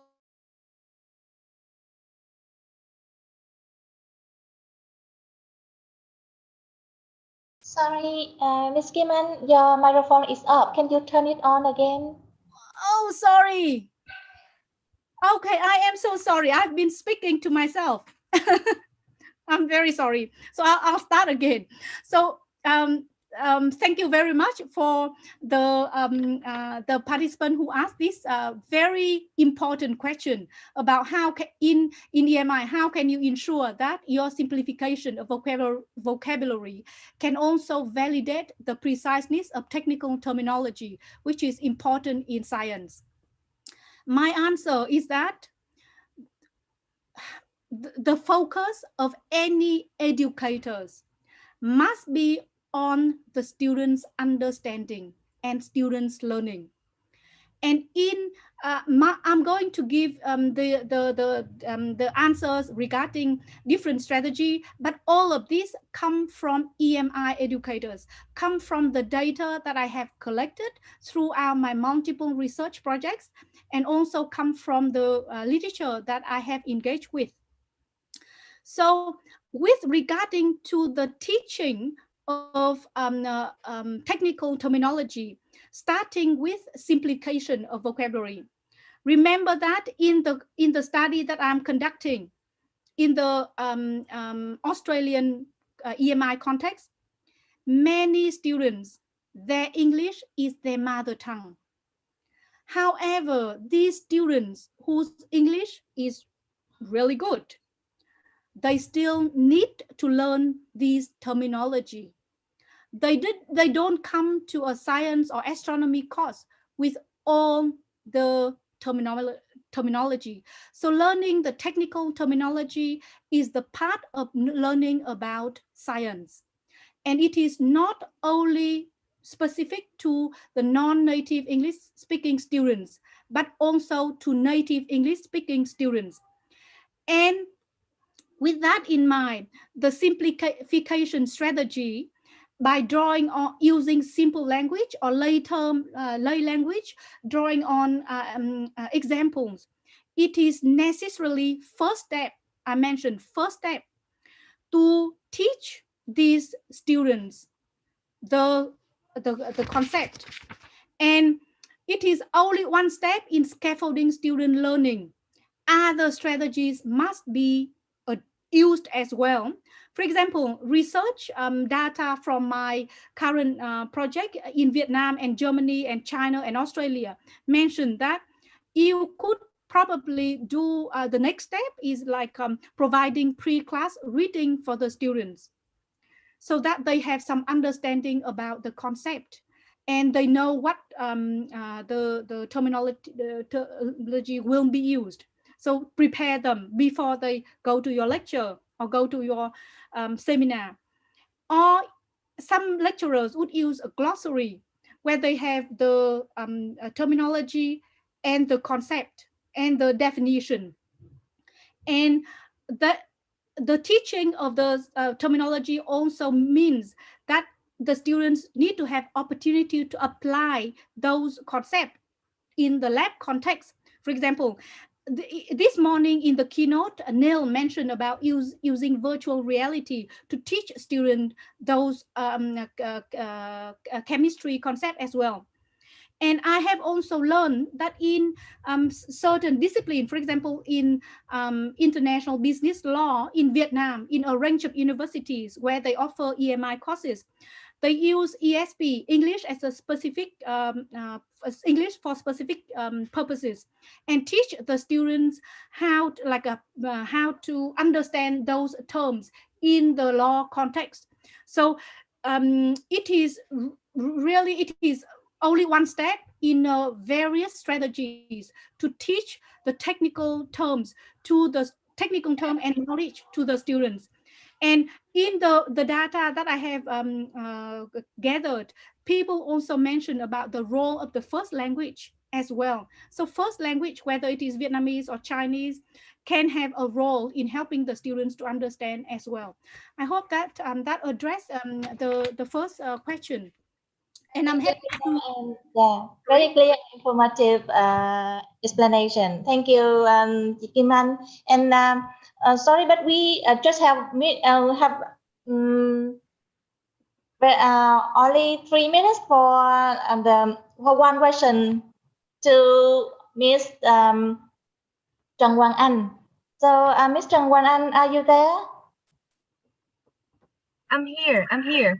Okay, we have one question for you. Do the students design their posters based on an certain job advertisements, or they have to create it too? Okay, yeah, thank you very much for the question. I have to say that they did everything from scratch, and they did not have any kind of like from another one. They did everything on their own, and then they design everything on their own. Like they are very original. I have to say. That's why I say that I was so amazed by their product, and somehow I'm very part of their product as well.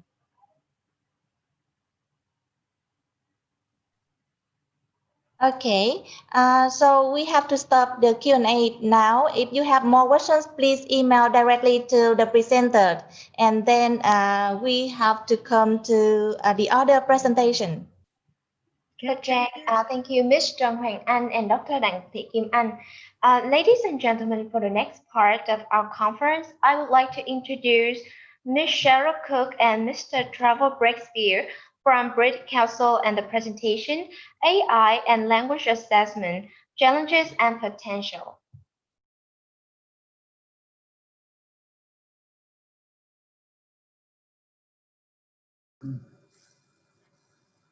Hi, hello. Good morning, everyone. Can you hear me? Yes. Hello, can you hear me? Yeah, I can hear you, sir. Okay. Okay, great. I'm not sure if you can see me or not.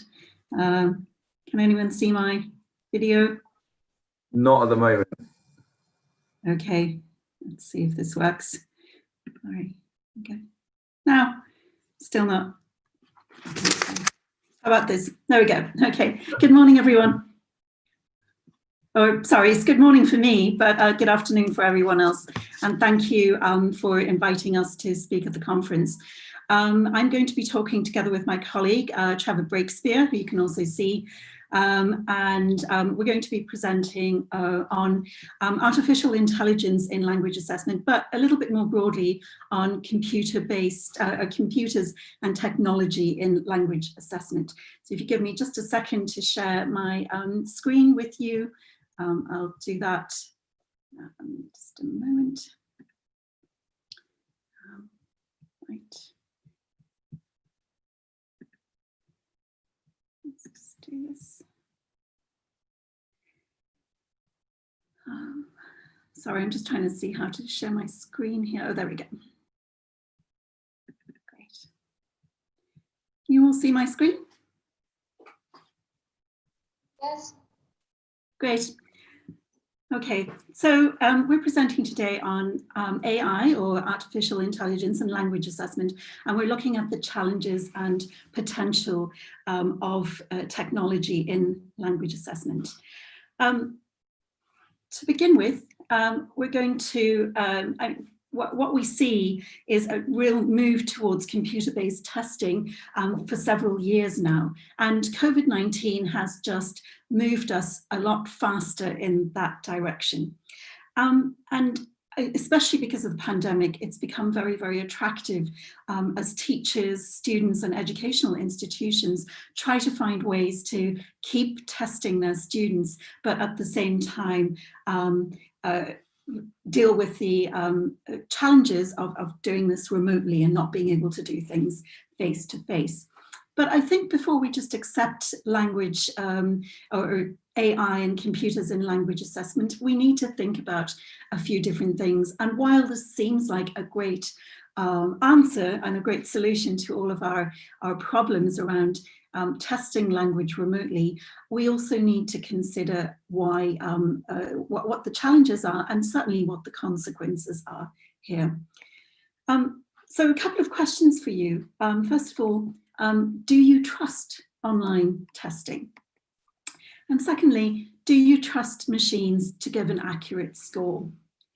And while there are many, many benefits that computer-delivered tests and automated assessment offer, there are a number of considerations about technology and language testing that need to be taken into account. that computer-based testing is not necessarily the unquestionable solution to all our problems can be seen in recent press coverage about online tests. So some of you may have seen articles like this around issues with remote testing and remote proctoring, around the potential for cheating if there's home-based testing, and also around what AI does and whether AI gives us the score that we're looking for and does indeed measure what we hope it will measure. Right.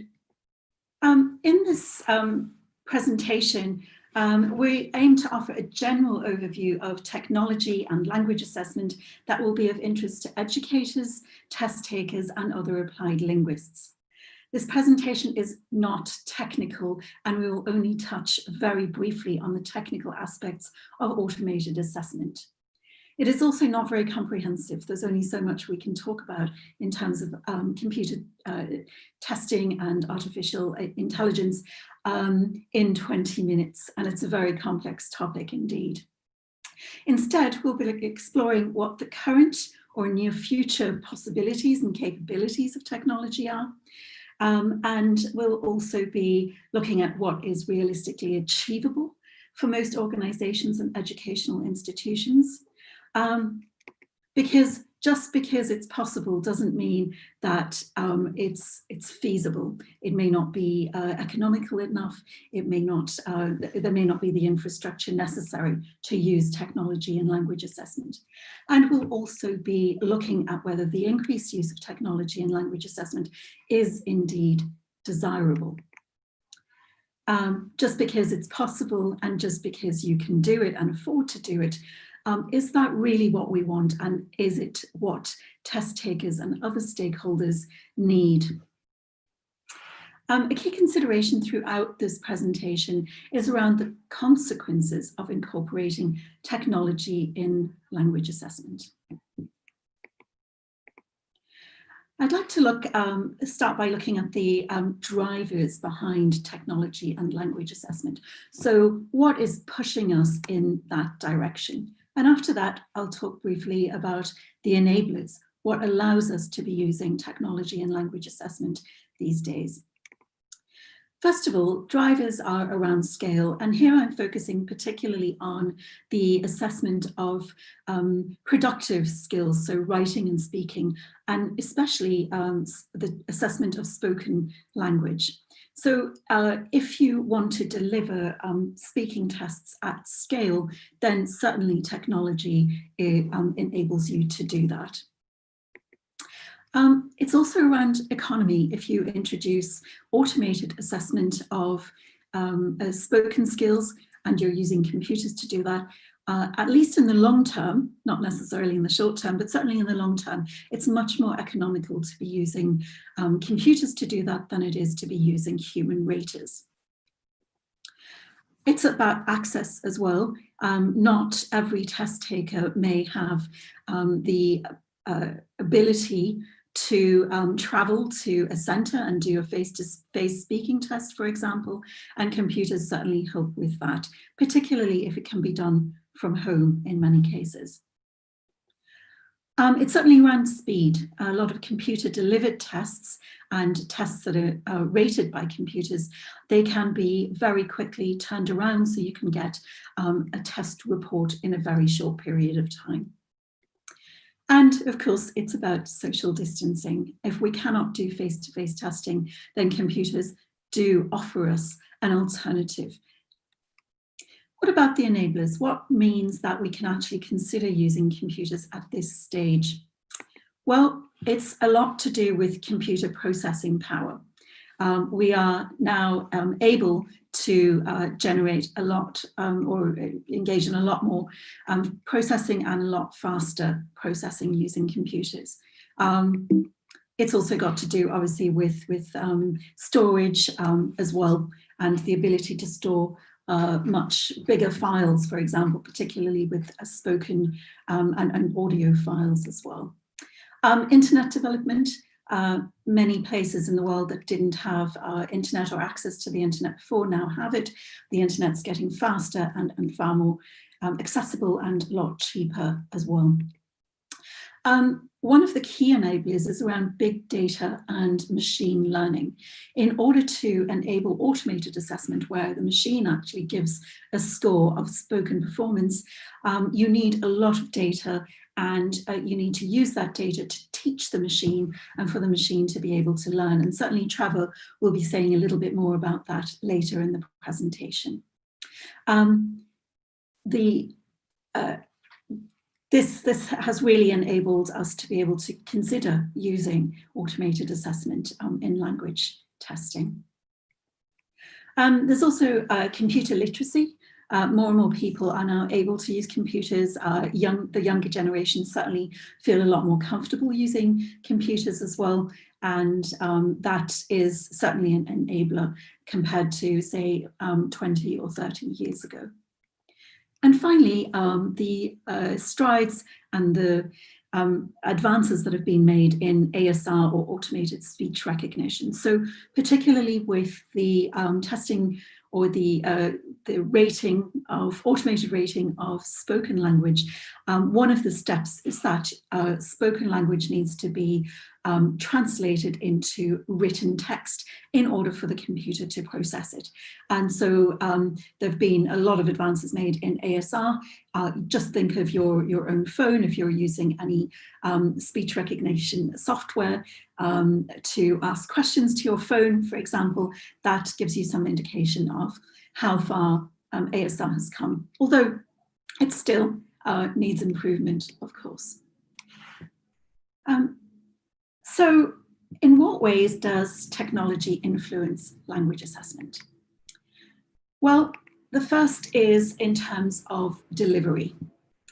So in some tests, all modules, so speaking, writing, listening, and reading, for example, will be delivered by on a computer. So an example is the British Council APDIS test.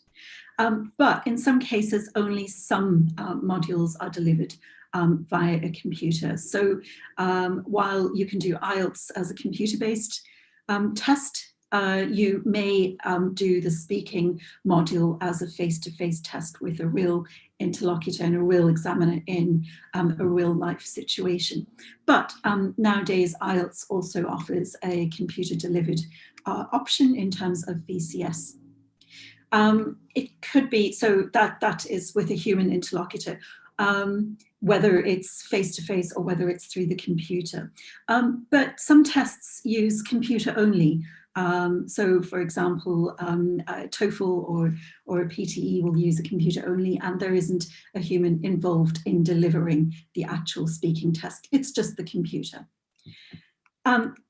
And with computer delivery, it could be done in a centre. So even where it is computer-based, the test takers may be required to go into a secure centre in order to take the test. Or increasingly, we see the use of remote testing where someone can sit at home and take a test, whether it's for language assessment or for anything else, using remote proctoring, where the environment is monitored by computers and by humans to make sure that the test is secure. And again, Trevor will be saying a little bit more about remote proctoring a little later on. Secondly, another way that technology is influencing language assessment is with rating. And I've touched a little bit on this earlier. Rating can be done by machines only, so where the machine is rating absolutely or providing a score for the whole test. But there are also hybrids. So in some cases, we see that different criteria are marked differently. So it's more likely and it's much easier to have, for example, a listening or a writing test where there are discrete item scores marked by a machine. The accuracy level is very high. There's only one possible answer, a very small number of answers, and that lends itself to machine marking, certainly. And then perhaps that test will be scored, the speaking aspect of that test or the productive skills will be scored by humans. The British Council Aptness Test is an example of this, where reading and listening are marked by machine, whereas writing and speaking, although the test is computer delivered, they are marked by humans remotely and at a distance, but still by humans. And then some tests will have mostly human rating, but some machine rating as well, perhaps as a way to check or to see whether the humans and the machines are correlating. And a more recent sort of development in language testing and how technology has affected this is around feedback. And that's the ability of language, of machines and of technology to provide feedback on what you do and on your language performance. It could be writing. So there are very many examples out there of being able to go online and to write a short essay, whether it's a test type essay or whether it's something for a college exam, for example, or a college type of essay, and the machine will give you feedback on, for example, your use of lexis or your use of linking devices, and will give you feedback on your grammar and whether it's complex use of grammar as well. And although it's less common, there is feedback on speaking as well. And Trevor will be presenting to you an example of a mobile speaking test or preparation tool that provides feedback to learners as they are tested and as they use the tool. Right. In terms of delivery, we'll now look at some of the possibilities and the feasibility and the desirability of each of these different aspects in which technology is touching language assessment. And I'll start with delivery before passing on to Trevor. So the question is around whether using tests for using computers for test delivery is possible, whether it's feasible, and whether it's desirable. And certainly possible, yes, we're already doing that. Feasible, yes, we're already doing it. It's becoming cheaper, it's becoming easier for people to access. So those two are certainly positives. But in terms of whether it's desirable, that's certainly a question. And there are still limitations around things like infrastructure and access to hardware, software, and also internet connections. I've seen some countries adopting computer-based testing or delivering language tests through computers, but not all their citizens, for example, may have the same level of access to computers or the same level of computer literacy, for example. And one of the key concerns certainly is whether moving to a completely computer-delivered model is widening the gap between those with easy access to computers and those with limited or no access for whatever reason to computers. And that's certainly a consequence that we need to take into consideration. So the key question here is, are there any unintended consequences or is there an unintended impact?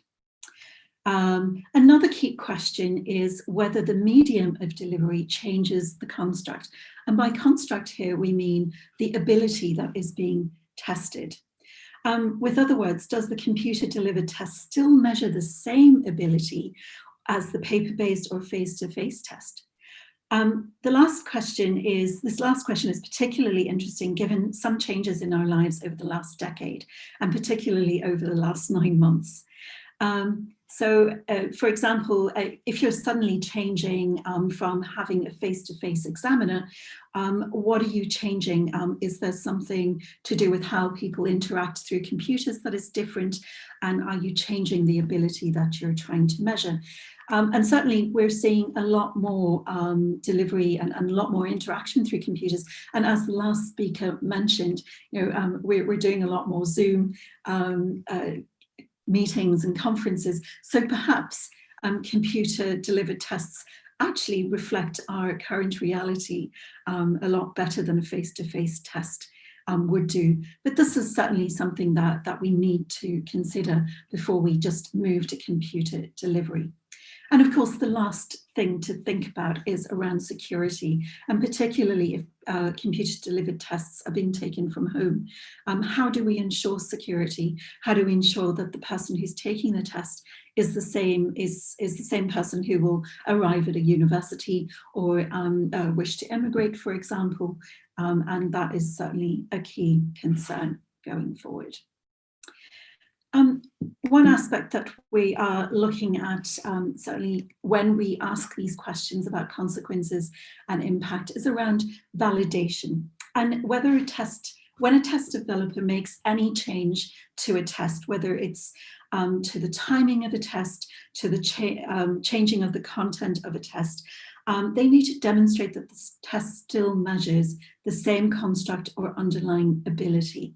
So for example, the English language communicative ability. It's the same when the test changes from pen and paper to computer delivered, or from face-to-face speaking to computer and remote speaking. The test developers need to conduct validation studies to show that the same or a very similar construct or ability is being tested. And we want to know, is the target language use situation reflected in the test? So just to give you an example of how validation was done. So when the IELTS partners were working on the new video call speaking test, or IELTS VCS, we did extensive studies to compare the difference in marks, as well as whether there was any difference in the components of speaking that were being enlisted and tested.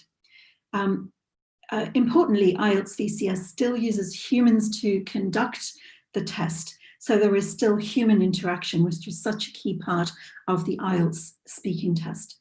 The studies show that any differences were negligible, and both in terms of scores and in terms of the ability that was being measured. IELTS VCS went live this year and offers test takers the opportunity to take the speaking test through a computer rather than face-to-face. So a lot more convenience in terms of that. And it is measuring a very, very similar or the same construct as we've proven with our validation studies. And these are available online for anyone to go and have a look at. And one of the research questions, as I mentioned, that we looked at is whether the target language use or TLU situation was reflected in the test. And this is a very typical test developer question.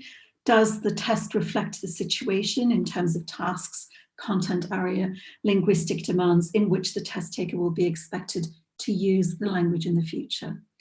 And it's particularly interesting when delivering a speaking test online with a human interlocutor, as I just mentioned briefly on the previous slide. But this is becoming a much more normal form of communication. I think that tests like VCS or similar tests are very much reflecting our new reality. And in some ways, it might seem like reality is catching up to the way we deliver tests rather than the other way around. Right. Remote proctoring, as I mentioned, there are questions around test security, and here are just some statistics related to that.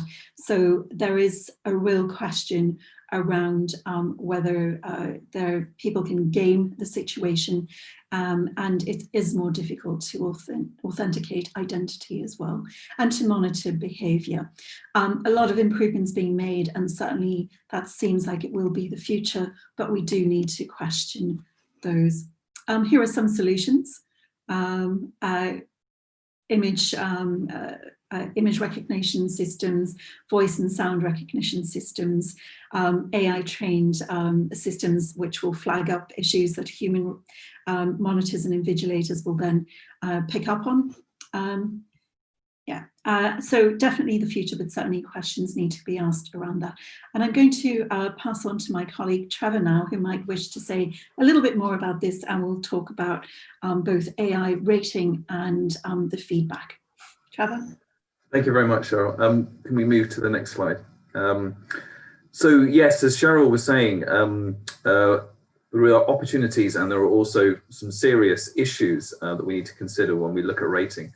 I'm going to start with the most technical slide that we have. If we could go to the next slide, please, Cheryl. So what I'm trying to map here is how speaking specifically is rated by machine. So Cheryl also already mentioned ASR, which is speech recognition. And we've said Siri is proving that this technology can be implemented and widely used. OCR is talking about optical character recognition. And that is basically converting written text to digital text. This first stage is taking input from what we say and what we write into something that's recognizable by machine. And yeah, if we could look at the second animation. So the next, and this is the big job, if you like, of the machine, and that is to process that input and to turn it into something which can give a score. So what things do we use? Well, first of all, prediction models. This is quite easy to think about when we consider things like text prediction. So you start typing a sentence, maybe two words are used, and the text will be completed by the machine based on a prediction. And from this example, we can see that sometimes it works and sometimes it doesn't. But this actual process and principle is used in natural language processing. It's one of the tools. Another tool is feature extraction. What this means is we take different elements of speech or writing from the source, and we can then look at measuring it using statistics or other technologies. It could be, for example, how fast someone speaks, so how many words per minute. It could be the number of unique words in a sample, so it's measuring the vocabulary range.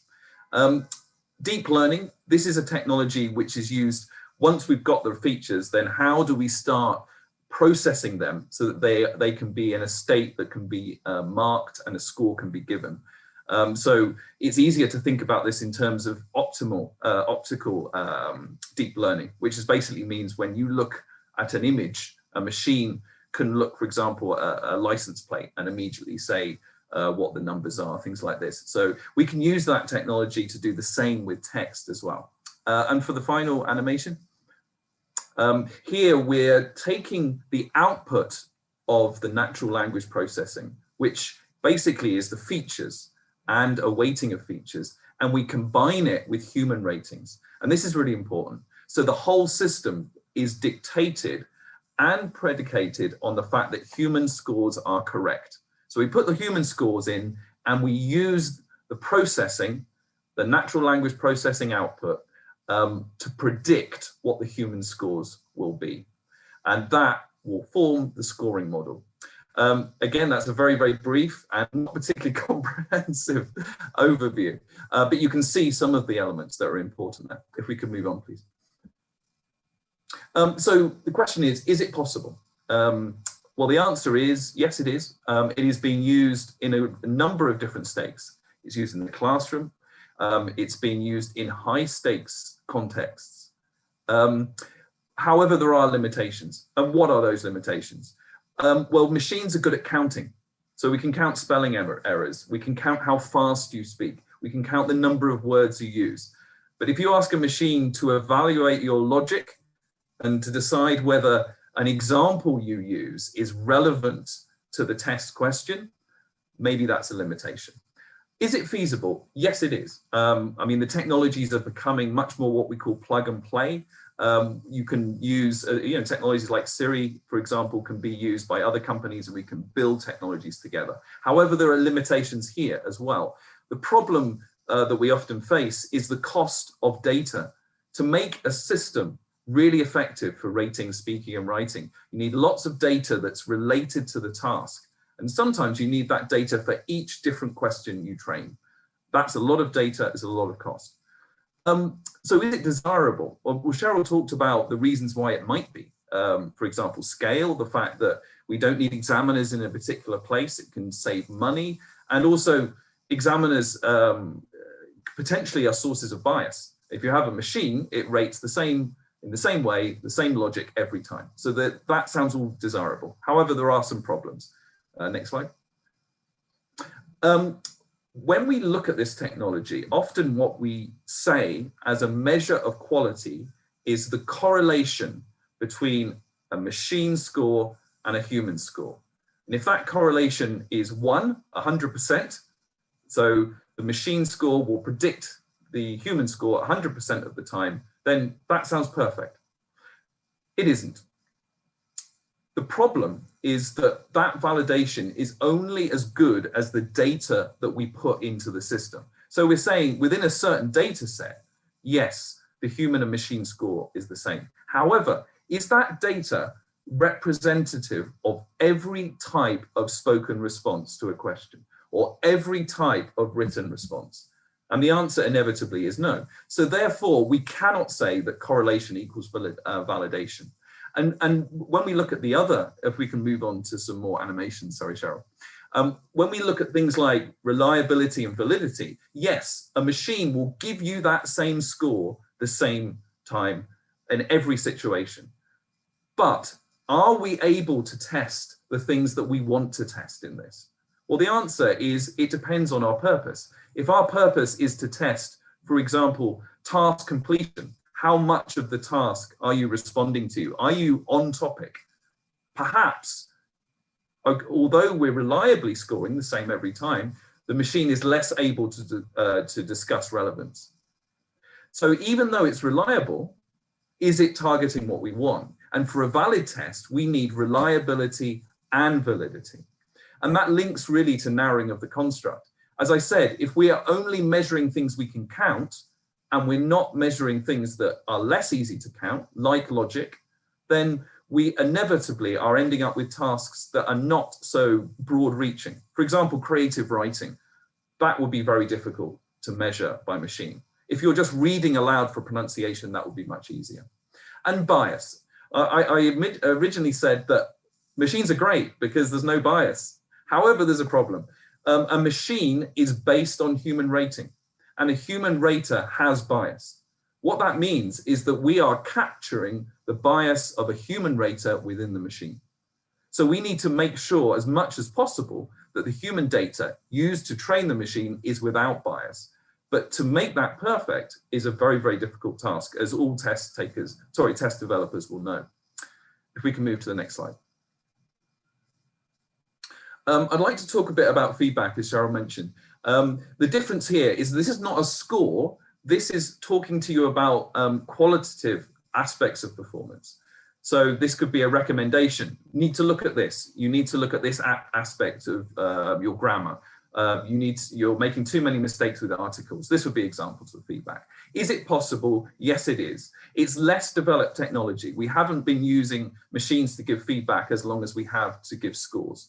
So yes, it's possible with limitations. For example, it is much more difficult for a machine to capture all of the elements that in a performance that should feed into feedback. For example, if you want to talk about grammar and you talk about subject-verb agreement, is the machine able to capture all of the examples and say, well, most of the time your subject-verb agreement is really great, but occasionally it isn't? Well, the answer is what we call recall rate, which this is what this means, is not good enough to capture all the data. So generalizations that are used to produce feedback are not that reliable. So that is a limitation. Feasible, yes, it is, and actually really quite feasible. It's in some ways it's cheaper and easier to develop a feedback model. You don't need so much input data, but as I've said before, the problem is the limitations in terms of the functionality. And let's look a bit more in detail at that in terms of desirability. If we can move to the next slide. I don't think I've got time to talk about this, so I'm going to carry on moving, which is a shame because this is very interesting, I promise you. We can move to the next slide. I wanted to give you an example of what this looks like in practice. This is an example of an app where you, as a user, would basically read some words. For example, it could be like a vocab section of a unit in a text, if you like, a textbook. So you enter, you speak the word, and then you're given feedback by the machine. What feedback do you get? So say, for example, you say the word character, you get a score. Next slide. You also get a description. Oh, if we can go back a little bit. You also get a description of whether it's a good example of performance or a poor example of performance. So this tells the learner, oh, do I need to focus on these words?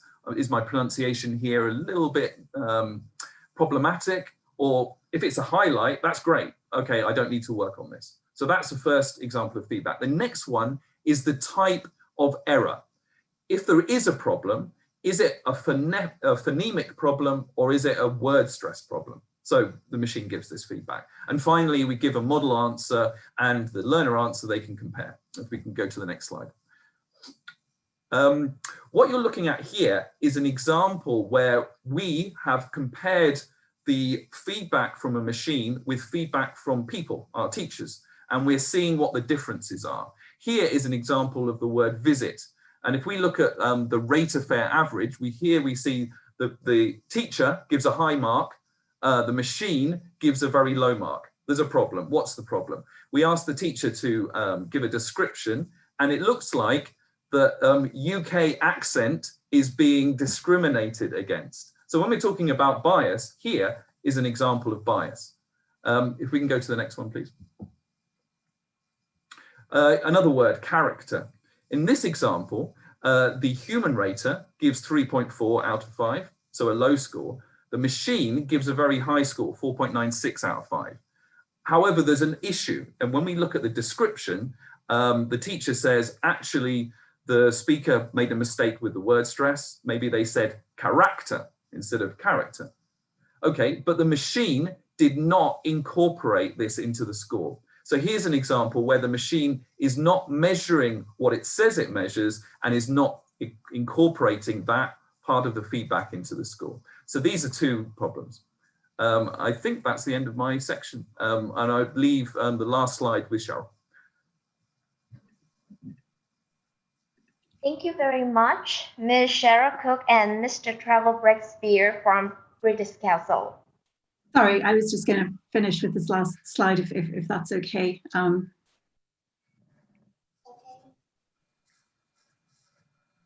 Okay. I basically just, yeah. Hello. Yes, yeah.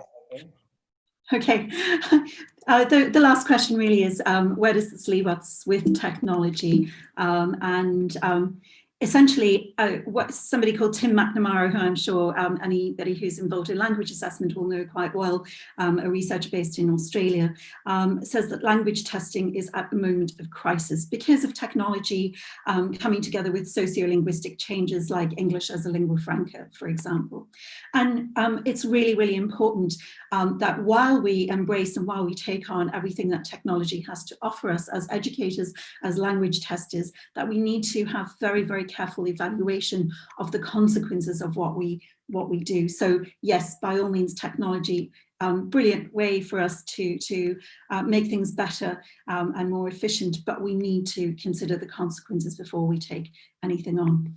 And we also need to bring these things together. So using technology, the best of technology, Trevor mentioned quite a few benefits, as well as humans as well. So I would see going forward, certainly in the next few years or decade, that we would be using both technology and humans for the best and the strengths of both of those. That's the end, and I apologize I didn't really introduce us at the beginning. We both work for the East Asia Assessment Solutions team, part of the British Council in East Asia, and we work on automated assessment products, particularly Trevor is a specialist in this area. So thank you very much for the opportunity, and over to you. Once again, thank you so much, Ms. Sherry Cook and Mr. Trevor Breakspear. Ladies and gentlemen, we still have some other presentations from our distinguished guests, and all of them are very useful and informative. So please stay online with us. Don't miss us. Our webinar this afternoon will be continued with the presentation entitled Reflections on Vietnamese ELT Teachers, ICT-related Professional Development, Opportunities and Challenges, given to you by Mr. Nguyễn Văn Tuyên, the University of Newcastle, Australia. Please welcome Mr. Nguyễn Văn Tuyên. Good afternoon, good evening, and good morning, everyone from a different time zone. Again, good afternoon from Australia. It's late afternoon now in Australia, and thank you for joining me today. I would like to have my special thanks to SEAMEO RETRAC for inviting me, and especially my special thanks to my supervisor, Dr. Helena, who is working at University of Newcastle, for her advice on my presentation. She will also have a featured speech in 60 minutes. And now I would like to share my slide. Hope that you can see it. If you can see it, please tell me if it is okay now. Can you see and hear the slide? Yes, very clearly. Okay, thank you, Ms. Chow. So now I'm going to have some reflection on opportunities and challenges on teacher professional development in context of ICT use in ELT in Vietnam.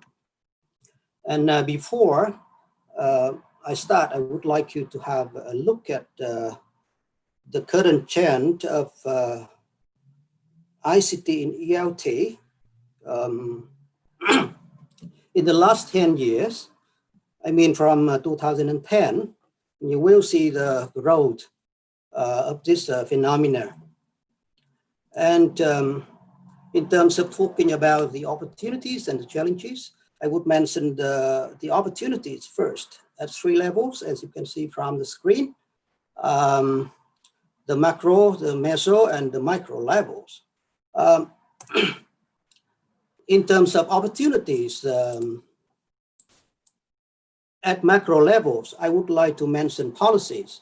As you know, in 2008, I mean 12 years ago, the government of Vietnam invested a huge, invested a huge budget on National Foreign Language Project.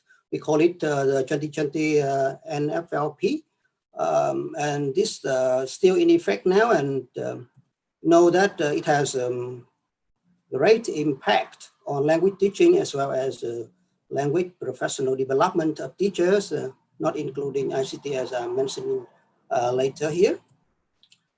In terms of meso level, I would like to mention the affordance of technologies that has brought to us in recent years. As you know that the top 10 world application for teacher education and teacher professional development, they are all free, luckily. For example, you see that YouTube is the #1 for teacher professional development and education, but it is free. But let's imagine 10 years ago, how can we manage this resource? It's not easy, but now it is available with a lot of tutorials for teachers. And what I mean here is that teachers are less dependent on teacher trainers. They can train by themselves. And as you can see here are the top 10 application for education, but most of these applications have the free version. So luckily, for example, Google Drive, Google Classroom, or Google Meet, they rank in the top 10 groups, but they offer you the free level. I'm sorry, someone texted me something. I would like to see. Okay, I will get back to you if the voice is still okay. If you are worried about the 15 gigabyte storage limited by Google, for example, so maybe you need not to be worried. For example, this is my account, which I use in with Google suit for education enterprise. It is free and I can use unlimited for storage. And if you prefer the primary email that you used many years ago, you can use it in combination with the secondary email that you share with yourself. And you can see it from the first email derived with from the category shared with me, for example, so that you can use both emails with unlimited storage capacity. In terms of LMS, I mean learning management system, which is very, very important in blended learning or blended online teaching learning, especially in asynchronous learning. For example, Moodle is almost completely free. And Canvas, Blackboard, they have a business version, which is $1 billion worth, but they still offer us with some free version from the website that you can see from the screen. For example, if you don't know how to use a Moodle, you can find it on YouTube again, and you feel less independent. You do not need anyone to help you, to train you, because YouTube is the first professor. Just for fun, I'm sorry. For this affordance, I mean that we have a great chance, thanks to the free technology and affordance that big giants companies has offered. In terms of affordance for classroom, we have amazing tools. For example, Quizlet, Hot Potatoes, Padlet, or Kahoot, or maybe if you don't like Kahoot, you can use Socrates, Gmeet, or Phone Everywhere, etc. So it's very convenient. And you can see the link in the green highlight in the bottom of slide. And by the way, if you have any discussion, and you can note my slide number and we will talk to you later.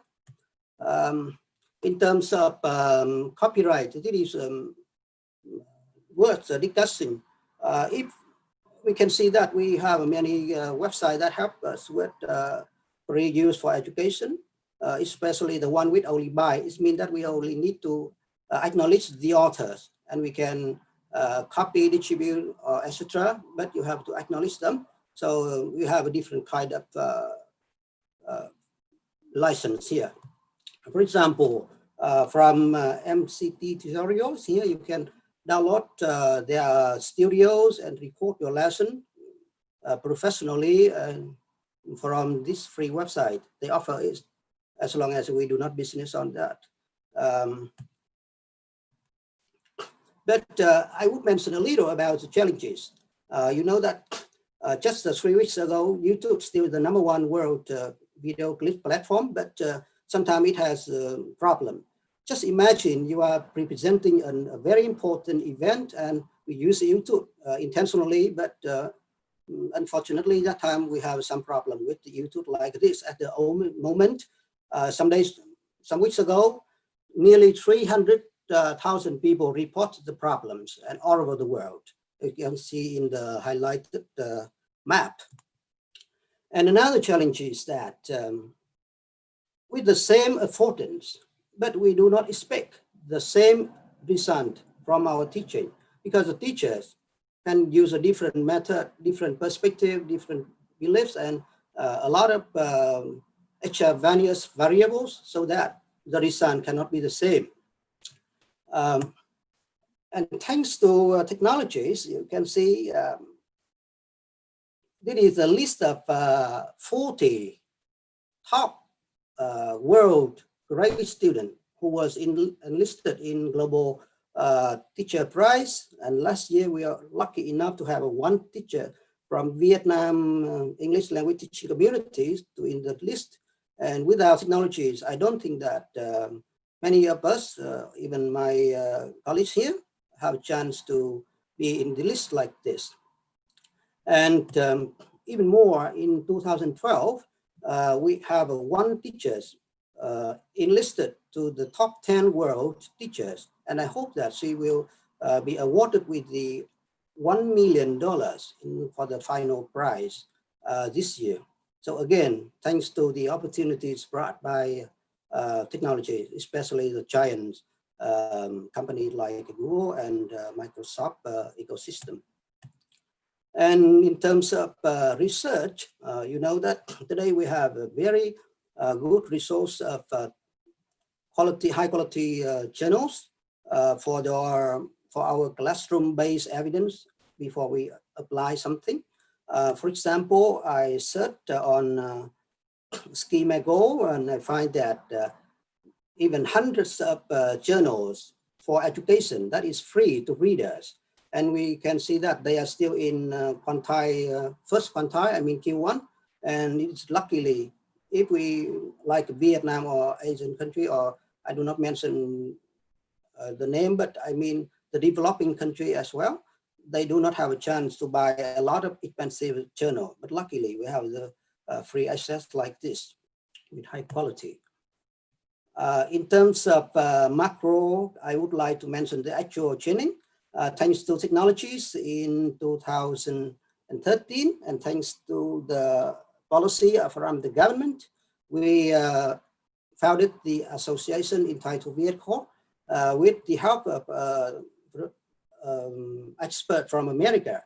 And we established a panel and then we discussed the strategic program in 4 domains, as you can see from the screen, with SWOT analysis. And after the SWOT analysis, we implemented the training. And you can see here is the result. It is a result in 2014. We recruited teachers from all levels around the country to train, I mean, from the north and the south of the country. And more than 2/3 of the teacher trainee met the expectation of the training program. And unfortunately, not all of them passed or met the requirement, but hopefully with the affordance of free technology, especially YouTube today, with a lot of tutorials, I hope that they can, sorry, what is the chat? Thank you, thank you.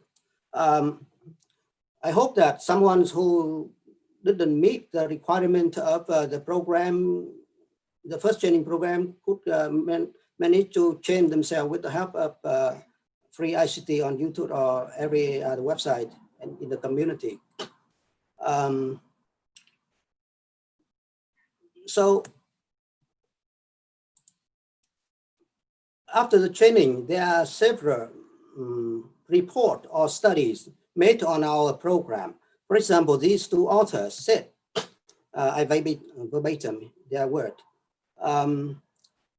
We implemented technology standard, I mean the National Foreign Language Project, and this has a profound impact in language teaching. And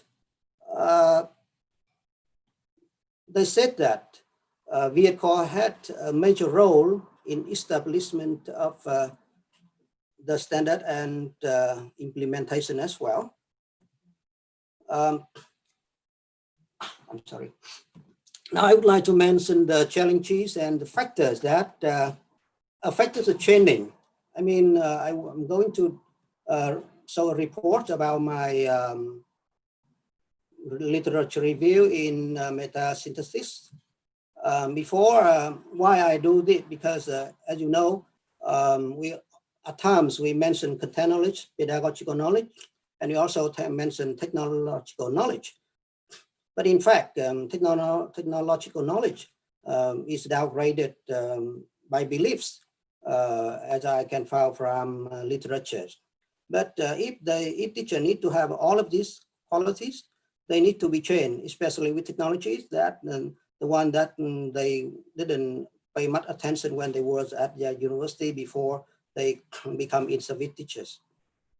And there are 2 ways of teacher professional development. The first thing is to train by themselves, by a community of inquiry.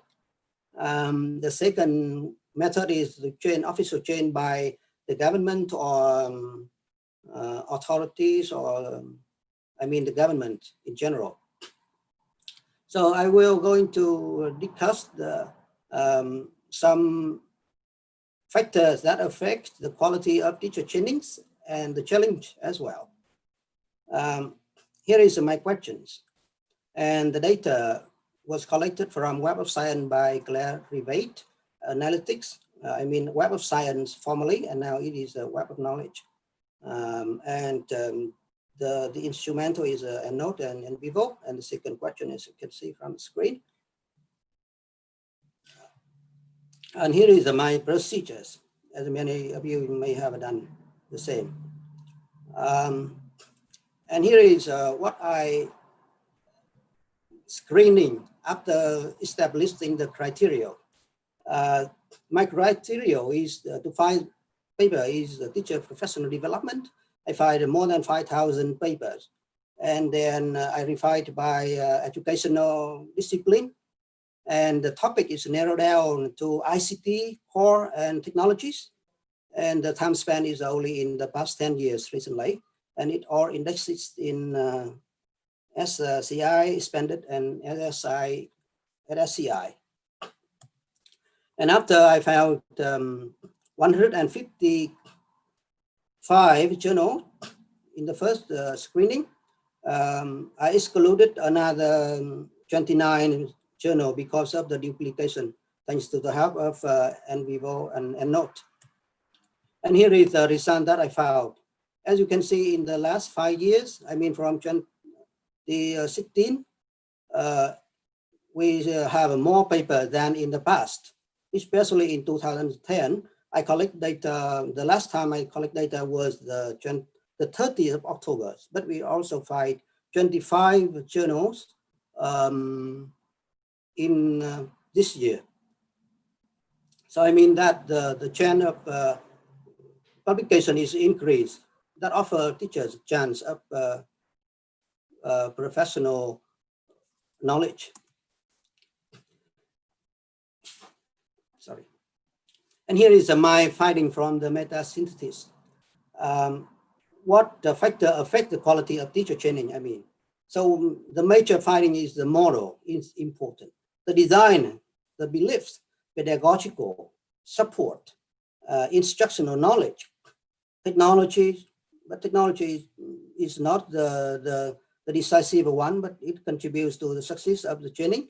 And in order to recategorize, I would divide it into factors, internal factors, the learners. The major finding is that teachers' belief affect a lot the quality of training. If they believe in ICF ELT, self-efficiency, they can be more successful in the training as well. Of course, we also have other like workload, gender knowledge, seniority, qualification, and categorized in 3 kind of factors: knowledge, beliefs, and personal experience. And in terms of the external factor, the organizer or the trainer. Again, the design, the models, and also the managerial strategies is important. And also infrastructure, generous experience, policy, content knowledge, and proper support, of course. And in short, I would say here are the 9 findings that I would emphasize from my literature review and synthesis. So again, policy is one important. It is foundation of everything. And without knowledge, we can't do anything, of course, we know. And here are the challenges that I found. The answer to the second question. Some authors say that the piecemeal fragmented approach does not work. Or the time or the mode of training, for example, one-shot training or ad hoc training may be problematic. Or approaches among university teachers. Many researchers found that approaches among university teachers does not meet the requirement or expectation of teacher training. And there are also lack of theoretical framework. It should be problematic the lack of institutional infrastructure, or lack of in-depth subject specific. I mean, it should be specific and to the point and meet to the expectation of teachers. It should be more engaging. And also inadequate. I mean, there are support, but it's not enough. It is problematic.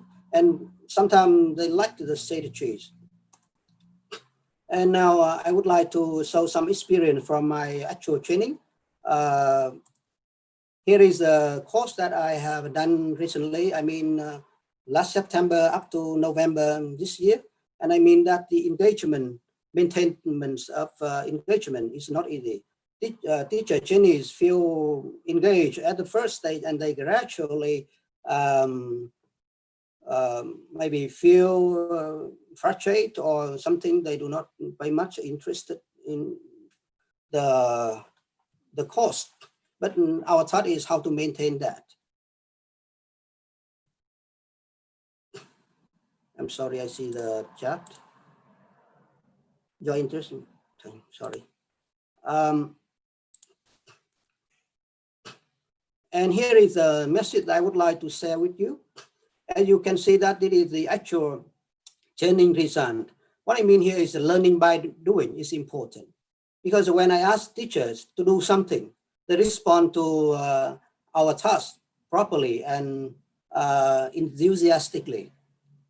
For example, pay something, do something, but when I only provide them with the resource, they didn't respond to it very much, as you can see from the screen.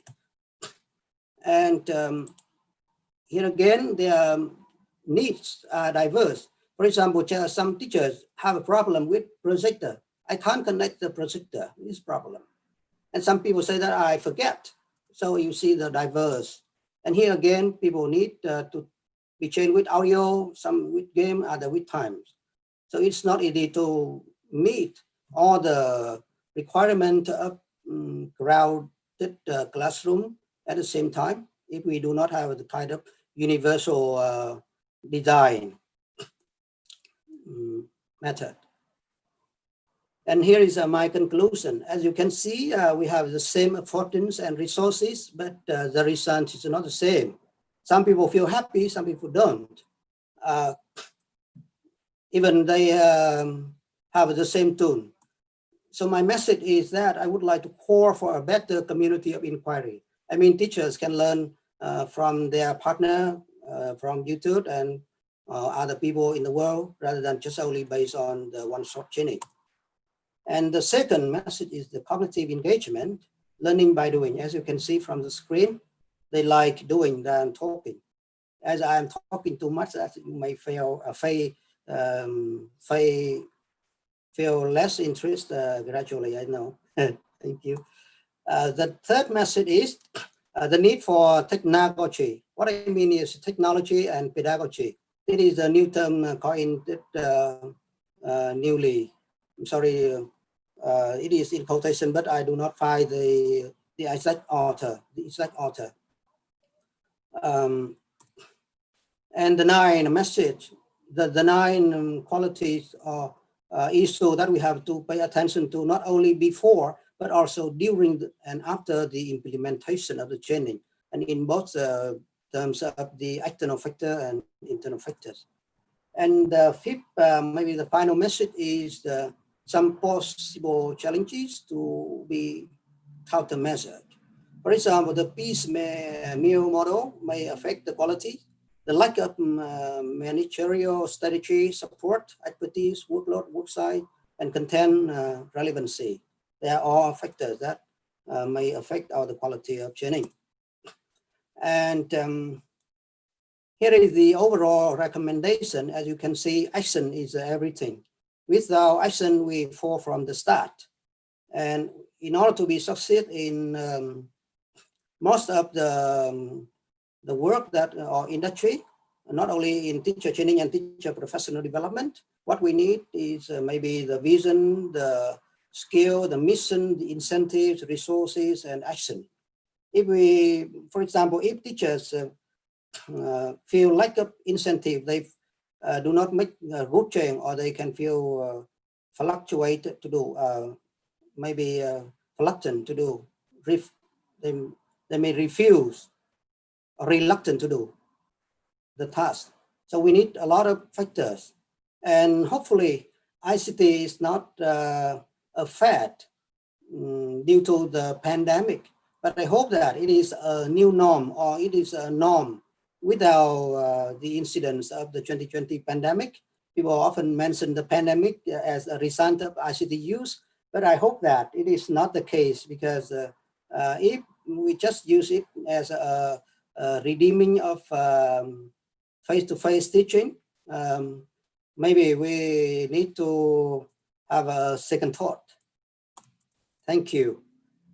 Here is the link to my reference, and you can find it from this link. And here is a list of the reference. And, thank you very much for your time, your attention, and questions are welcome. Thank you for your patience. Yeah, thank you so much, Mr. Nguyễn Văn Tuyên, for your useful information. Now we will move to the Q&A session monitored by Dr. Nguyễn Thị Thùy Trang. Thank you. We just had two interesting presentations on technologies, and now we have several questions on for three speakers. Going to share my screen.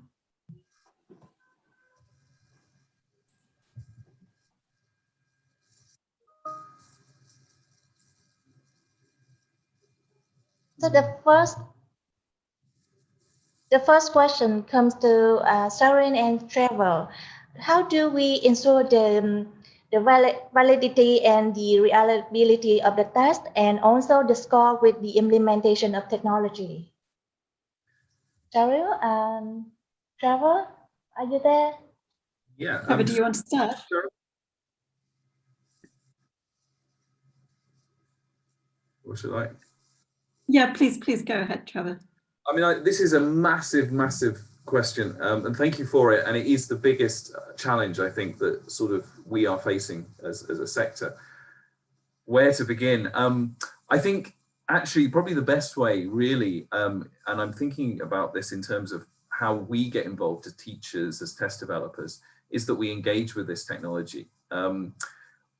What is missing often is a good bridge between the test developer and the tech supplier. So basically, we don't speak the same language. So the best practice principles of test development are lost within the technology itself. And also, as test developers, we don't fully understand the limitations and the opportunities of the technology. So I think this is a very broad point, but a key thing is that we basically build a bridge between our two sectors. And I think, I mean, that's something that in our British Council team, the East team, we're looking at doing. And as a result, what that means is that we can understand the implications of the technology, and therefore we can define appropriate use of a solution. I'll give you just one example of this. So say, for example, you're doing a pronunciation app. I gave you an example. If we want to give good and accurate feedback of someone's pronunciation, then we're using a model or an auto rater that is trained using the same accent, the same data as the user demographic. What do I mean? If it's a Chinese product, for example, designed for China with Chinese students, then the data used to train that engine should also be Chinese students. That means that you have, in effect, an equivalency between the training and what we call the test data, which means that, again, it's a fair and non-biased comparison. If, for example, we had a product that was developed in the US and it was used with Vietnamese students, and that US product only used native accents from the US, then that would not be fair to the Vietnamese market. So again, we need to ask those questions. Where does your data come from? How does it affect the development of your models? And is it appropriate for the use of the product? It's a massive question. That's a very short answer, but some ideas there. Yeah, Can I just we add? understand. Yeah. So Sorry, Sharon. please. Very, very briefly, I think it's really important that the test users ask this question to the test developers. So the test developers are only going to change if the test users, and by that I mean the test takers or the universities who are accepting test scores, or any other receiving organizations who accept test scores, are asking about, is your test valid? Is it reliable? And what evidence can you show us? So I think there's a real part to play on in terms of the role of the test users. Thank you very much for Cheryl and Trevor. We have one more question for both of you. Since AI is a technology and it must have some bugs and errors, how do we make sure that AI here does not make errors towards the language assessment? Shall I start and you finish again, Cyril? I think, again, it's a massive question. And again, it links back to the previous question on validity. One of the things for me, when I've been developing these products, is that it's absolutely crucial that we're capturing the errors. That means that we find out what the errors are, what is causing them, and how we can enhance the product to make sure that those don't happen again. In effect, what we're saying an error is a feature of a student's performance. And that can be really damaging for a particular student. Say, for example, a student answers a question like, I don't know, what did you do on your holiday? And they use really quite a different and unique way of talking about that. And maybe because the machine has never seen that response, it doesn't know how to rate it. And maybe it penalizes what is in fact very creative response characteristics.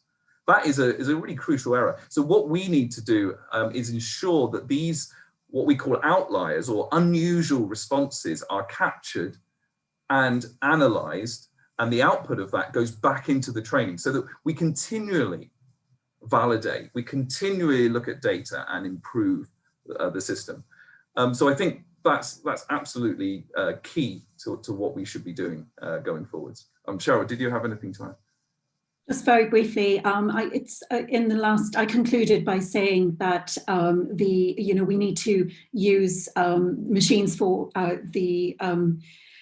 use the strengths of the machines and the strengths of the humans, and I think that's crucial here. So we know that machines do really well with listening and reading and discrete items, so let's use them for that. But where we know that there are still bugs and errors on the part of the machine, let's use humans, and that's this hybrid approach is certainly one way to deal with that. Very good question, thank you.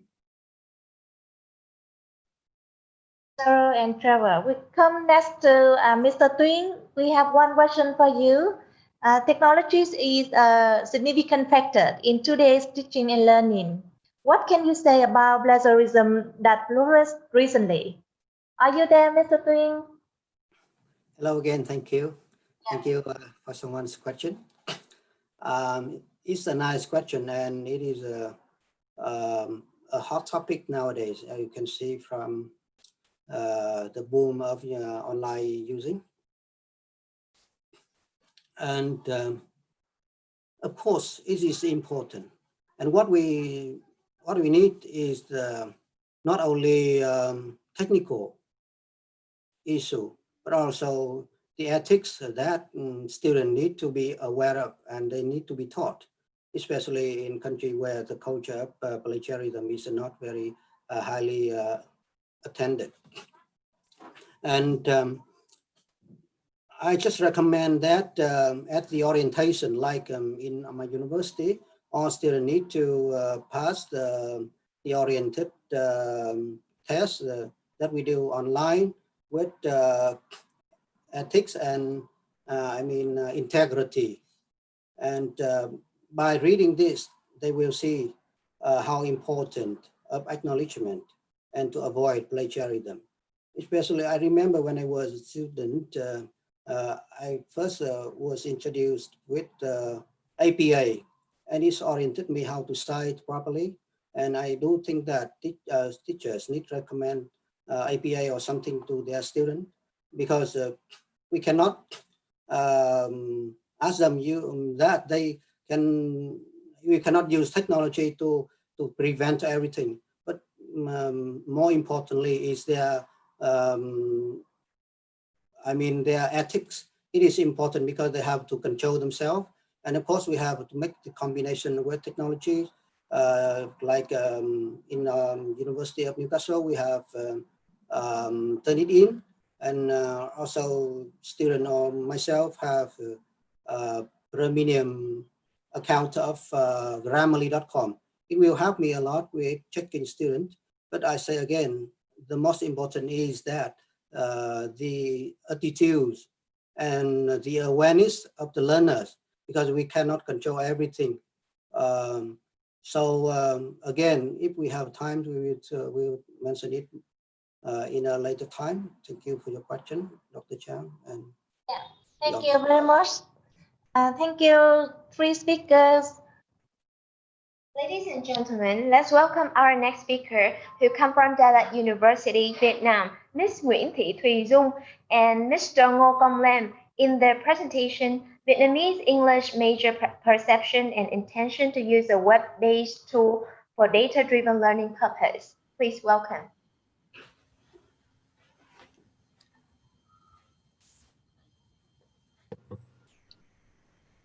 Good afternoon, everyone. Can everyone hear me well? Yeah, I can. Okay, great. So I'm going to share my slide.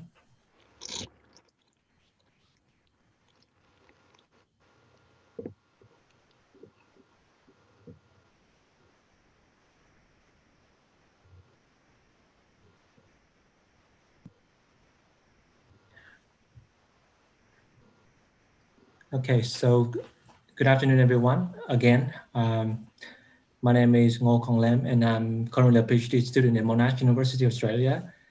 And my co-presenter today is Ms. Nguyễn Thị Thùy Dung. She's a lecturer at Đà Lạt University, Vietnam. So in the next 20 minutes, we will present preliminary findings from a pilot study, which is titled Vietnamese English Majors Perceptions and Intention to Use a Web-based Tool for Data-Driven Learning Purpose. Okay, and this is the outline.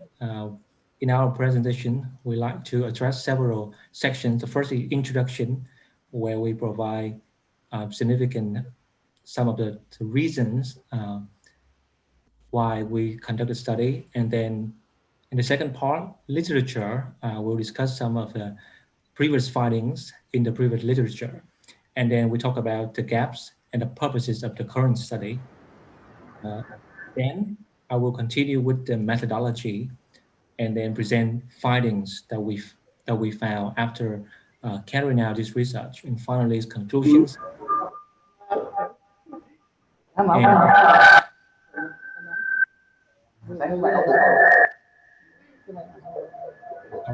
There seem to be some of the audios. Okay, and finally we have some conclusions and then some of the implications. Mr. Tongfek, can you mute your microphone? Okay, now I would hand it over to Ms. Nguyễn Thị Thùy Dung to continue our presentation with the introduction about research. Yeah.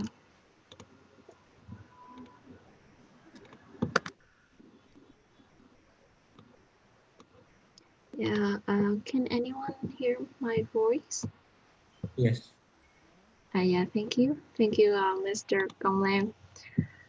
Good afternoon, everyone again. As Mr. Lam had just introduced, now I will be talking why we have conducted this study. As you all may know that, a wide range of advanced learning approaches with the help of technology has been applied. Indeed, data-driven learning has attracted numerous interest from researchers in recent years. So what is data-driven learning, or in brief, I could say DDL?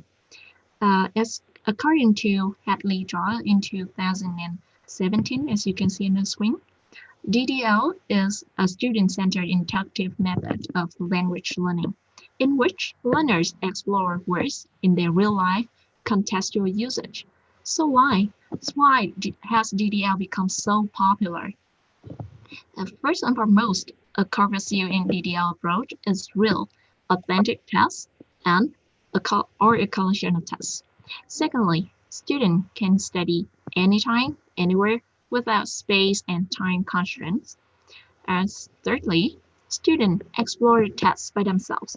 Short person lexical grammatical features, it means that DDL makes learners' autonomy higher. And last but not least, when students share some corpuses, they can figure out patterns used in different contexts, generalize the rules from specific results, which contributes to higher order thinking. The next part, I will go through several previous research on DDL in EFL contests. In 2015, when Lin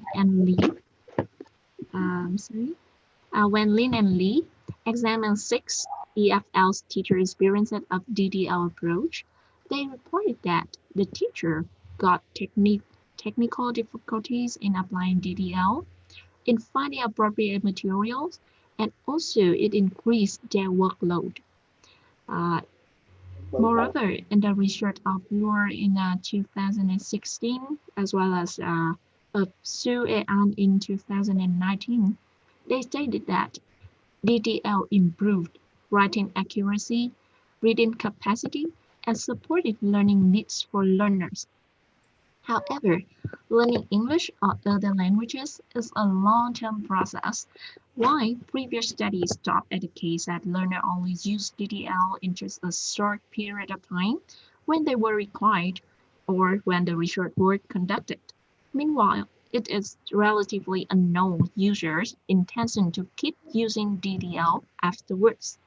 Obviously, an optimal approach will become useless if there are less and less users through time. So as DDL approach, it is therefore critical to explore and understand student intention to use DDL. Furthermore, most current studies focus on DDL with a pre-selected corpus, either by the teachers or by the researchers. It is also relatively unknown how students may perceive the value of a DDL tool that allows them to input their own tests as a corpus. First, our first author has designed and developed a web-based DDL tool, which is LAM-NLP.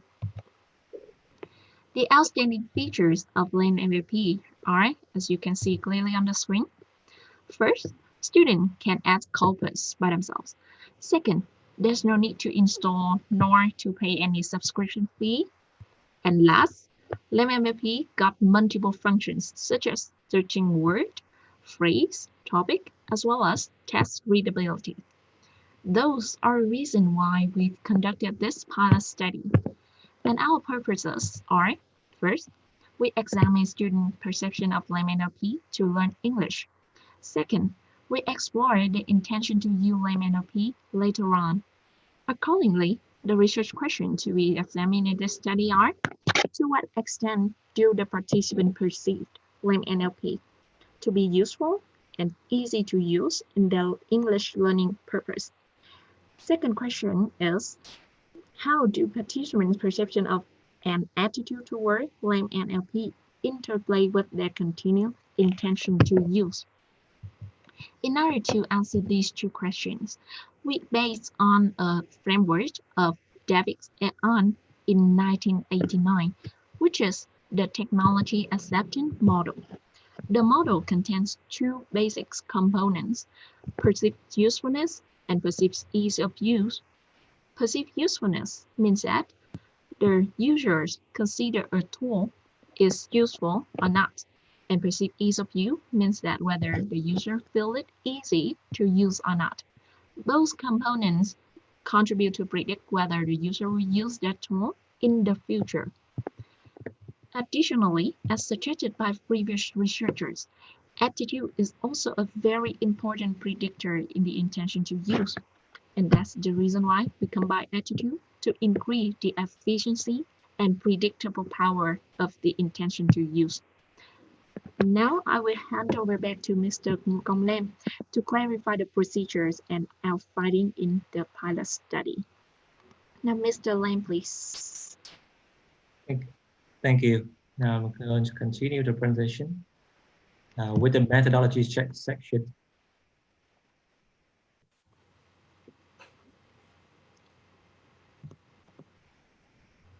Okay, so first let's talk about the participants. So we recruited 30 English major students at the University in Vietnam as our participant for them to try out the LAM NLP web-based app. And well, for the development of the LAM NLP, because I was the one who developed this app.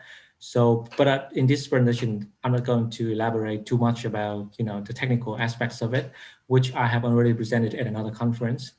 But you are welcome to visit lamnlp.com to see for yourself, and later on we will have also, if I go quickly to this slide, you will see this is a screenshot of LAM NLP. Well, at the time of this study was conducted, it wasn't, this detail. It was just some of the function, but right now it has been developed to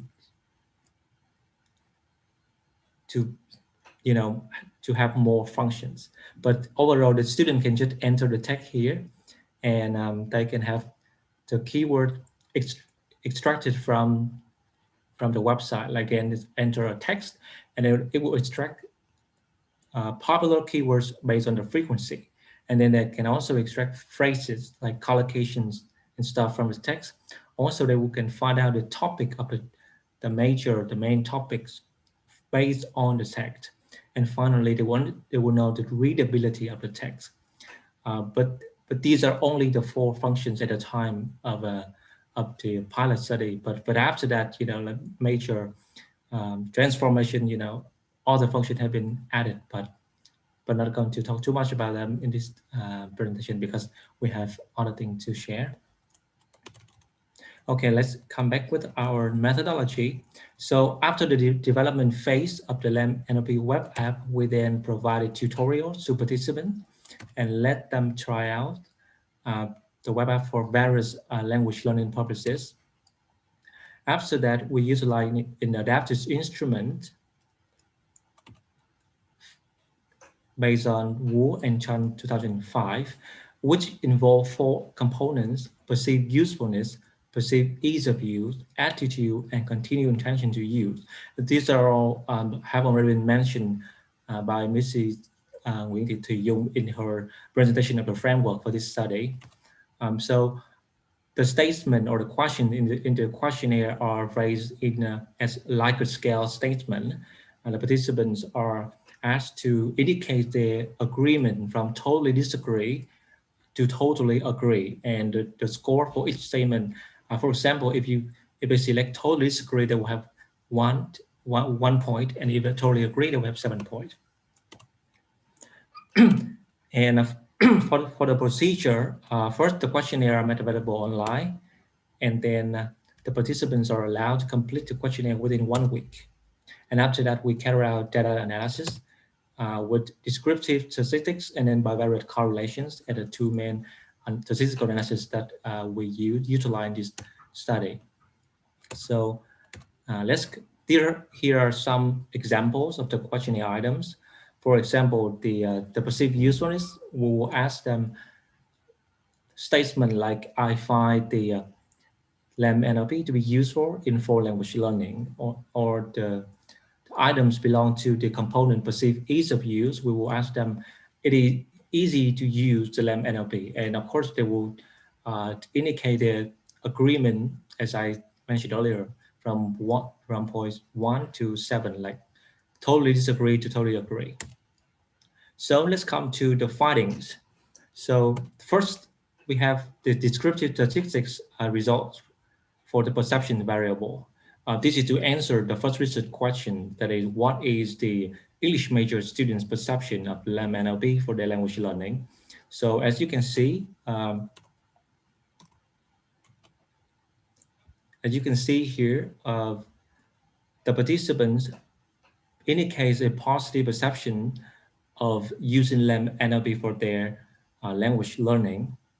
with the perceived usefulness of 4.86.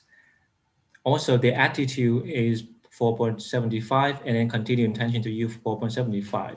So it's a bit lower than what we expected, but given the short period of time that we carried out the study, and then it's at the time there are not many functions that have been integrated into the web-based application. So it is still very encouraging.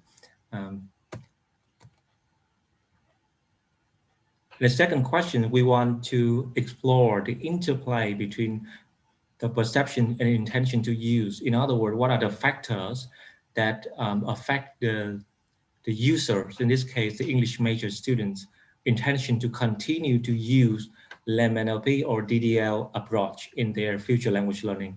So as we see here that, we see this is the correlation between perceived usefulness and intention to use. So we see a strong correlation between perceived usefulness and a student's intention to use. A positive correlation, that means the higher the level of perceived usefulness, the higher possibility that participant will continue to use the DDL approach in their future. Also, we also see another strong positive correlation between attitude. That means the student who have a positive feelings or they like the software, then they will also intend to use it in the future. So these are the two factors that significantly associated with the intention to use. So our study is a pioneer in exploring the factors that make the student intend to use DDL approach compared to previous studies who mainly reported on whether it impacts, but they did not explore the factor that predict or associated with the participant intention to use. And ease of use, as you see, is not significantly related to the intention to use. Well, ease of use means how easy it is for the students to function with the web application. A possible explanation is that because our web app is pretty simple to use, or you needed just to copy and then input the text and then press the button like extract keyword, extract phrases, collocation, or extract topic. So they're not much really, not much, difficulty or anything to do with ease of use. So possibly that's a reason why there's not really significant relationship between ease of use and intention to use. And our study is in line with a study with findings reported by Lee et al. 2019, which they also found the similar pattern for the perceived usefulness and attitude, which are correlated with intention to use. So let's come to the conclusion. So overall, English major student participants in this study show a positive perception of LAM-NLP, and then they also demonstrate the intention to continue to using it in the future. Two factors that are significantly associated with their intention to use, that are attitude and perceived usefulness. And based on these findings, we have several implications. The first one is that although future improvements are certainly needed, LAM-NLP, with its advantageous feature, has been welcomed by the participants. Also, L2 or EFL educators are advised to use our web-based DDL technology, like the one we use in this study, to make the language learning experiences authentic, interesting, and ubiquitous to students, thereby enhancing their motivation and achievements. Another implication is that it is important to develop or to see, for teachers to select the technologies that the language learner feel useful and feel interesting during the language learning process. However, as this is a pilot study, there are several limitations. The first one is the limited number of participants. We only have around 30 participants. In the future, we wish to recruit more participants to strengthen the empirical evidence we found in this study. The second potential limitation is that the study was conducted in a short period of time. It's just a week or more. I believe that if the study is conducted over a longer period of time, like a month or a semester, where the student have more opportunities to receive training and guidance or sharing with each other the ways they can utilize this, because the software basically provide a platform, and the extent to which it can be used for language learning is it totally depends on the part of the learner, the user. We also have some research suggestion for further research. It would be very informative if future research continue to explore the connection between DDL and L2 acquisition. Also, it is important to examine whether DDL approach has a connection with the student L2 motivation. That means whether the student who study English using DDL approach have a significant higher motivation compared to those who study in a traditional classroom. And also, I think it's also very important that we try to explore specific features of a DDL app, like the one we use to study, which feature that really enhance the student perception and their intention to use DDL approach. Okay, and and this is the references that we use for our study. And thank you very much for your attention. And here comes the Q&A session.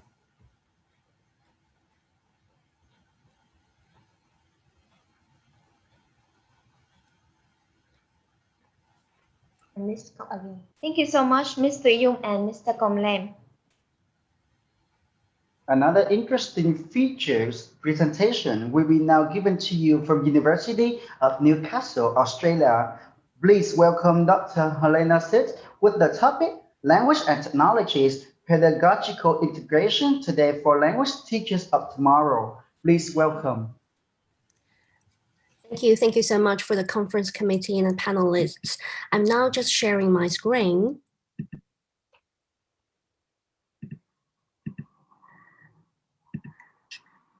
Okay, can everyone just see my screen very clearly now?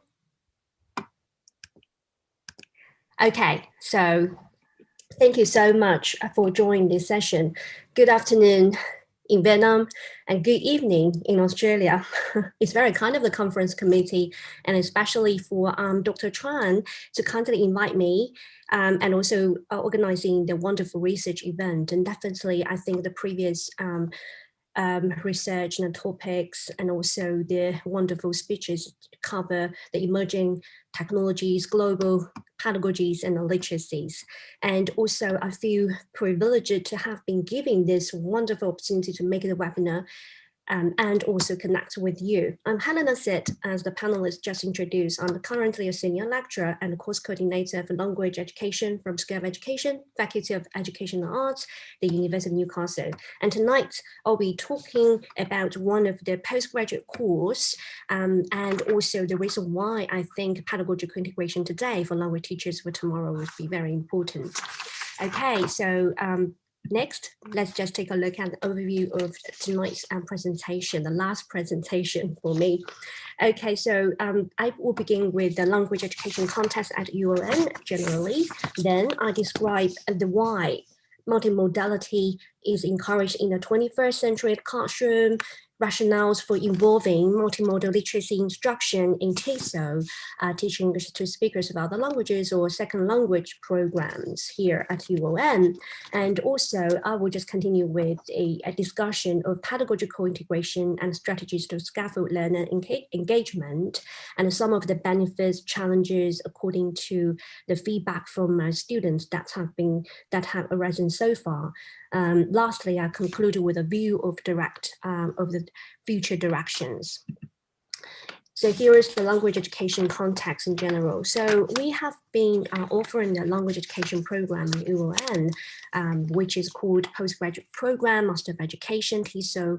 It enrolls both domestic and international students to prepare them as ESL or EFL or English as an additional language or dialect teachers. So we know that the digital tools and the learning management systems have been incorporated at all educational levels. Then learners have opportunities to engage with or access virtual communities, and these tools allow teachers to transform their instructional activities. And research provides evidence that, and all of you have already just provide research evidence that integrating multimodal learning and technology in the second language education can definitely improve students' engagement and participation in language learning. So this is also the reason why I set out my designs in the postgraduate course language and ICT since 2017 and updated in 2018 and to today. Whilst technology and multimodal learning is certainly the way of the future for education, ESL, EFL, or EAL teachers now face the predicament as to whether implementing these newer ways of learning is beneficial or disadvantageous to their learners. Thus, the course that is concerned with transformative learning and innovative teaching is designed based on the new needs. And also, I actually just conducted the research before I just set out the course, and the course development goals are actually just set up in order to address the present trends in the Literature Futures report for Australian local schools, as is summarized that the conceptual links between literacy and technology in these aspects, such as literacy as communications technologies, as part of the conceptualized literacy transformation.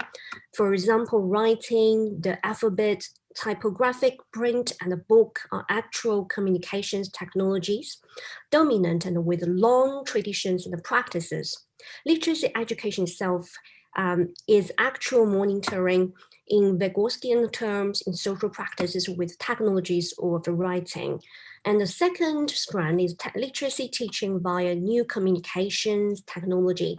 Okay, so new communication technologies, mobile, or more specifically like computer assisted or digital mediated instructions, apps and web learns are being used to teach people print literacy and how to be literate in the digital era.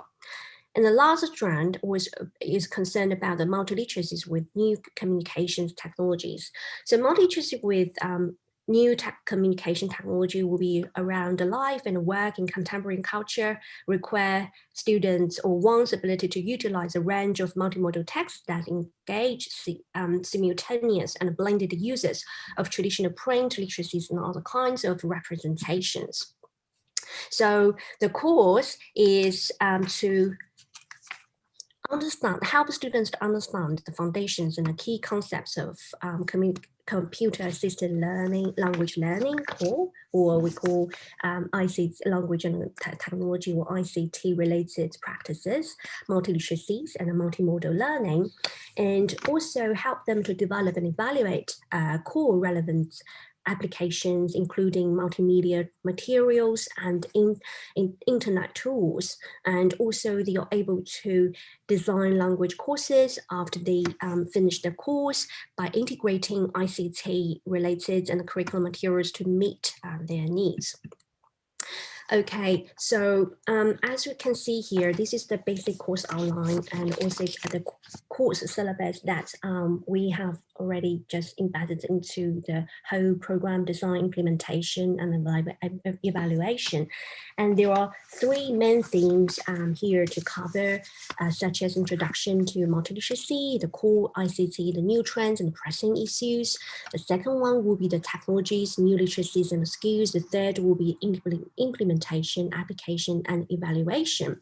And also the key content, definitely this is the 13-week course schedule, covers weekly topics range from theme 1 to theme 3, such as the technological change and future core, multimodality in second language education, Tesol technology standards and normalizations, implementing transmedia in language education programs, integrating strategies for second language teacher education, assessing theories of evaluation for second language learning media, lesson design and ICT program and demonstration. And as you can see here, the success criteria will be just reflected by the 3 assessment tasks that are embedded in this course. The first one will be the literature review or annotated bibliography. The main aim is just to get students to review the impact, okay, of the multi-literacies and the multimodal learning in their school curriculum, language curriculum design and development.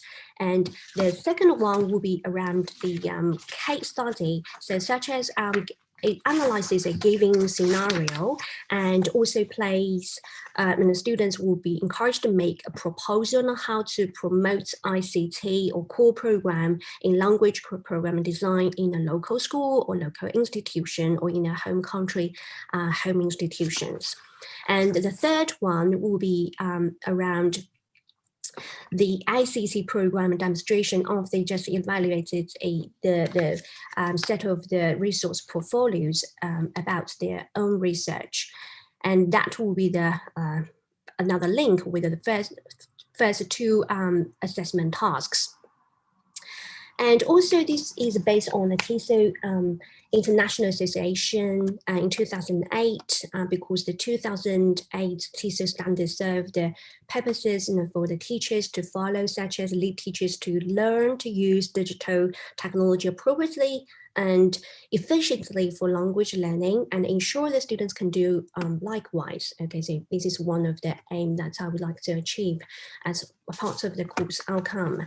And also we are able to lay out a clear set of the targets for judging technology competencies for language learning, okay?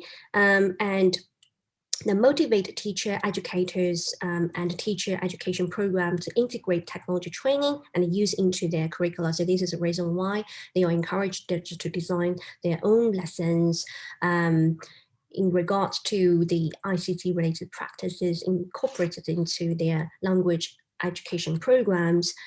So I would like to just introduce another framework that I also incorporated into the course for our students to learn and follow and to share, because I think it's really important for them just to develop the 5 communicative digital and media literacies across the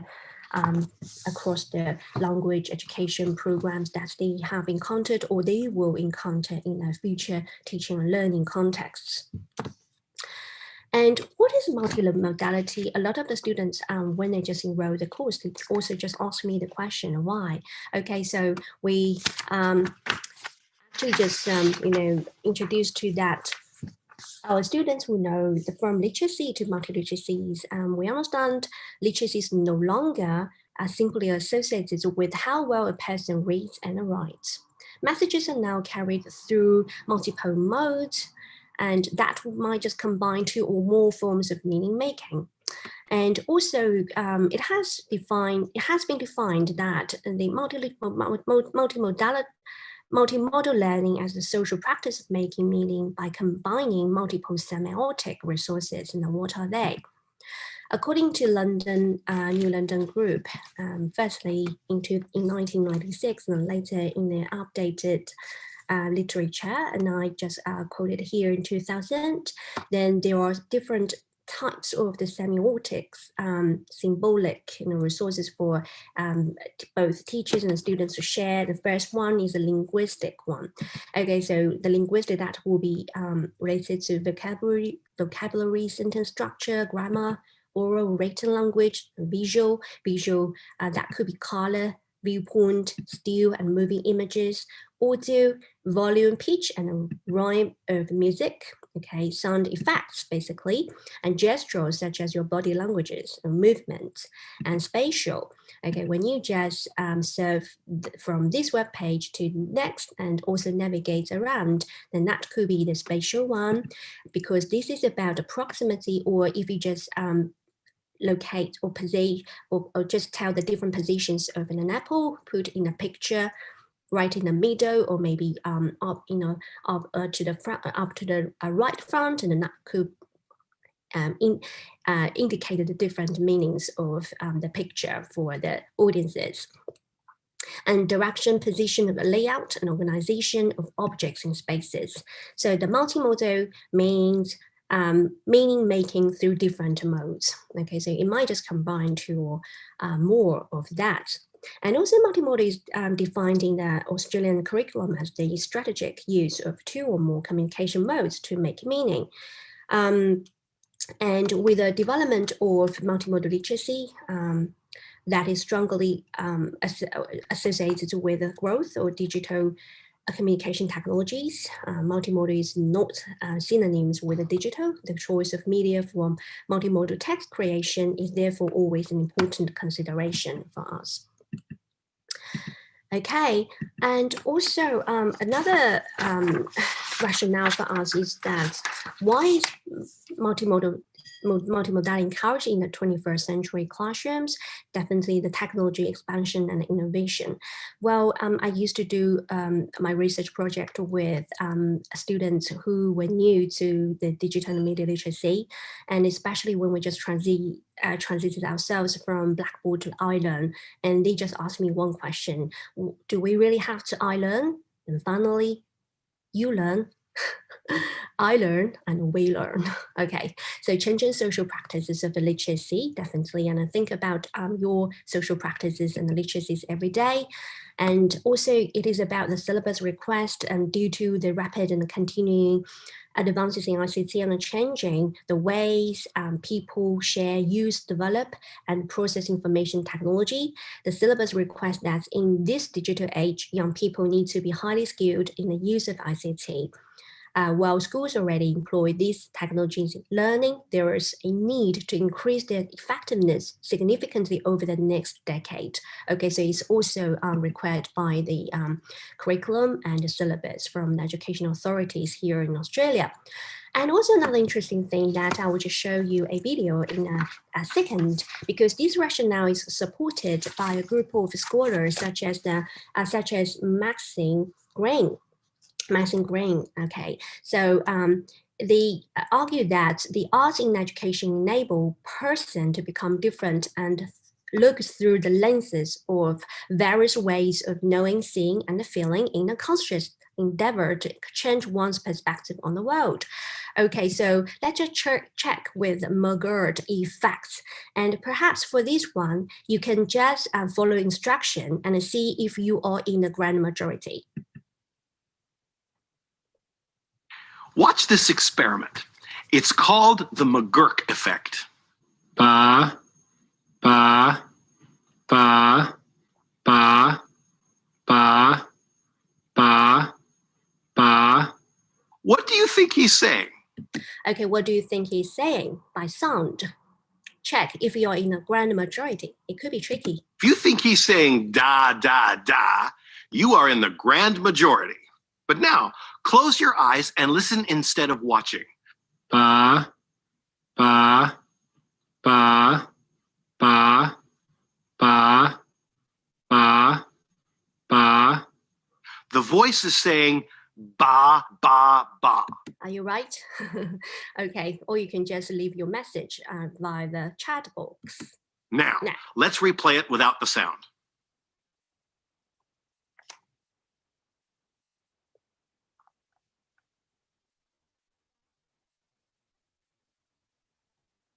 Yes, it's true.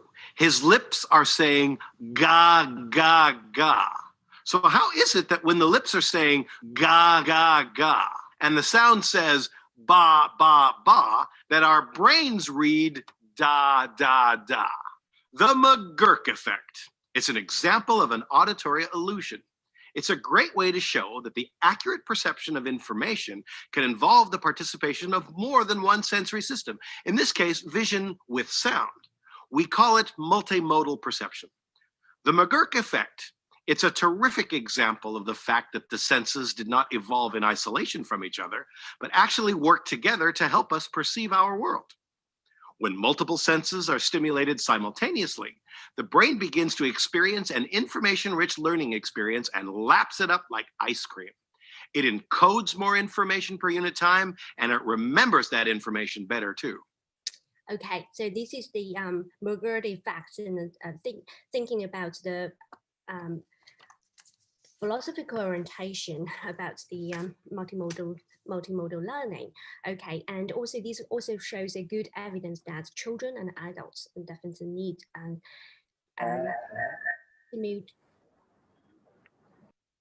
stimulations to understand the world around us. Okay, so this is the multi-fact. Okay, next. All right, so here is the framework that I actually mentioned just now. Then this is the pedagogical integration to scaffold learning engagement. And also this is a framework that I use to design my assessment tasks for the students, because you can see that there are 5 steps here, from access, analyze, and evaluate, to the 3rd step, create, reflect, and finally act. And this is a kind of process model for digital and media literacy that emphasizes 5 communication literacy competencies across all the subject areas, including second language education.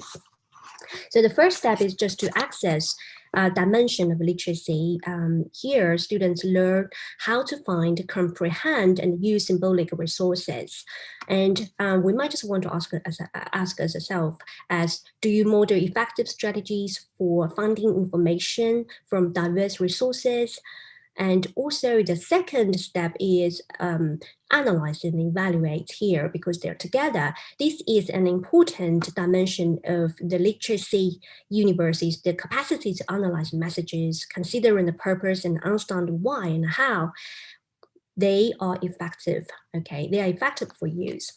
Then you might just want to ask students the question that, do students get to apply and use and evaluate the knowledge they are gaining?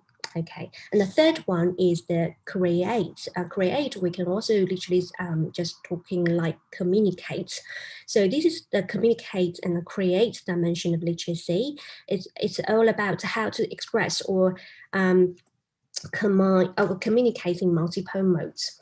And the reflect stage, where students are encouraged to use the multi-perspectives to think about and also consider about helpful strategies. And especially for the teachers, you can definitely think about what kind of strategies you can just incorporate and integrate into your teaching and learning to support students' new ways of literacy development. And the final one is the act. So the act, that means, well, the teachers need to connect the students' culture and connect the classroom to the real world, encourage students to work independently and or collaboratively. Okay, well, so as this model emphasizes the 5 communicative competencies across all the subjects. So this is the first time that we try to embed that into the postgraduate program as well, because currently the local primary and school and the secondary education, now the syllabus requires that every student needs to be familiar with the digital and media literacies they are encountering every day.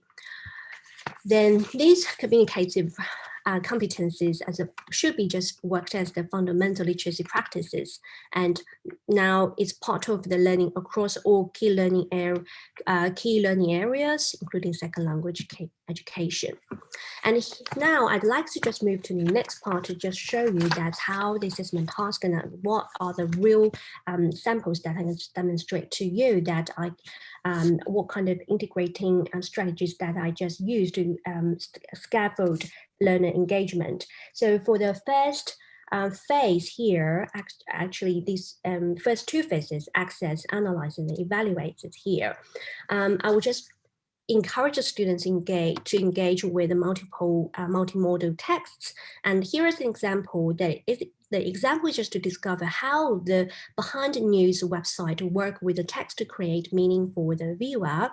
And also, this example presents an engaging literature with new literacy examples demonstrate how reading is different.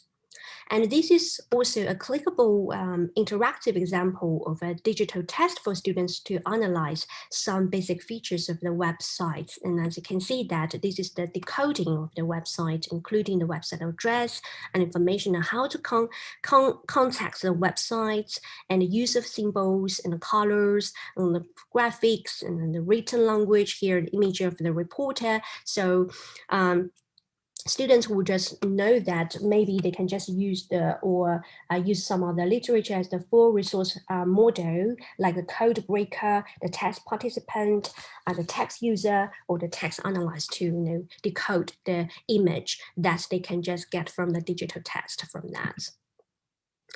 And for the next two steps, then this is about the create and also the communicate one. And here, this is the interactive library RES kits that my students just proposed to a local school here. And definitely this one is the real example, because as I just heard from the feedback that the program has already been just implemented during the lockdown or during the outbreak of the global pandemic here in Newcastle, and it's very popular, gains great popularity from both students and parents. And one of the advantages of this is because this is a comprehensive level reading interactive books ranged from from kindergarten to year 6, and also this is an award-winning teaching product that provides comprehensive leveled reading resources for students with hundreds of ebooks offered at 29 different levels of reading difficulty. So it's very flexible for both students to use either at the school or at home, and the teachers can just access as the homework to support students' literacy development. And every ebook is available just in the online and mobile formats and allow students to listen to, read at their own pace and record themselves reading. Students can also take the corresponding e-quiz, complete with an extended answer response to test comprehension and determine future instruction needs. So it's very useful for the classroom setting and also for the individual learning at home. But one of the features is that it needs to be having license or renewing license to conduct this kind of online program. And also here is the summarizing strategies to enhance both the receptive and productive language skills. And as you can see here, I will just show a quick video here very briefly. I just skip some part of that due to the time constraints. And as you can see that students can just read aloud to the story and record that for their teachers to assess the accuracy of their reading level. Hobbies. Different people have different hobbies. Hobbies help people relax and have fun. Some people enjoy dancing.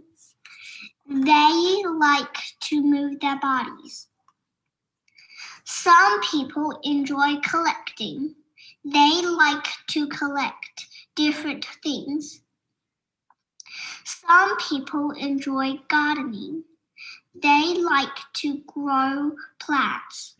Okay, so I'll stop here. And as you can see here, that the features of reading these stories, that the teacher can just design this as a kind of worksheet for the students.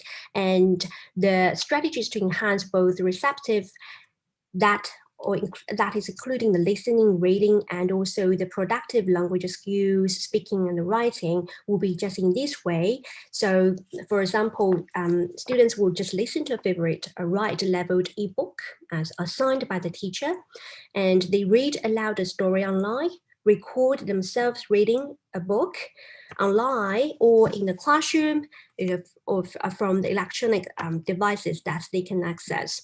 Then the teachers access recordings to determine students' accuracy and readiness to move to the next level if it's successful.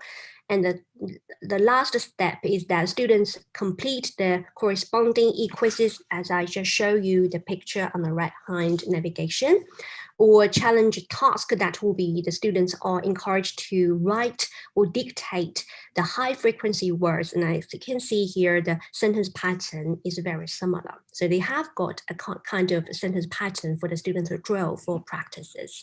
So both of the receptive and productive language skills can be enhanced at the same time. Okay, so another example that I'd like to show in the same stage is about the lesson, ICT related lesson plan. Okay, so this lesson plan is just designed by one of my ESL students as well. So for her, it's very unique because this is to develop an ESL program, including the unit and the lesson plan to help students to develop their English as a second language literacy skills.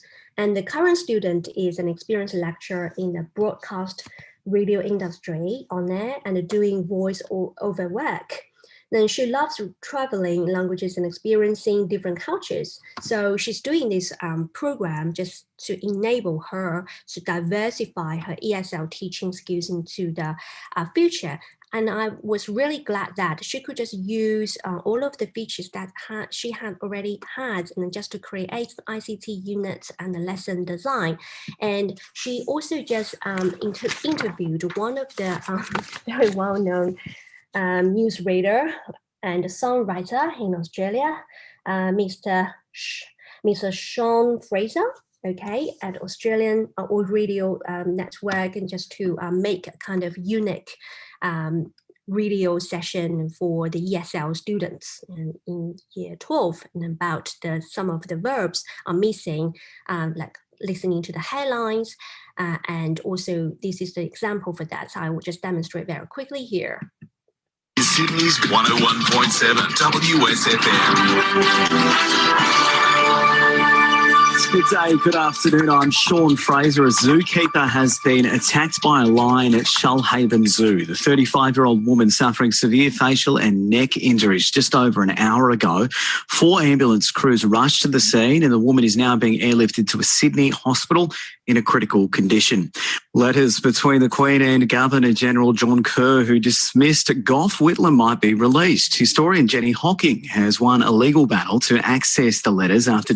Okay, as you can just see here, the worksheet that they designed is actually just for the ESL students to fill in the blanks after listening to the radio sessions. It's specifically just designed for this class. Sydney's 101.7. Okay, so next, I just want to move to the next step as part of the Integration Pedagogical Framework Act. So finally, we just encourage our students to move to independent work, such as individual or the group ones.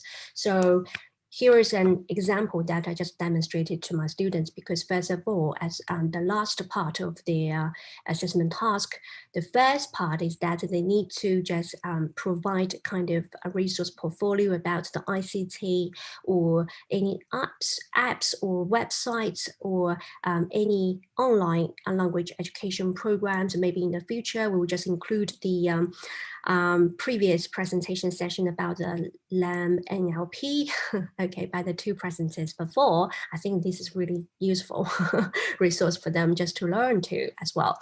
Then they need to just give us at least 5 resources and just for their evaluation, and also giving us the advantages of using this resource, limitations of using resource, not only just simply say, yes, it's nice, it's not, but no, it's not nice. However, they need to provide us with research evidence base to support their statements, arguments, and discussions.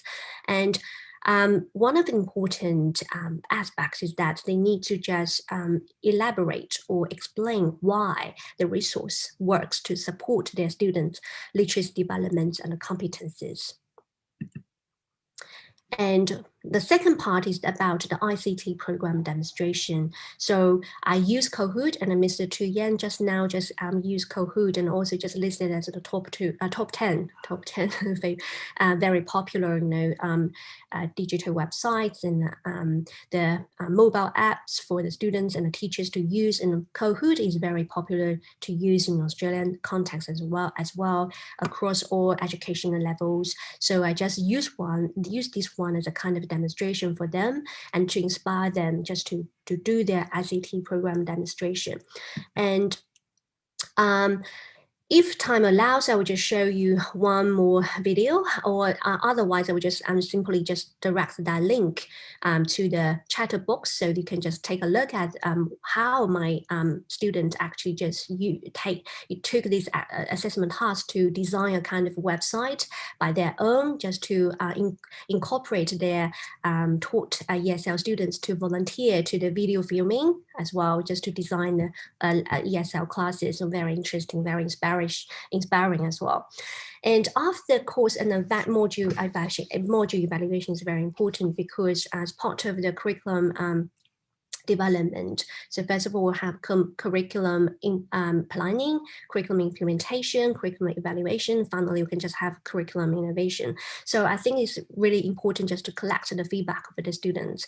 And also, just in order to address the previous presences about how students perceive the actual practices and integrating strategies to enhance their students to learn in their teaching learning context.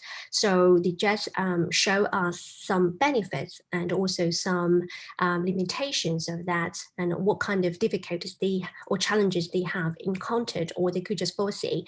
So benefits will be including like multimodal learning enhances students' ESL literacy. And I'll just leave the quotation here. Please just take a look for a second. And also more student autonomy will be enhanced, and the student could be definitely encouraged to be a kind of active shaper from the passive recipients or the passive learners of that. And I will just give you a second to read the quotation here. Okay, let's just take a look at the challenges in general. So the challenges is that the teachers need to stay up to date with new technologies, because we know that a lot of the students, their technology skills might be more advanced than a lot of teachers. No matter we like or dislike, we need to realize the full potential of the transformation of the ICT and the technology incorporated into teaching and learning. However, sometimes they might just encounter inauthentic resources, and I think one presenter before just mentioned about authentic resources as well, and how to develop critical literacy skills. Okay, so this is about evaluation and assessment of the literacy that they have encountered from the multimodal learning, digital media literacies as well. And as the having access to technology has been the biggest issue as well. So this is also about the educational equality issue and how the school can just allocate the students sufficient support to access the electronic devices, and how the school can just support their staff for the professional development as well, and just to train there. So I think, yeah, Mr. Tian's role is very important in the future, and definitely I know that you are very experienced in Vietnam in training novice teachers to be sufficient to be proficient enough, competent enough to the ICT related teaching. Okay, so now I will just move to the ongoing directions and future directions and the big discussions about that. So wealth technology and multimodal learning is certainly the way for the future of education. Language teachers now face the predicament as to whether implementing these newer ways of learning is beneficial or disadvantageous to learners. And I think from the module evaluation, and we know that the appropriate assessment or evaluation for the current abundant resources that we can just encounter every day is very important, because that is the first way that we can just demonstrate to our students what kind of resources are very helpful for us, why, and justify how and why it could be just applied to their home context as well. Because, for example, maybe here YouTube, we know YouTube is very popular in Australia and also some other Asian countries. However, YouTube might not be popular in part of the Asian countries. Okay, so we need to just evaluate if it's workable or not. If it's not workable, what kind of alternative solutions or options we can just opt, just to use for that. And when engaging with ICT, multimodal learning should be understood as not only using technology itself, not just following the fashion, but as encouraging students to be more active shapers of social change and designers of future risks. And also the internet provides us with endless it also therefore provides us with endless opportunities to be critical in our assessment of each new resource. As second language teachers, we have an excellent opportunity to develop critical literacy in our students.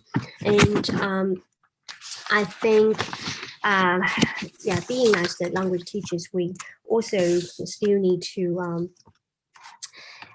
just consider facilitating the expansion of students' critical literacy, and also most of the contemporary definitions of literacy include multiple literacies and involving dynamic processes. And one of the key skills we might just want to consider for the students to develop is that, for example, in Australian school, is critical literacy, so that they themselves are able to access the appropriacy and authenticity of a source. And this is where the social cultural pillar of language teaching also becomes essential. And students must understand the lenses through which they see resources, and also the lenses through which resources were created. Whilst the internet provides us with this, I think it's also something that we need to just discuss further. And I really look forward to sharing with you more and how you think, and what kind of things you can just propose, what kind of strength that you might find, and what kind of future problems or current problems that you might just want to share with us as well. Okay, so here's the reference list that I used for today's presentation. And thank you so much. I hope that I keep myself in the right time frame. And I understand that everybody's very, thank you so much for your great patience. And it's a big day for everyone. Thank you. Thank you so much, Dr. Helena said. Ladies and gentlemen, I cannot wait to introduce to you a very up-to-date presentation that most teachers can relate to. Online blended program for integrated English language skill.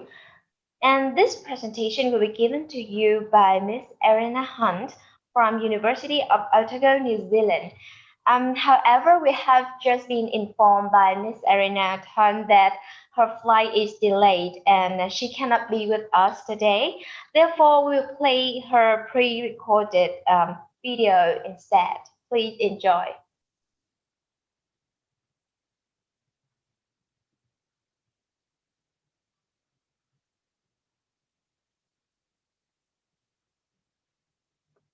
Hunt that her flight is delayed and she cannot be with us today. Therefore, we'll play her pre-recorded video instead. Please enjoy.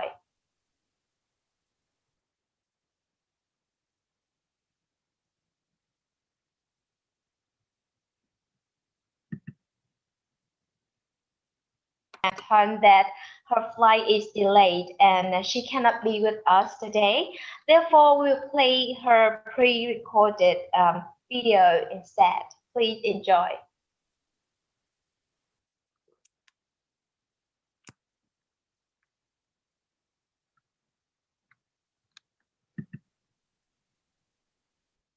that her flight is delayed and she cannot be with us today.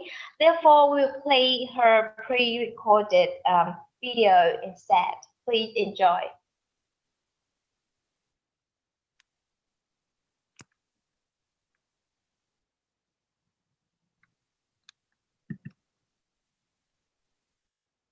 That her flight is delayed and she cannot be with us today. Therefore, we'll play her pre-recorded video instead. Please enjoy.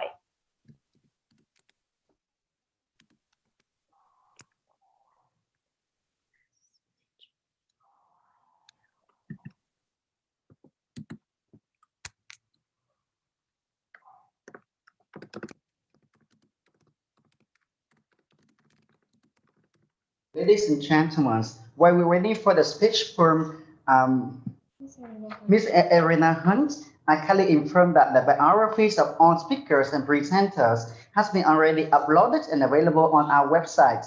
For further information, please take time to visit our website.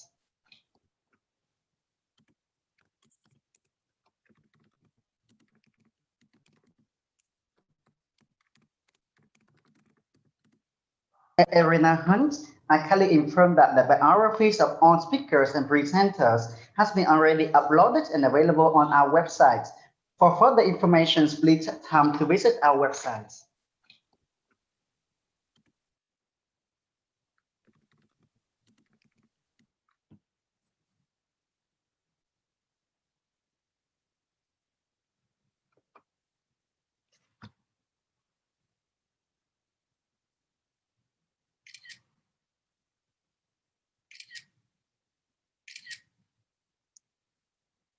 Online blended English language program, or OBELP itself, and then discussing a few in this new paradigm. So thank you for inviting me. Behind me here is University Clock Tower. It's 150 years old. Hello, I'm Irina Hunt from the University of Otago Language Centre in Dunedin, New Zealand.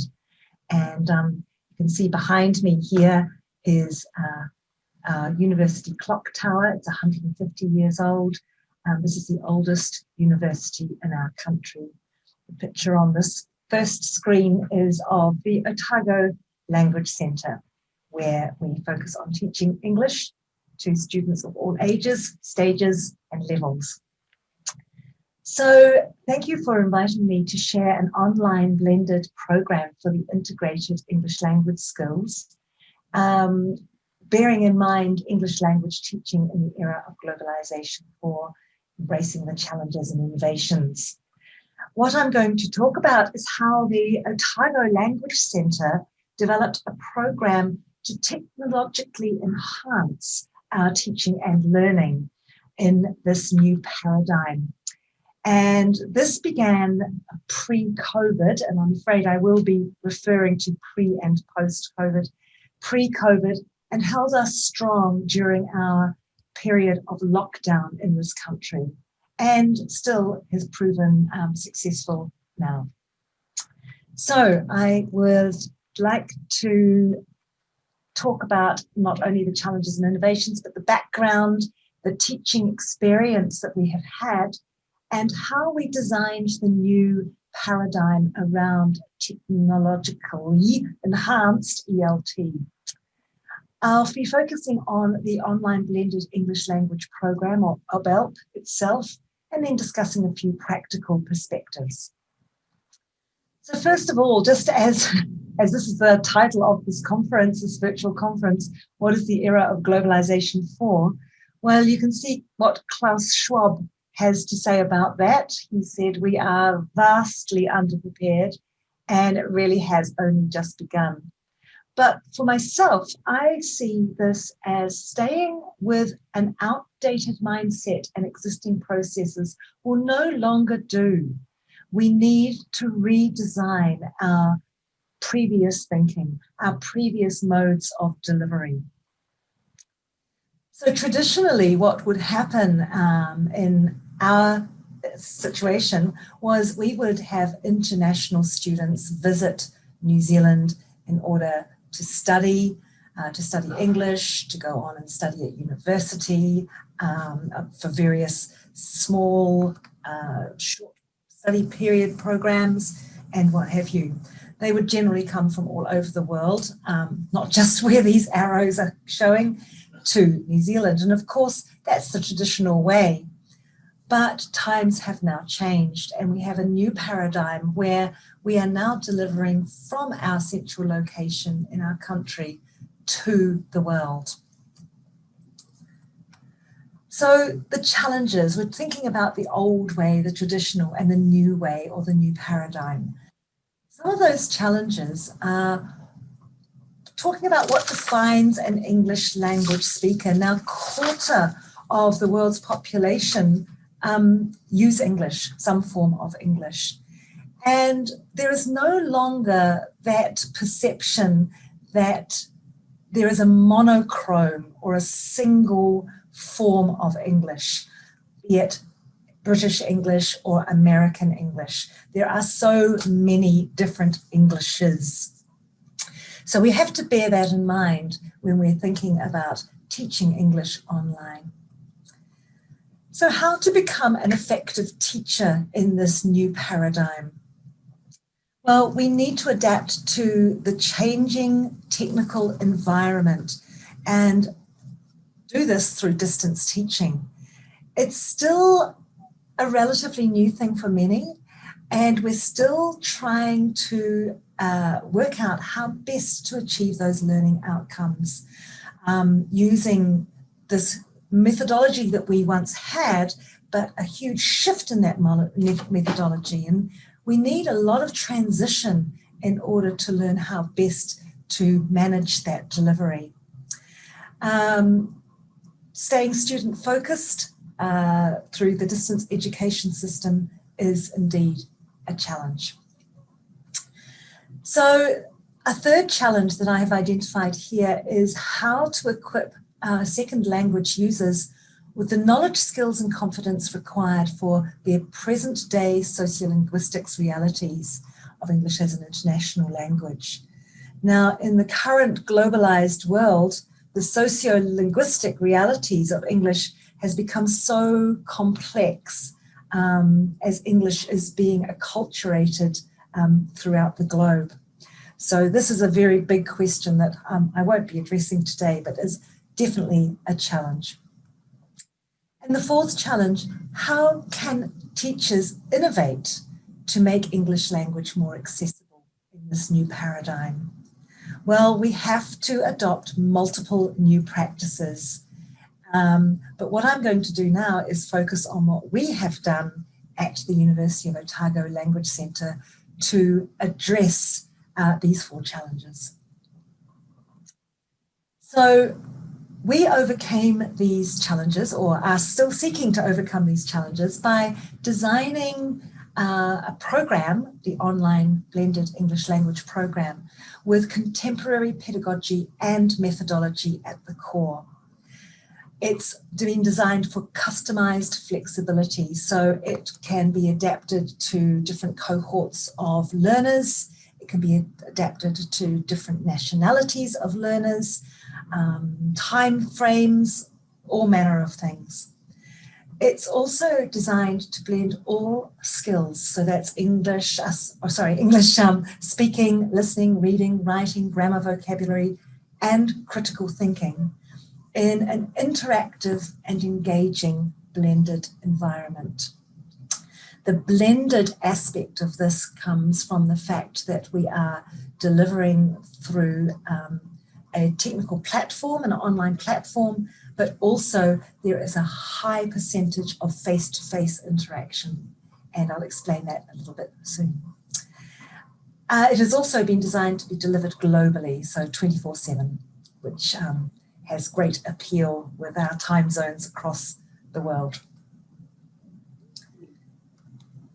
Now, the background I'm going to discuss is how the Language Centre future-proofed teaching in this new paradigm, how we designed it, how we trialled it, what happened when COVID-19 struck, and what happened this year when we went commercial after COVID-19 lockdown ceased in our country. So I've just got a few images here. You can see that the top image here is what our teaching used to be like, you know, throngs of students on site. And the bottom picture then, what teaching became when we had to social distance. And now for many, the center picture here is what teaching has become, teaching and learning. The background to the teaching experience is a few years ago, we had a relationship with a sister city in Otaru, Japan. So Dunedin, New Zealand, and Otaru, Japan have had a sister city relationship for many years. And we began tele-collaborating with a university there. So students in Dunedin and students in Otaru would work together in real time, live online, on specific projects. And one of the projects that they worked together with was a project around peace studies. And we found this to be really, really valuable and interactive and stimulating.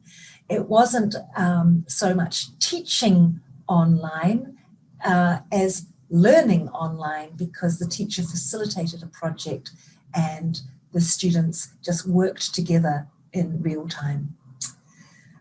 Following that, we have maintained a relationship in Thailand with a cluster of schools called the Princess Chulapun Science High Schools. There are 12 schools dotted around the various provinces of Thailand. And for the last 5 years, teachers from Otago University have been going physically to Thailand to train teachers in using English in the classroom. And it's been a highly successful program. But once we had trained over 720 teachers, they wanted some follow-up. And the cost, of course, in traveling and now with COVID, the border closures, has made that not possible. So we have been delivering a second phase of our physical program online to that group over there. Now we are teaching not only the teachers, but also we are teaching IELTS to their students. The small map at the bottom is Pontian, is a district in Malaysia, and we have also undertaken online blended language programs with a school there, teaching 40 students, and they were secondary school level. So you can see we've had university students, secondary school students, and teachers as well, adult learners. So when we designed our new paradigm for technology-enhanced ELT, it was very important to us to use a variety of platforms to keep the engagement and to keep the program exciting. So Zoom, of course, is the natural go-to for delivering live online classes face-to-face.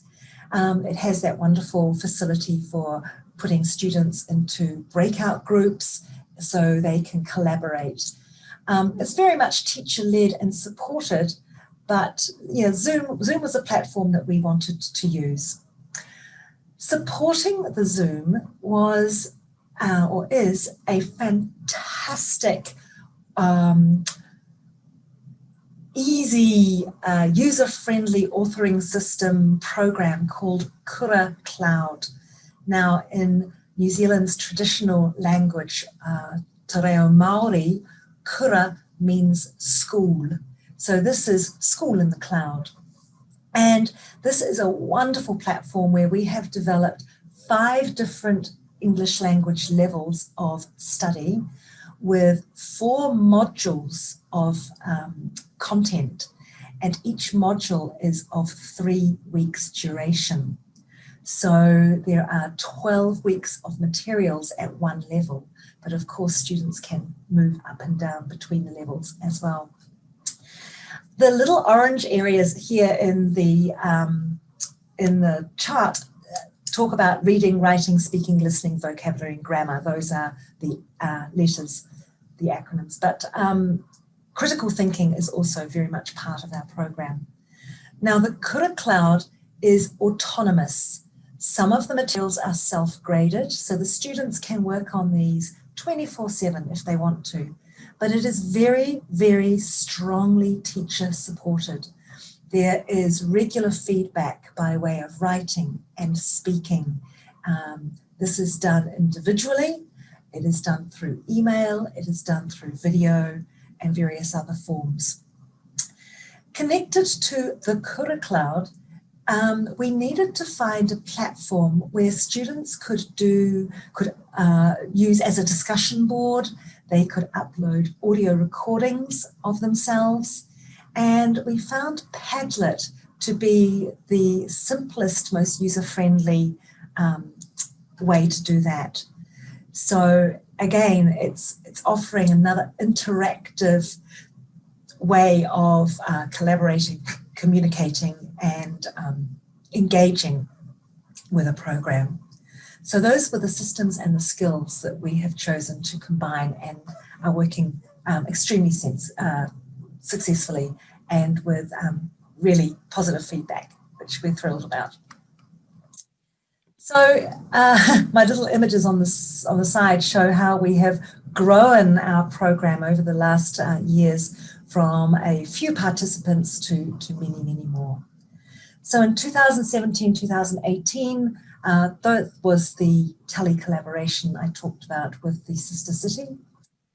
In 2019, we trialled the program with 24 teachers in Thailand. That was a pilot to see if there were any glitches in the system. In 2020, at the beginning of the year, January, February, we taught 40 students in Malaysia.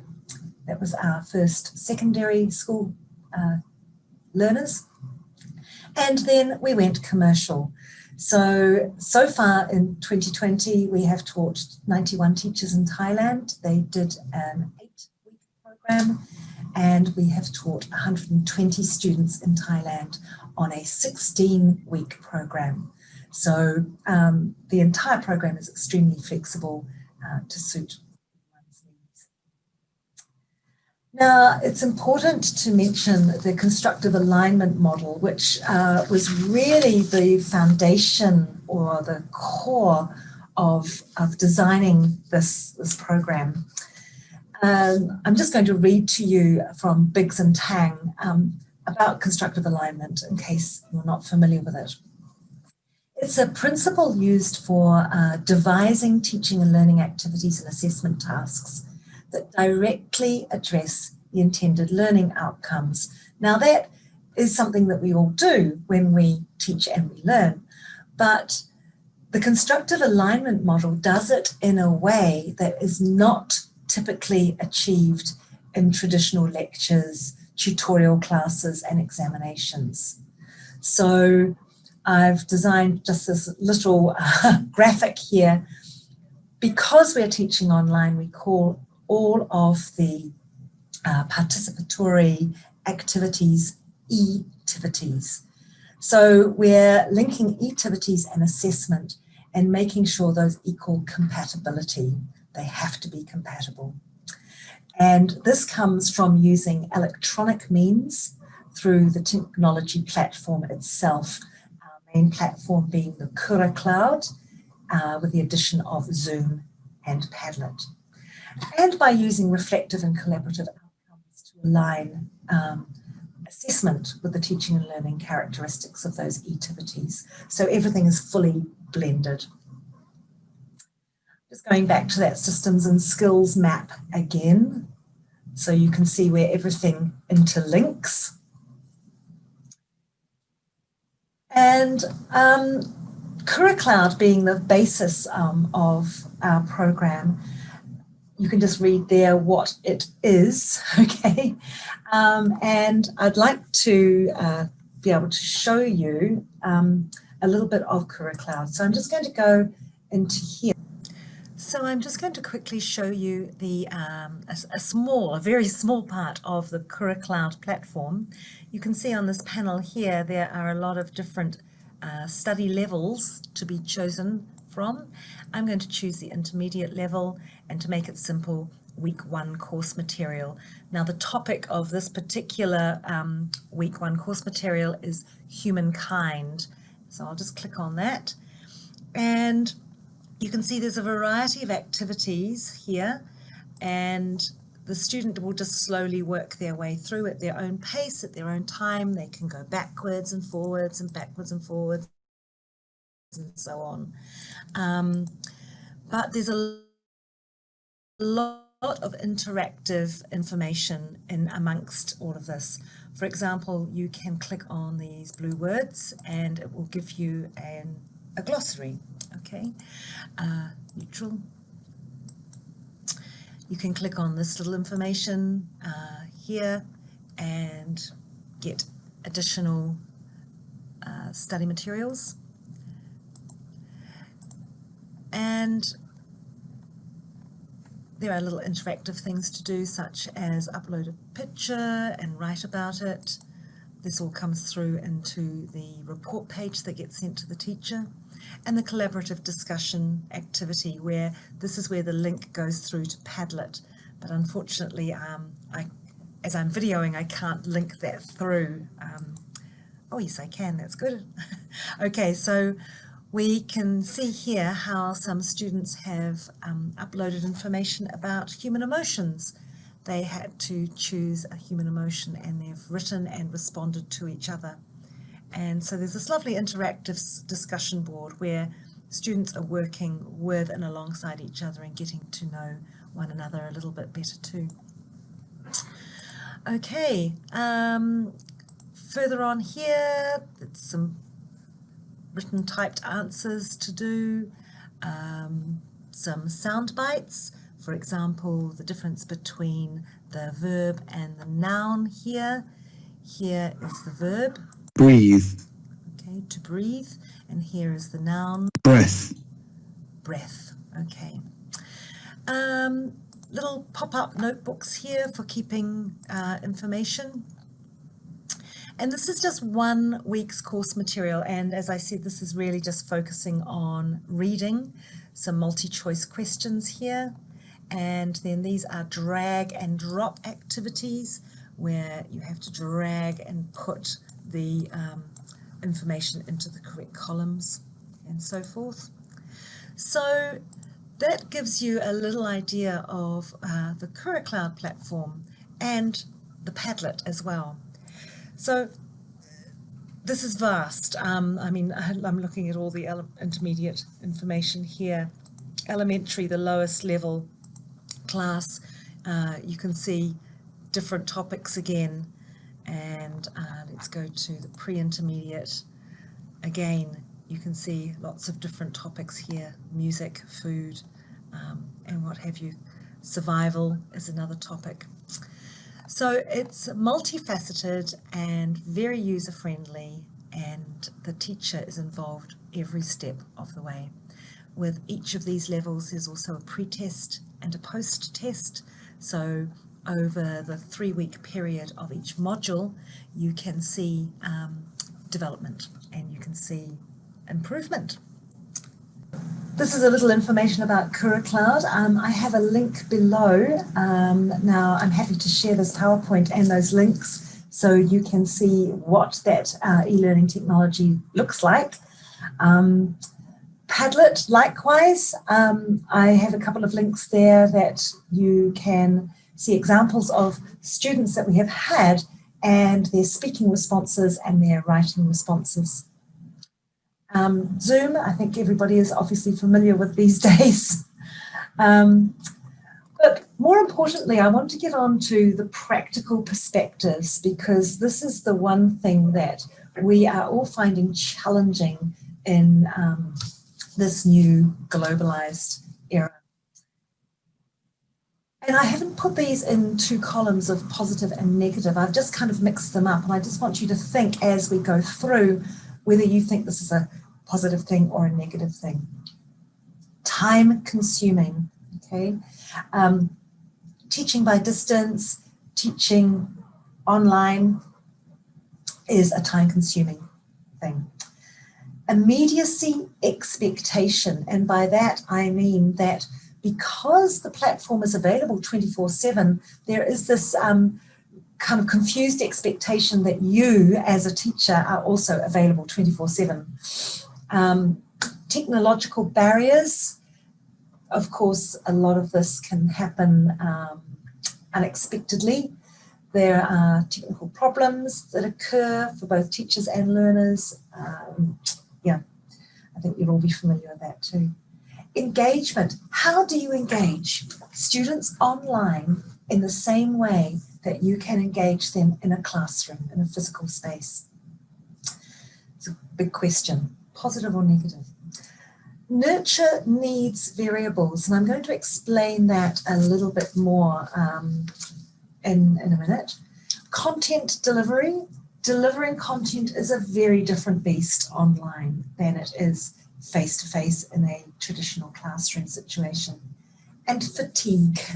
I don't just mean sleepiness, I mean screen fatigue. You've probably heard of Zoom fatigue, but also the focused concentration that one needs when you're talking to a screen or talking to others in this medium is very, very different than a three-dimensional situation. So let's have a look at how to overcome some of those practical perspectives. So time consuming, well, the only way, it is a negative thing, the only way that I have managed to work around this is to collaborate with peers. So if there are a group of teachers teaching online, it's to share the materials development and to share the grading load, because that is also quite different. Set boundaries with that immediacy expectation. Time zones is a big thing. We've been working quite closely with Thailand, which has a 6-hour difference to us, to teach at a time that is suitable to the Thai groups. We have had to teach later in our day, so it's a respectable early morning time. But we're not available in their afternoons because we should be sleeping. So yeah, setting boundaries is a good way to get around that. With the technological barriers, ensuring connectivity, soundproof, noise cancelling headsets, a quiet space, all those practical considerations when you're doing something online. Engagement. Now, to ensure engagement, it's part of the reason why we use a variety of platforms, the Kura Cloud, the Padlet, and the Zoom. And we also use a lot of personalised feedback. So the students do feel they're getting that one-on-one connection with their teacher.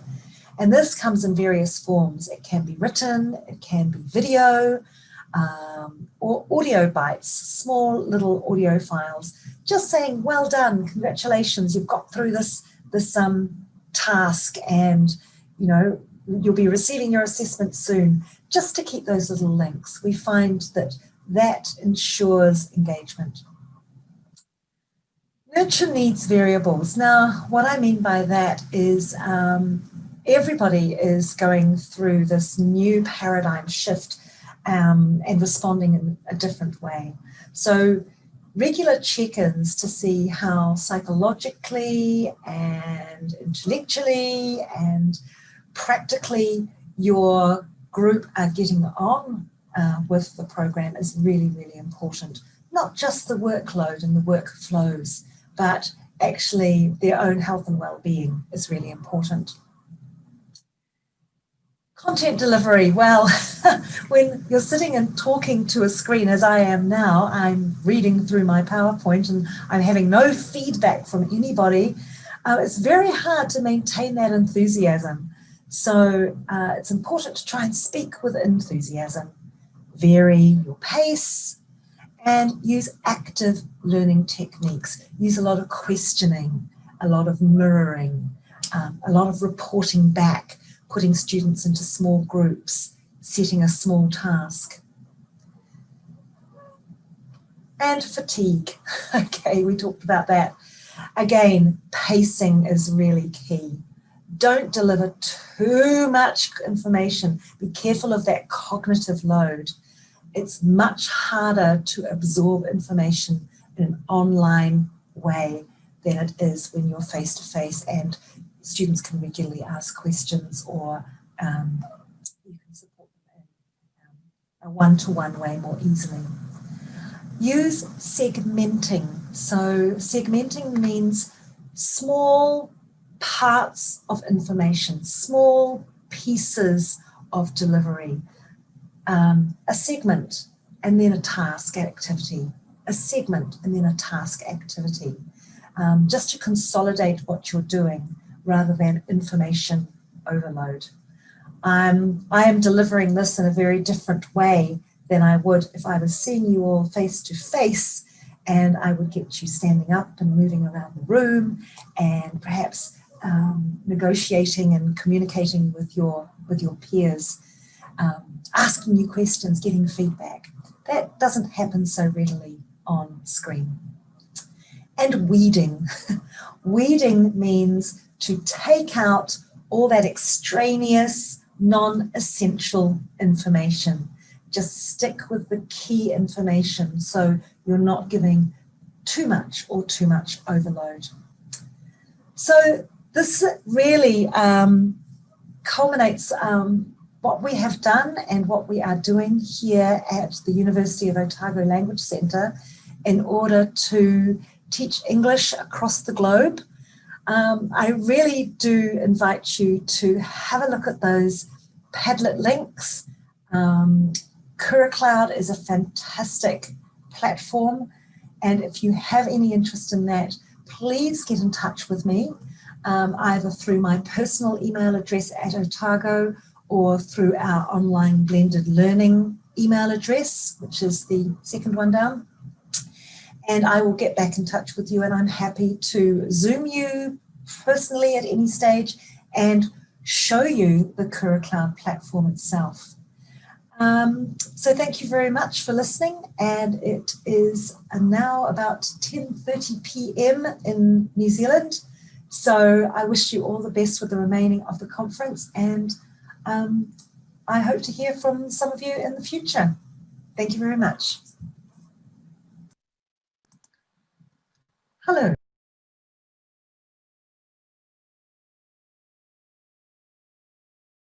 Thank you everyone for your listening. Ladies and gentlemen, due to the time constraint, we are going to skip the last Q&A session. We're very sorry for this. If you have any questions, please send it directly to our speaker, whose emails are already on our website. Distinguished guests, ladies and gentlemen, thank you very much for your attention and the active participation in the Tesol conference webinar on English language teaching in the era of Globalization 4.0, embracing the challenges and innovation, jointly organized by SEAMEO RETRAC and Curtin University. Now may I invite Professor Rhonda Oliver, Head of School of Education, Curtin University, to give her closing remark. Thank you very much. And what a day it has been. Enormous praise to my friends and colleagues, especially Trang Nguyen, who has always supported me and provided some notes now in the closing address. I do want to make special attention, draw your attention to the collaboration between our university and SEAMEO RETRAC, which we value here at Curtin very much indeed. And it was an amazing experiment to have this virtual conference, and we hope very much that next year you will all join us in Vietnam, with fingers crossed that COVID will allow us to travel, very much fingers crossed to the people joining me, to fingers crossed that we will be together face to face next year. But regardless, We will continue on this very important journey together and hope that whatever manner we will have our next conference, our International Tesol Conference again, jointly, SEAMEO RETRAC and Curtin University. Can I also thank not only the staff there, but all of you for participating today. It's been an enormous effort by many people, but it's not successful without our participants, and especially our presenters. It's a smaller conference this year because of its virtual presentation, but I'm sure you'll agree with me, there were some amazing presentations and we're very lucky to have heard them all. And I really enjoyed the Q&A session. I was just reflecting on some of the tricky questions I was asked myself and thinking how insightful they were. Can I wish you all well here on a Friday night? It's an hour later here in Perth, but I know it's much later in many other parts of the world. Thank you all again for your participation, and I will now officially close Conference 2020, and thank you all very much. Thank you very much, Professor Rhonda Oliver. Dear conference presenters, participants, on behalf of SEAMEO RETRAC Management Board, I would like to thank you very much our 15 distinguished speakers for your great presentations today. As our record, there have been over 700 attendees on both Zoom and YouTube platforms, participating in 13 presentations from the morning until now. It is a great number of participants for our first virtual conference on Tesol. Your involvement has contributed to the success of our event. I would like to thank all the wonderful staff here at SEAMEO RETRAC for their hard work in organizing this virtual conference. Once again, thank you very much for your attendance and contribution. We hope to see you again in next year, in 2021, for the conference on Tesol, either face-to-face or virtual format. Thank you very much. Goodbye. Ladies and gentlemen, before saying goodbye, please don't forget to complete the evaluation and e-certificate validation form by scanning the QR code or by clicking on the link sent by SEAMEO RETRAC. Your feedback will help us improve the quality of our future activities. Please ensure to check the spelling and order of your full name and email address before submitting the form to us. We use a system to generate the e-certificate of participation according to your provided information. Your e-certificate of participation will be sent to you via email in a month. For any inquiries, please feel free to contact us via email below. Thank you very much for your participation, and we are looking forward to welcoming you to our future event. Goodbye, and hope to see you again soon. Goodbye.